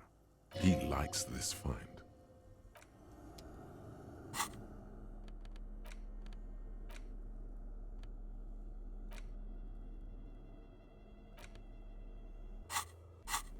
Hang on a second. This filament contains information that can be read using a radio Oh! Okay. I know what I want to do. Start a comment to phrase. 100k, that's enough to pay a team of 12 for 2 years. No, it is not.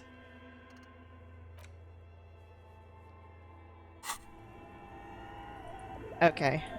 I know exactly what I want to do right now.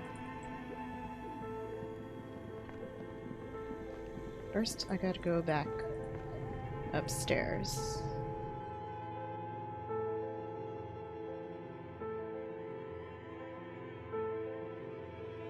It's a good thing I read the description of that because I was just about to sell it without any thought.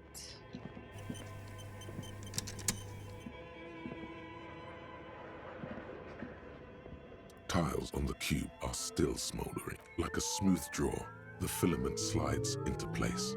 On the keyboard, the play key starts blinking. A bar of fabric right above the keyboard starts producing a soft hum. The sound of static seeps through the machine's planar magnetic driver. Have you stirred the ghost of the doomed commercial area from its rest? Could this be its dismembered heart beginning to flutter? The static gets louder, slowly filling up the abandoned hall, until a voice speaks out, crackling and old, cutting into the air. Good morning. Fortress accident en rue de Saint-Ghislaine. This is East Insulindian Repeater Station 1. Please repeat. Is this the production schedule? What's the production schedule? The filament you have inserted into the reader. You mean the glowing thing I put inside? Yes. Is that the production schedule? Yep. Good. Please repeat the password. Password. Of course it would have a password. That's why there's a human administrator involved. You should ask her for a hint. Is it my birthday? No. A hint system is not part of the protocol for repeater stations. This is the police? I am contractually obliged to protect the privacy of the filament holder for stress accident. Without filing a warrant with Linkdale, I cannot give you access to this filament. I'm afraid we are not doing that, unless we want to wait for a month. Now, can you please repeat the password? Received. I will register this login attempt. Don't worry. Passwords have a way of turning up sooner or later. Fortress accident. Is there anything else I can do for you today? It's all for Thank now. you, and goodbye. Tiles on the cube are still smoldering. Nothing happens. Damn.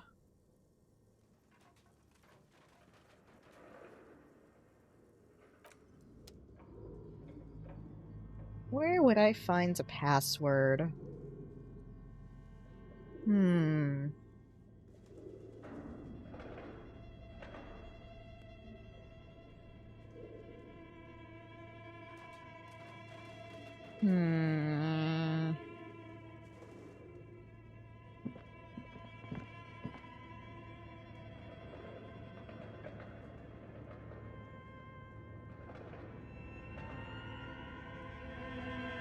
Nah, I'll come back later. No rush on that, and I will leave that thing right where it is. Okay, there was an exit down here.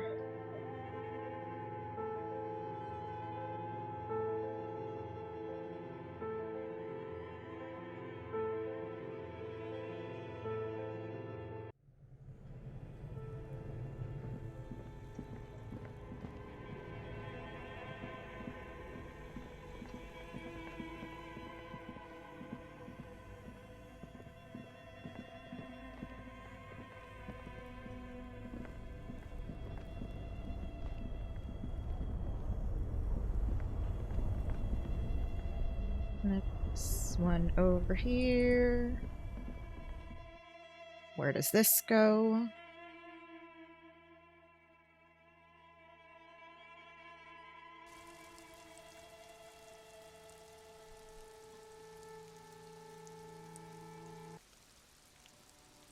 Oh.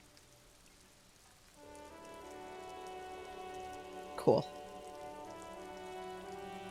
Okay, so we don't need that flashlight right now. So let's bag. Okay.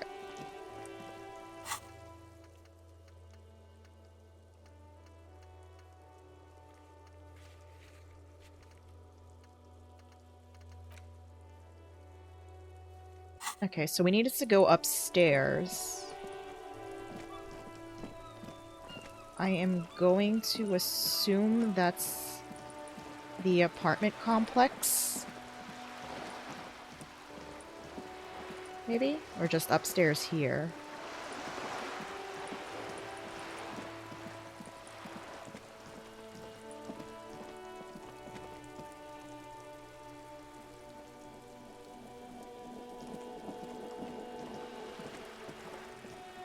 The lady we were talking to.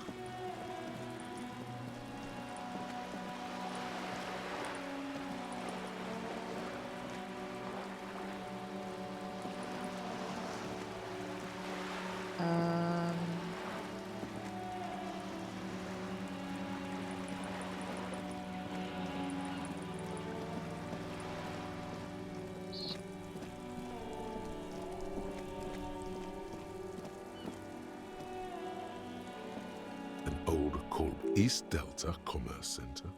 This must be the name of the doomed commercial area.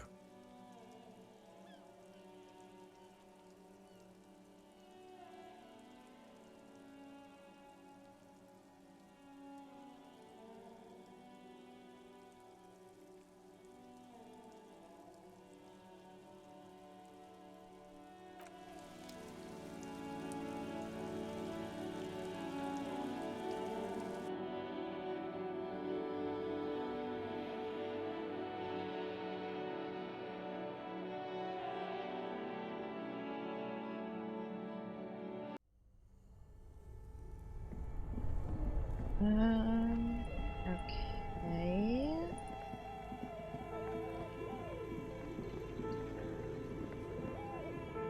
A thick layer of coal dust covers the furnace, coloring it.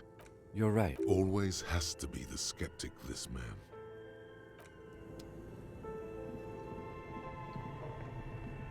Okay, she lives upstairs. Yes? That... Oh no. No. But how do I get to the upstairs? I don't know if the apartment building is that.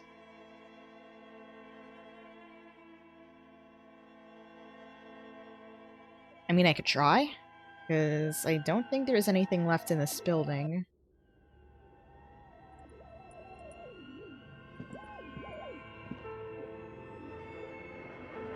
Maybe I should put the flashlight back on. Just for a sec.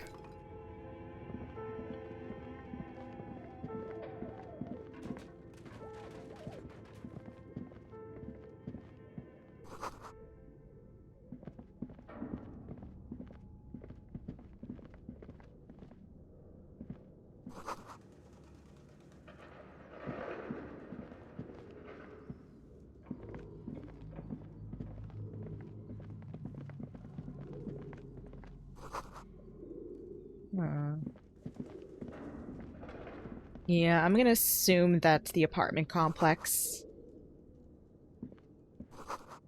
So we'll give that a look-see real quick.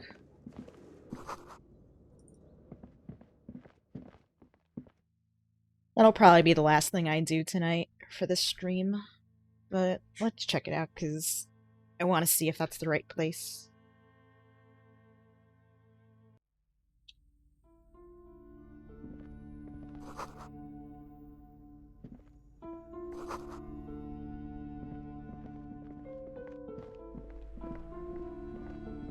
Yeah, this is just the bookshop. Alright, let's go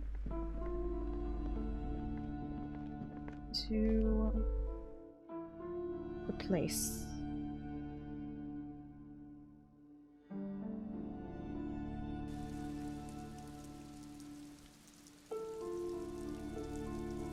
Then we'll have to come back tonight after 9 o'clock to see the smoking dude.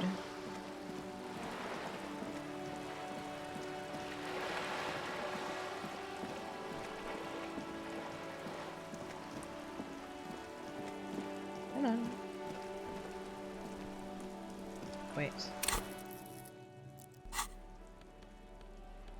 Don't need that anymore.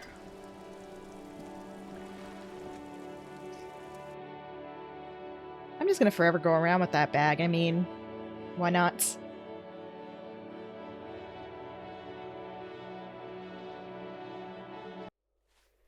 Gotta get money somehow.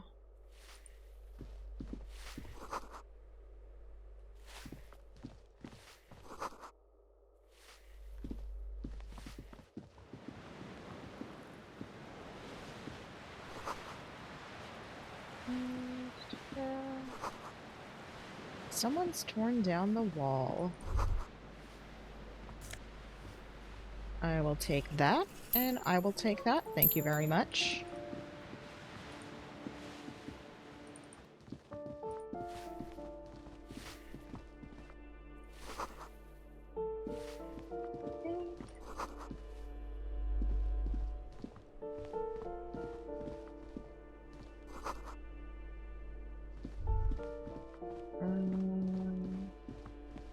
Said they slid open something to let me in somewhere.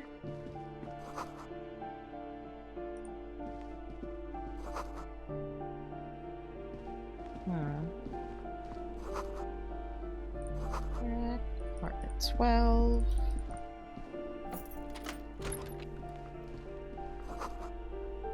Nothing in there. We'll check the balcony.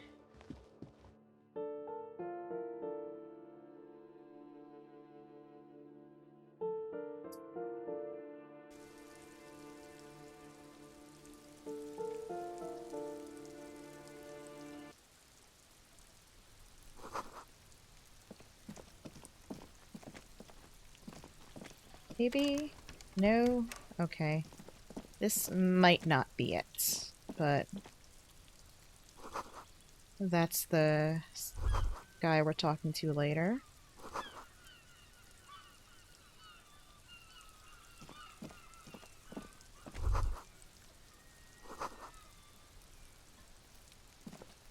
Okay, that is nothing useful for me. Let's check the other balcony, I guess? Unless it's that door. No, that would make sense. What it? No. No, that's just the back entrance. Okay, let's try the other balcony. Unless this? You hear someone walking around inside, rearranging the furniture. Yeah. Don't think so.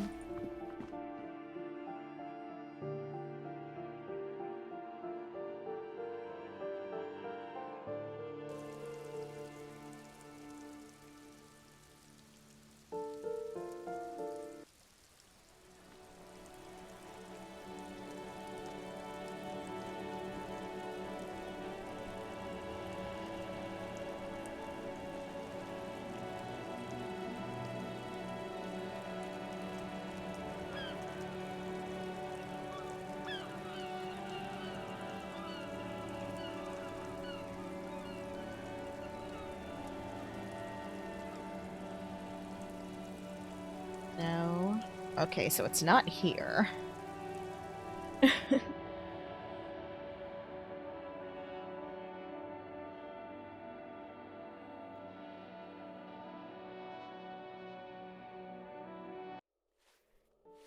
I think I might have missed something in that building.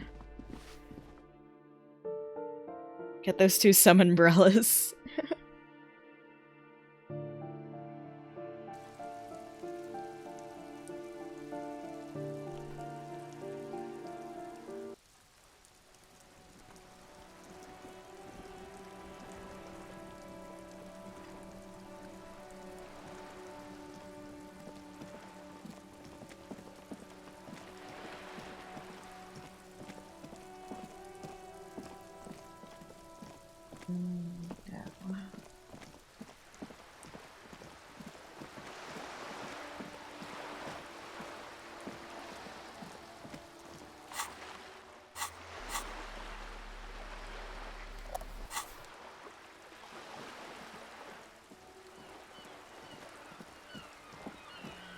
Okay, must have missed something. Give it another look-see, and if I don't see anything, I'll just... That'll be that for now.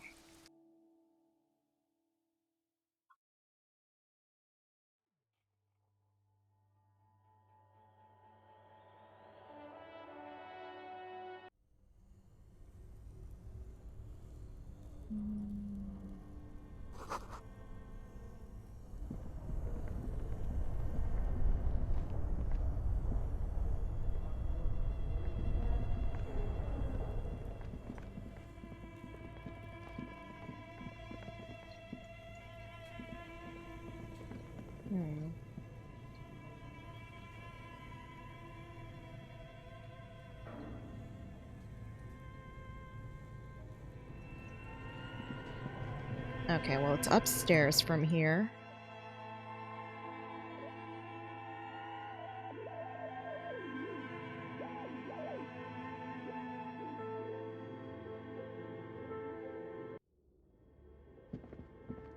Okay, we'll come back later to try to figure out... Oh. Is this it? This might... Don't remember that being there before.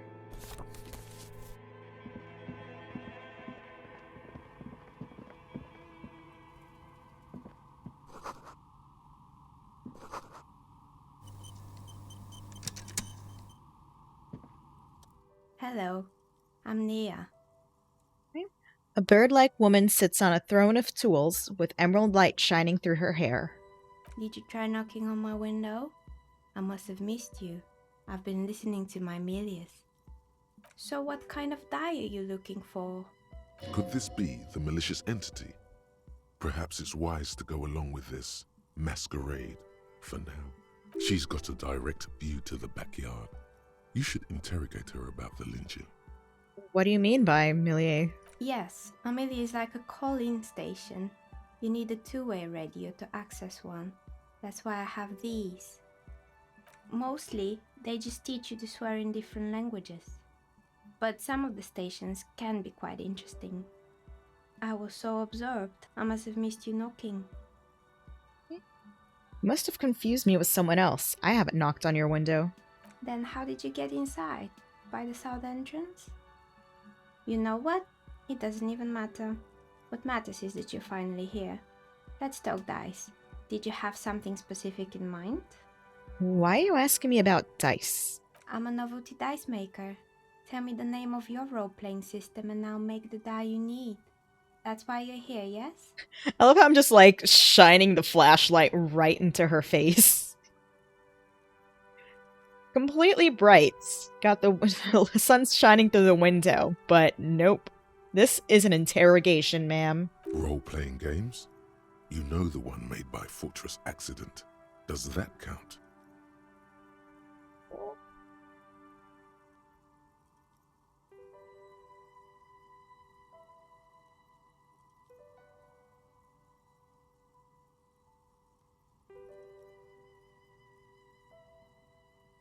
Well, for now, I'm looking for answers. Answers? How strange. These days people only come to me for dice and role-playing games. I'm not sure how helpful I'll be, but go ahead and ask. The walls around her are covered with rows of precious stones and minerals. It almost looks as if the stones and dice are a natural part of the room, growing out of the shells like stalagmites. Oh, I like that. I like that EXP thing I just got. So that's the thought I had earlier. Nice. That was definitely worth going out of my way to get. I mean, not that I really went out of my way too much, but I was gonna talk to that guy anyway. This person means you, or no one else, absolutely no harm. She will answer freely and honestly. No falsehoods are present. She's a novelty dice maker and doesn't have anything to hide. Ask what you need. Well, how did you become a dice maker? How did I become one? It was a business decision. I was a regular jeweler at first, but that's an unfocused field with too much competition. Some of my friends were role players. They asked me to make some polyhedral dyes out of cobalt. That was my first order. I grew it from there.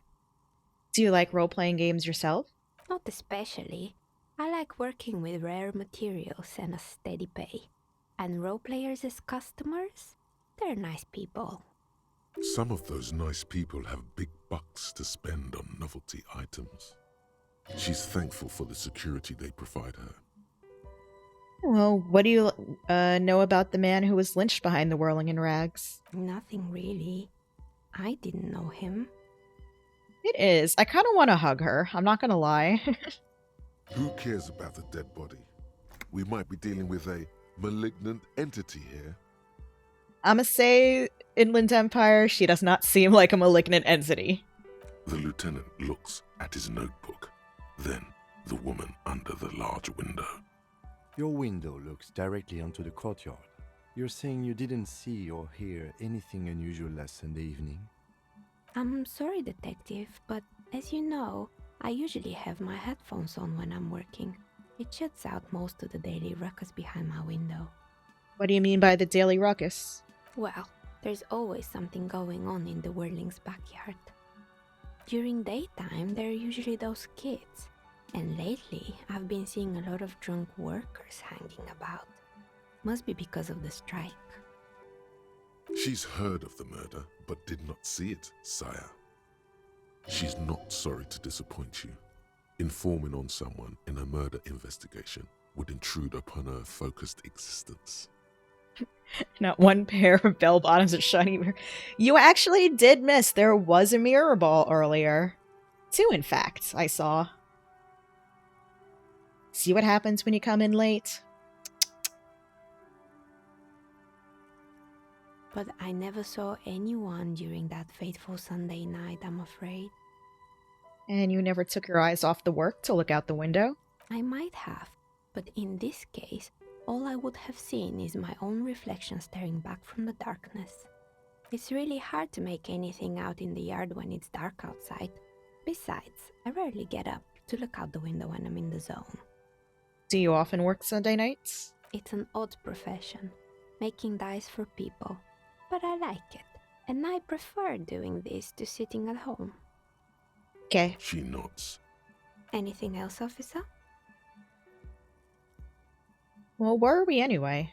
We're inside the chimney of an old central furnace. It's strange, I know. She looks at the ruddy bricks that make up the walls.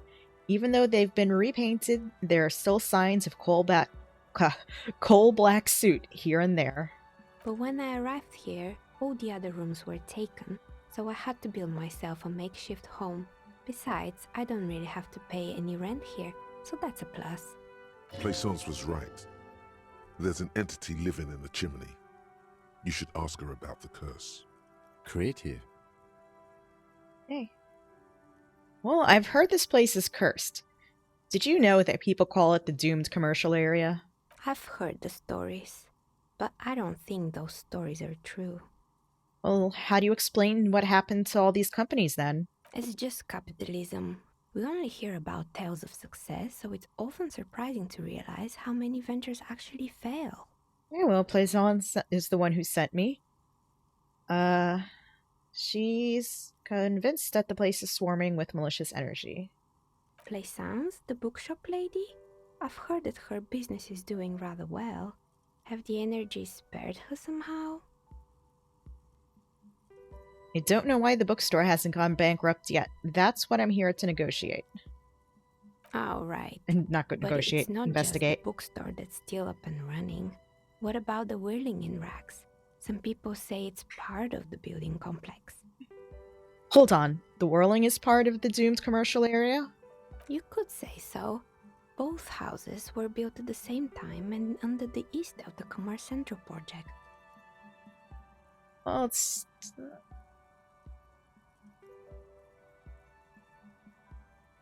I mean, it's...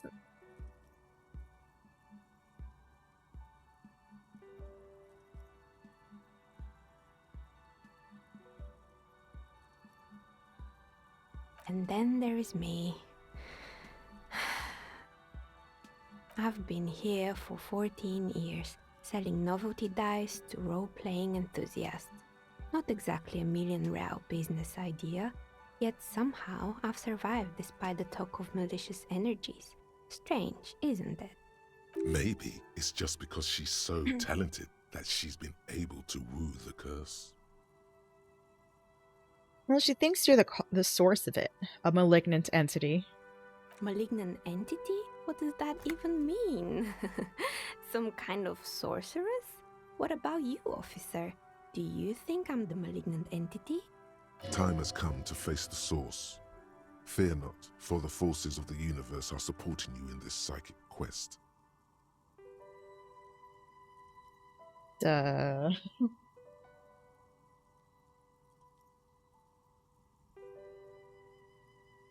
I don't know. So I'm the grand dragon in the cave. Might I ask what supports this claim? Well, you're the last man standing. I am responsible for making sound business decisions, yes, but not for my fellow tenants' misfortune.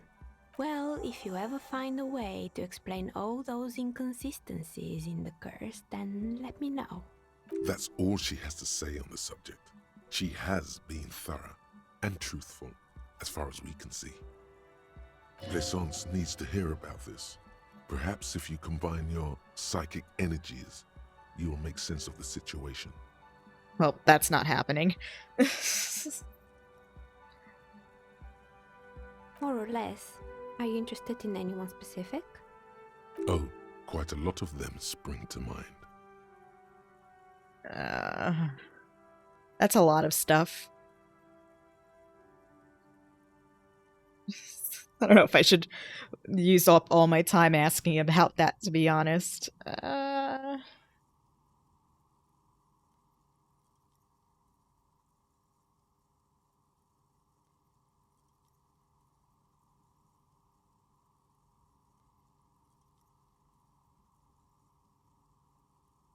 Probably not for now. Good. I hope it clarified things a bit. What else?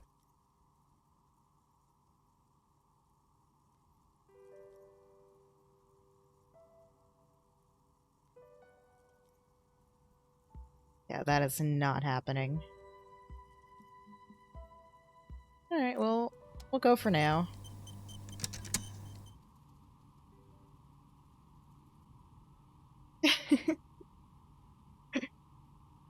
Just never tell me the odds territory.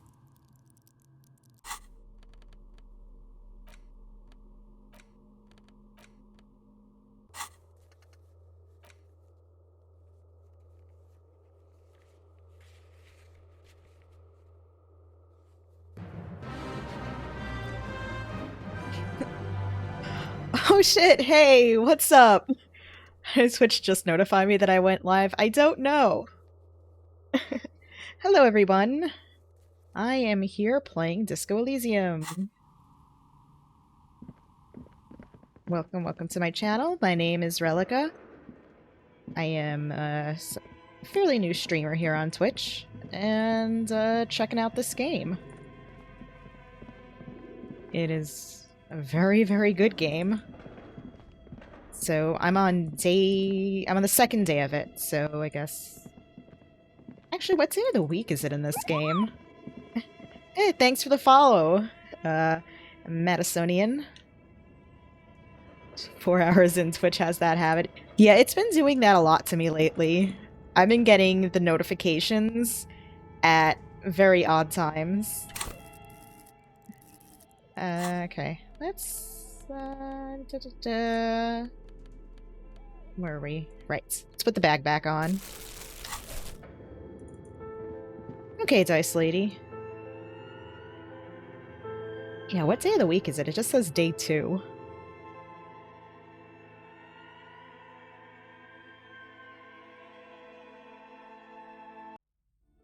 Strange. Alright, well.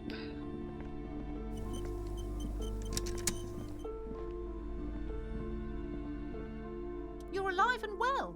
Don't keep me waiting now. What's in there? In that dark sarcophagus? The dark sarcophagus.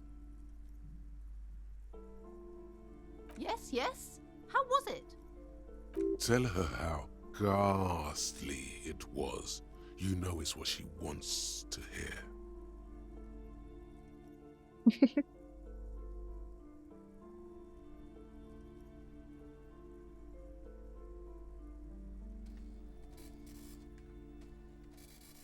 This charnel house of failed business enterprises leeching life energy from this bookstore. I knew it.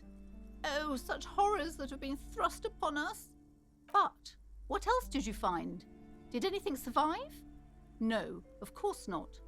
Have you located the entity? Yeah, I talked to her. Her name's Neha, and she's a novelty dice maker. A novelty dice maker? Well, spit it out. Why does she need the dice? For some kind of sorcery?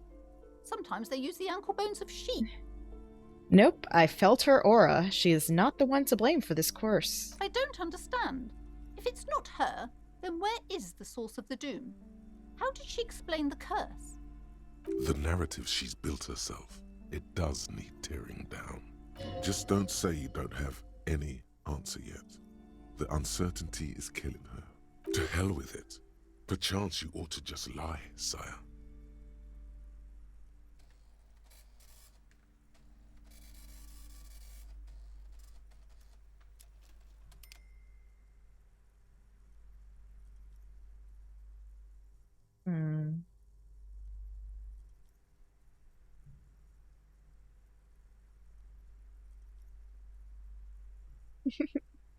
That hussy of an entity.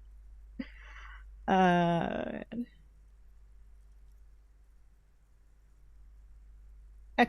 bruh, it's just capitalism. Wait, what? The entire economic system is cursed? Now you're getting it. This is a lot for her to pass. Wait, what? No, that's not what I meant.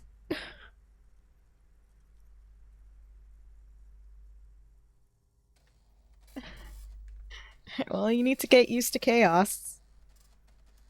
Chaos? Are we still chaos posting? Is that still a thing? Precarious world? Economy?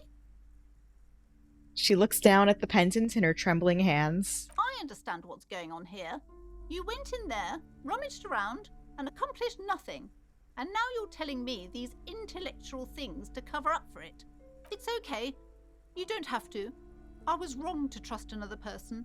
I will manage this psychic calamity as I always have. Alone. On my own. As she has to, every day. Thank you for nothing. Please, do buy some books, or be on your way. Wow. Total psychic collapse between you two right now. There was never any other way this could have gone. She's just too far gone into her own mind. I am sorry we had to disappoint you, ma'am. Can we go now? Okay, but please, only a few questions. The woman before... Okay.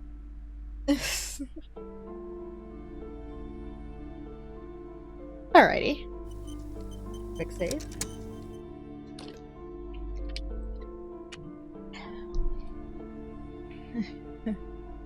My name Tibbs, you know the drill. Alright, let's get these little circles.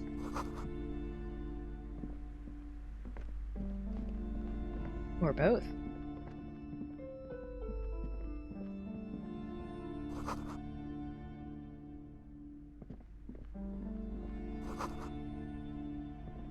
Alright. Okay, so we're done with that.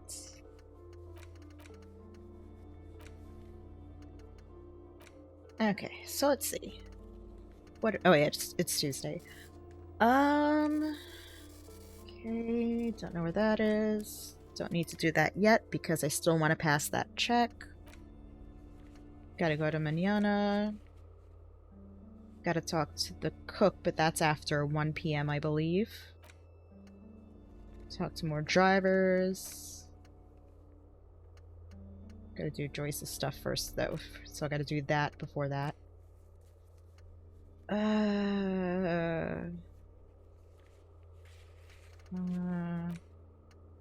Secret passage, I have no idea. That's probably from Joyce. Gotta ask him about that. Don't know.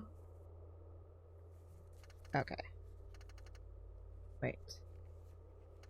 Oh yeah, I gotta call back for the armor thing. So I may as well also talk to the guys, the Union guys. Although something tells me it's not gonna go great. But I don't know how long they hang out inside the cafeteria, so I'll come back to talk to you later, kiddo. You look like a good bean.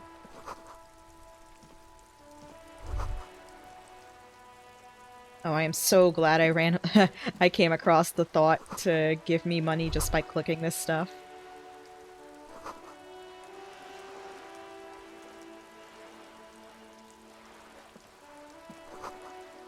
$0.10 for every green thing I click. Alright.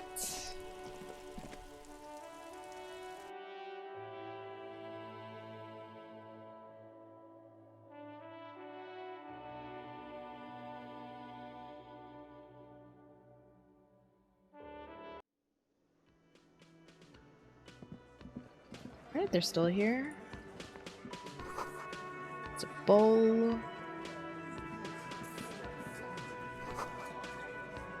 Bushes. Money. I'll take that.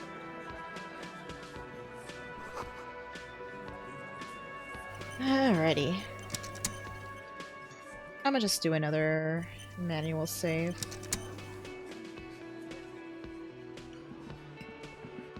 Oops, no. Over here. Oh. Okay, fine. I'll talk to you first, I guess. Let me handle this. Detective disorientated. Are you still wondering where you are? This is Martinez, in case you've forgotten. I advise you not to overstay your welcome. Excuse me? Excuse? Her entire character has shifted. This young woman is cold as ice. You're not a gardener. That's right. I am not a gardener. I'm a legal counselor for the Dock Workers Union. So let's get to it. You're looking for Titus Hardy? You think he has information that will help you? Maybe he does. That's Titus. Talk to him. But know this. I'll be keeping an eye on you. No strong arming. Nothing official. The District of Martinez does not recognize your authority to make arrests. It doesn't matter if you recognize our authority. We will make an arrest if we have to. She says nothing. Her glare speaks for her. Could this be the Miss Beaufort that Easy Leo mentioned? The one Mr. Everard sent to law school? Hey, what's your role in all this? Like I already told you, I'm a legal counselor. Do you have hearing problems? Are you Lizzie? I suggest not wasting time on trivial pleasantries and focusing on why you are actually here. Titus Hardy. Even though she has excellent control over herself, something moved behind her eyes. In the way she stands. In her face. You caught her off guard. Push her some more. Easy Leo told me about you. He likes to talk a lot. You are not here to chat up the legal counsel. You are here to question these men. You set the pace and the topic of these conversations here. Establish that. A man like Easy Leo could have said anything. Do not be restrained, sire.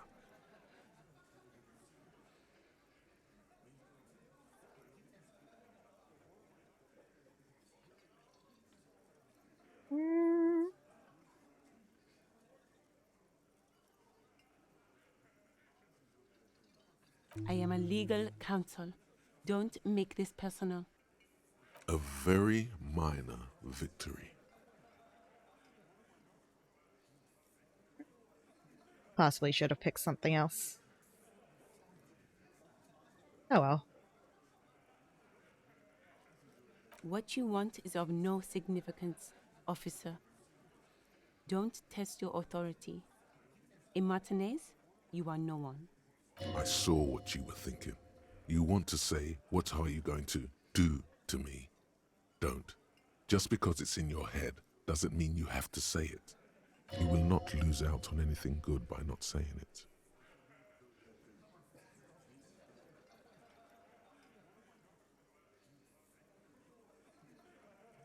All right.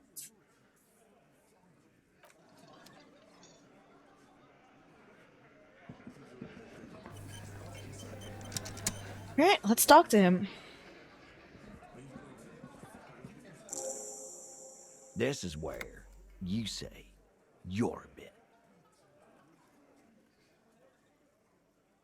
Broad-shouldered man points at you with a beer can. Detective.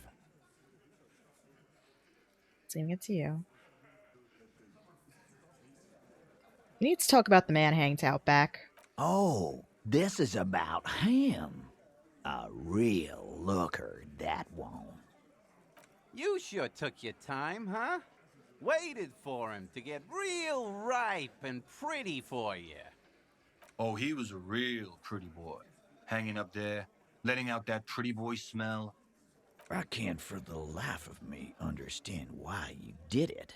I mean, I would have just left him up there. You must really like cleaning up other people's shit. You might want to start asking your questions now. It's not going to get better than this. These guys are so macho, they're ready to confess to first-degree murder. Ask if it was them. Do a head count first. Connect these men to the tracks you saw in the yard. Chances are they're going to match. Scan the room. Starting from the right. Boot size 44. Blonde man. In his 30s. Overbearingly masculine. Sitting on his right. Standard working boots. Size 45 or 46. Eldest in the room. Probably mid-50s. Smoker. Quiet. Across at the other table. Hobnailed working boots. Size 43. Gang tattoos. Mesk or Sarah Mauritian. In his late 30s, early 40s. And then, standard working boot. Steel reinforced toes. Size 46. The big dick. Wide at the shoulders and lean at the hips. Rugby cap. Fingerless gloves. And numerous scars. A little under 40. The emblem on his vest says Rowing Club. A little patch below it reads T. Hardy, Captain. In the far corner, standard working boot, steel reinforced toes, size 44, 40-something, non-alcoholic beverage in hand. You squint. Is that a plectrum? On his neck. Forget it. It's not important. Let's call this one the musician. Size 41, with the light step. Not a child, after all. An older man with a rat face, mean, watery eyes. All and right, 2 front good teeth night. Missing. I'm gonna go just for a few minutes longer, I think. But when I do stop, I'm gonna pick up on Sunday or Monday. But I'll post around Discord, Twitter, etc. In the middle, heaving and wheezing. Big guy. Boot size 46. Deep marks. Probably carried the victim over. He alone is 130 kilos. Add the man in armor, and you could easily exceed 220. In conclusion, these 7 are the actors on the crime scene. The footprints were theirs, but there's a discrepancy. One of them is missing. The odd soul? Exactly. You've stood there for about 4 seconds, not saying anything. Hit them with questions. Where's the 8th Hardy? The fuck is with you, fella?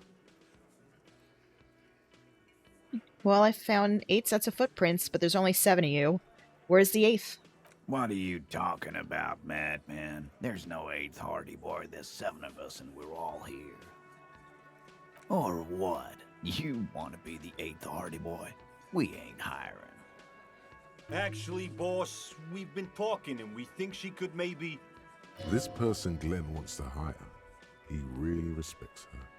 Shut the fuck up, Glenn! I do the talking here. Now what the fuck do you want, cop? Maybe that, person they want to hire was the last person. So let me get this straight. There is an 8th Hardy Boy. It's a she, and you don't like us talking about her? That's right. We're not talking about this. This is a private Hardy Boys matter. Nothing to do with your shit. M. You're not cops here. Don't go digging around if you don't want a bullet in the back of your head. I'm watching you. Good. We are all watching each other. Officer, your question. There's no point in pushing it further, he thinks. This is already a victory. We'll learn more about this 8th Hardy sooner or later. Oh, did you do it? The pretty boy. You guys really love talking about that pretty boy. Funny. But my partner and I have a serious matter to discuss with you. So why is there a container belt around his neck? Container belt? Like we use in the harbor? Yep. Why? Because we took it from the harbor where we work. Then we went out back and used it to hang him. We did this together. All of us. Until he was dead. That's why there's a container belt around his neck. Roll credits. Goddamn right. No. These 7 honest men have equally come forth. They told you what happened so that you don't waste any more of your time. All 7 together. They're diluting responsibility. It's an anti-arrest tactic.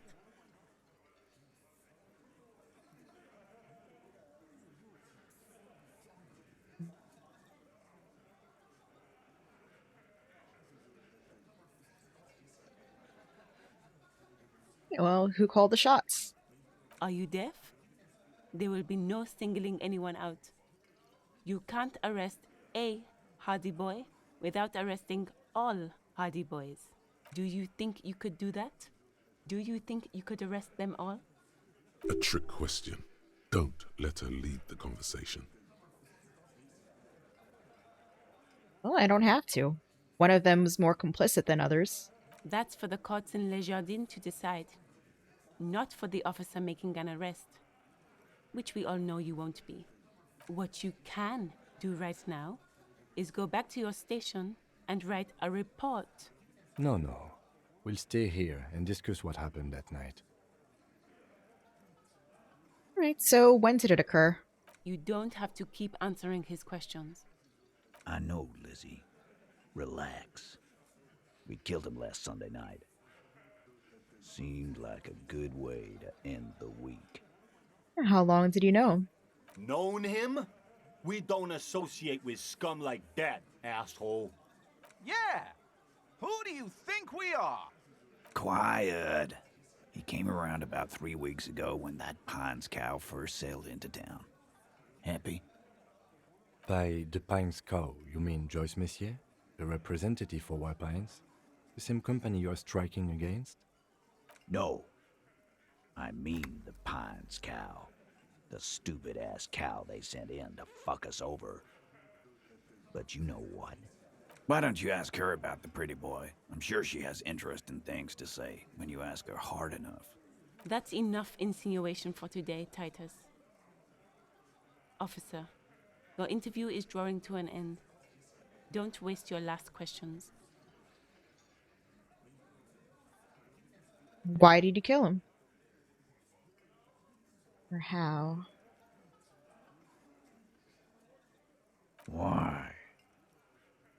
Because he was worthless mercenary scum. And he stepped out alive in my town. So he was a mercenary, that's it.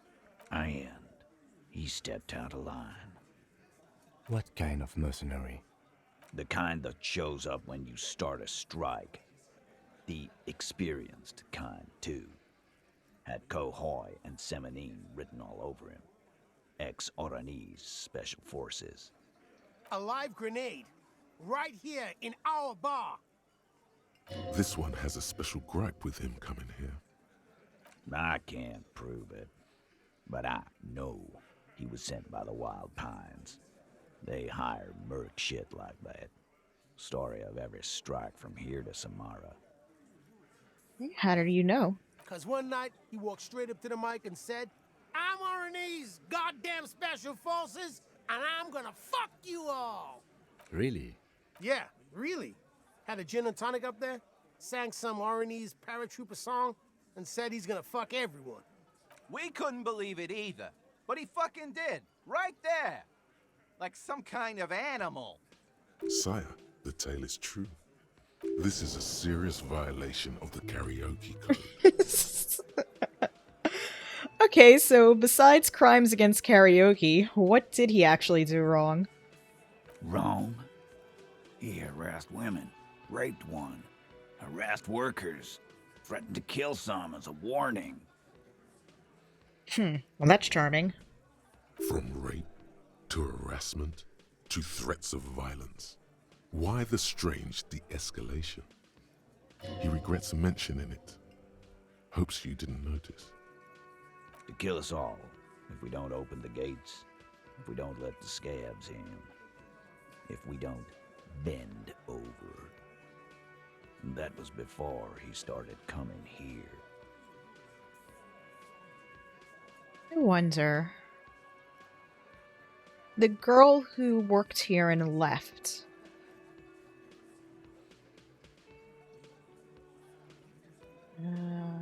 I don't know.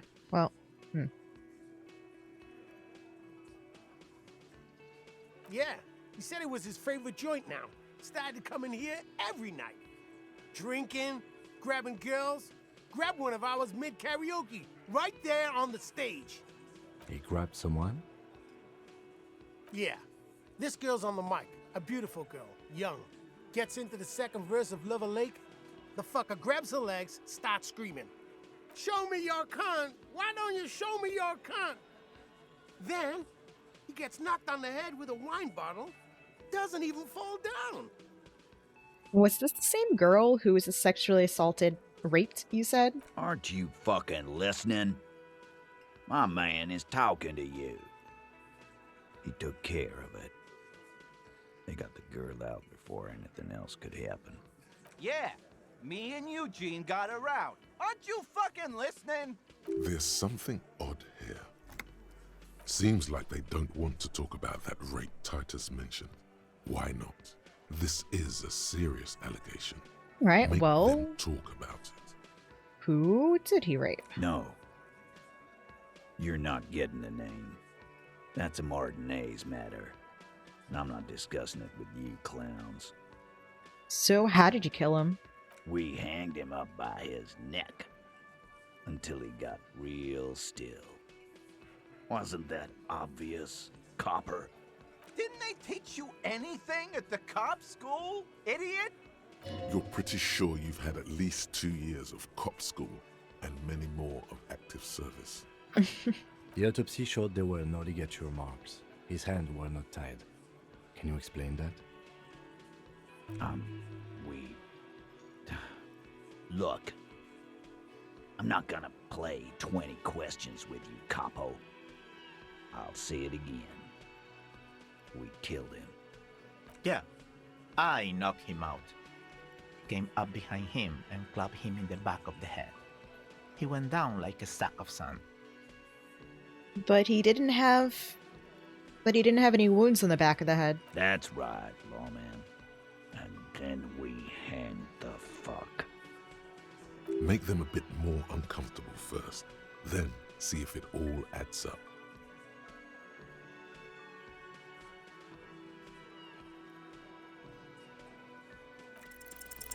Titus is solid as a rock, and so are a few others. But Who's cracking?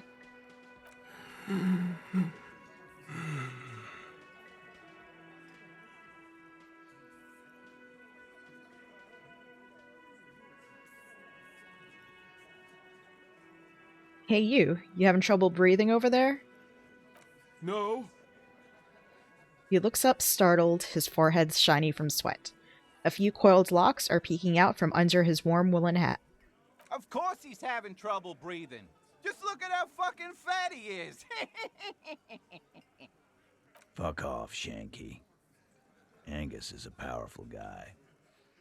All muscle. keep your eye on this powerful guy. Sooner or later, he's going to break like a piece of twig. Alright, where did all the action take place?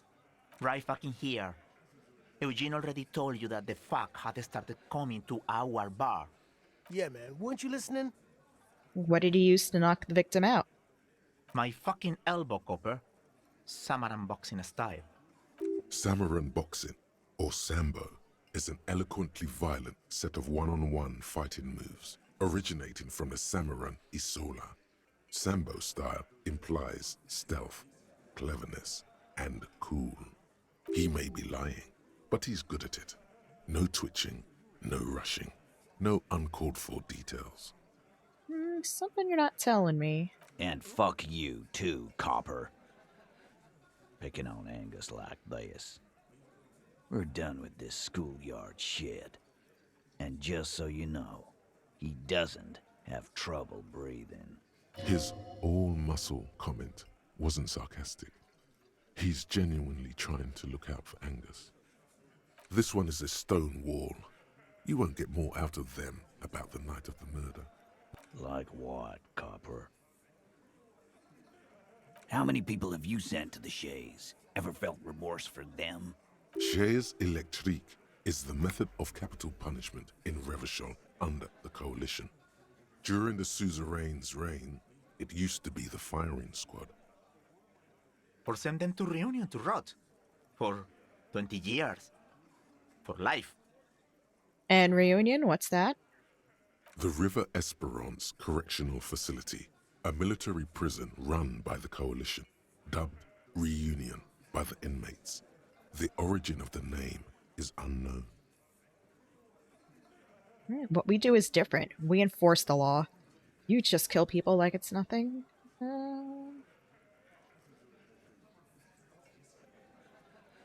But you see, a lawman, is something people agree upon. And here in Martinez, we agreed that this man had to die. So what are we gonna do now? Nothing. Your investigation here is done. Leave Martinez, go back to your stations where you belong. I think we're going to stick around, thanks. Some things don't add up here, Titus. I've done this job for long enough to know that people don't just confess to first-degree murder. Even if it is a group responsibility, we're going to look into this. Good luck with that. You've heard everything a rent-a-cop is gonna hear from us, real law officials. You're lucky you didn't get a beating. Rent-a-cop? So that's what this is about. He doesn't see you as his equals. Godly. Yeah, that's not a check I think I'm gonna make. I was weak when I first met. How was I weak? Again. Good one, Titus. No more questions for now.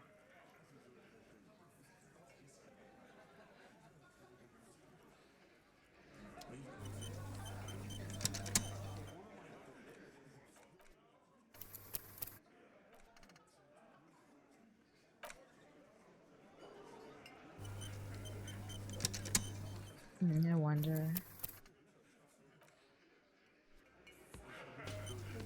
Oops, I already did that. Looks like the circus left town, but the clowns are still here. Again. I just want to see what happens. Yeah, lawman. It's almost an anthropological sight, watching him try to assert dominance over you. Not in the arresting mood? By your side, the lieutenant keeps his hand away from his holster. You hear the nylon of his coat hiss as he steps closer. Easy. Walk back from the provocation.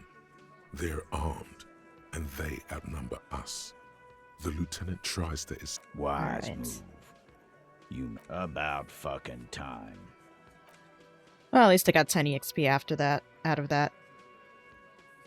I feel like continuing to go that route is going to cause problems. Alright, let's see what the journal says now. We need to establish authority. Investigate the crime scene or the body, look for a witness. Boss, company rep, tie them to any other crimes. Oh yeah, it looks like it's going to be a very long-term thing. Because, yeah, that's a hell of a check. I don't know how I managed to look a week in his eyes, but oh well. At least I figured out the thing about the 8th Hardy. Okay, so... that tonight. That we gotta wait till later for. So, I think our next two things, we will call up to ask about the armor. And we're gonna have to figure out the jam mystery. Gonna have to track this, drug run-in. But I have been streaming for 5 hours. And that's longer, like an hour longer than I usually do. And I actually have not eaten for 10 hours, so I should probably eat something before I go to bed. I thank everyone for coming by. Sorry if people who came in with the raid that it was for the tail end of this. But I am going to pick up. It will be happening either Sunday night or Monday night. Probably Monday night. Because I might be going out Sunday. Not sure. But Sunday or Monday night, more likely Monday at probably 7 o'clock again. Because I'm very excited to continue this. I'm like, oh no, I actually have to have a social life this weekend. I want to sit at my computer. Not even joking. But, nah, it's good to go out. Don't be a neat. So yes, I'm gonna go eat. I think there's some bread left over from earlier. So, yeah. Have a nice night, everyone. Take care. Try not to roast if you're if you're in a place that's like roasting like where I am. Yeah. What is a social life? Who knows? Okay. Good night, everyone.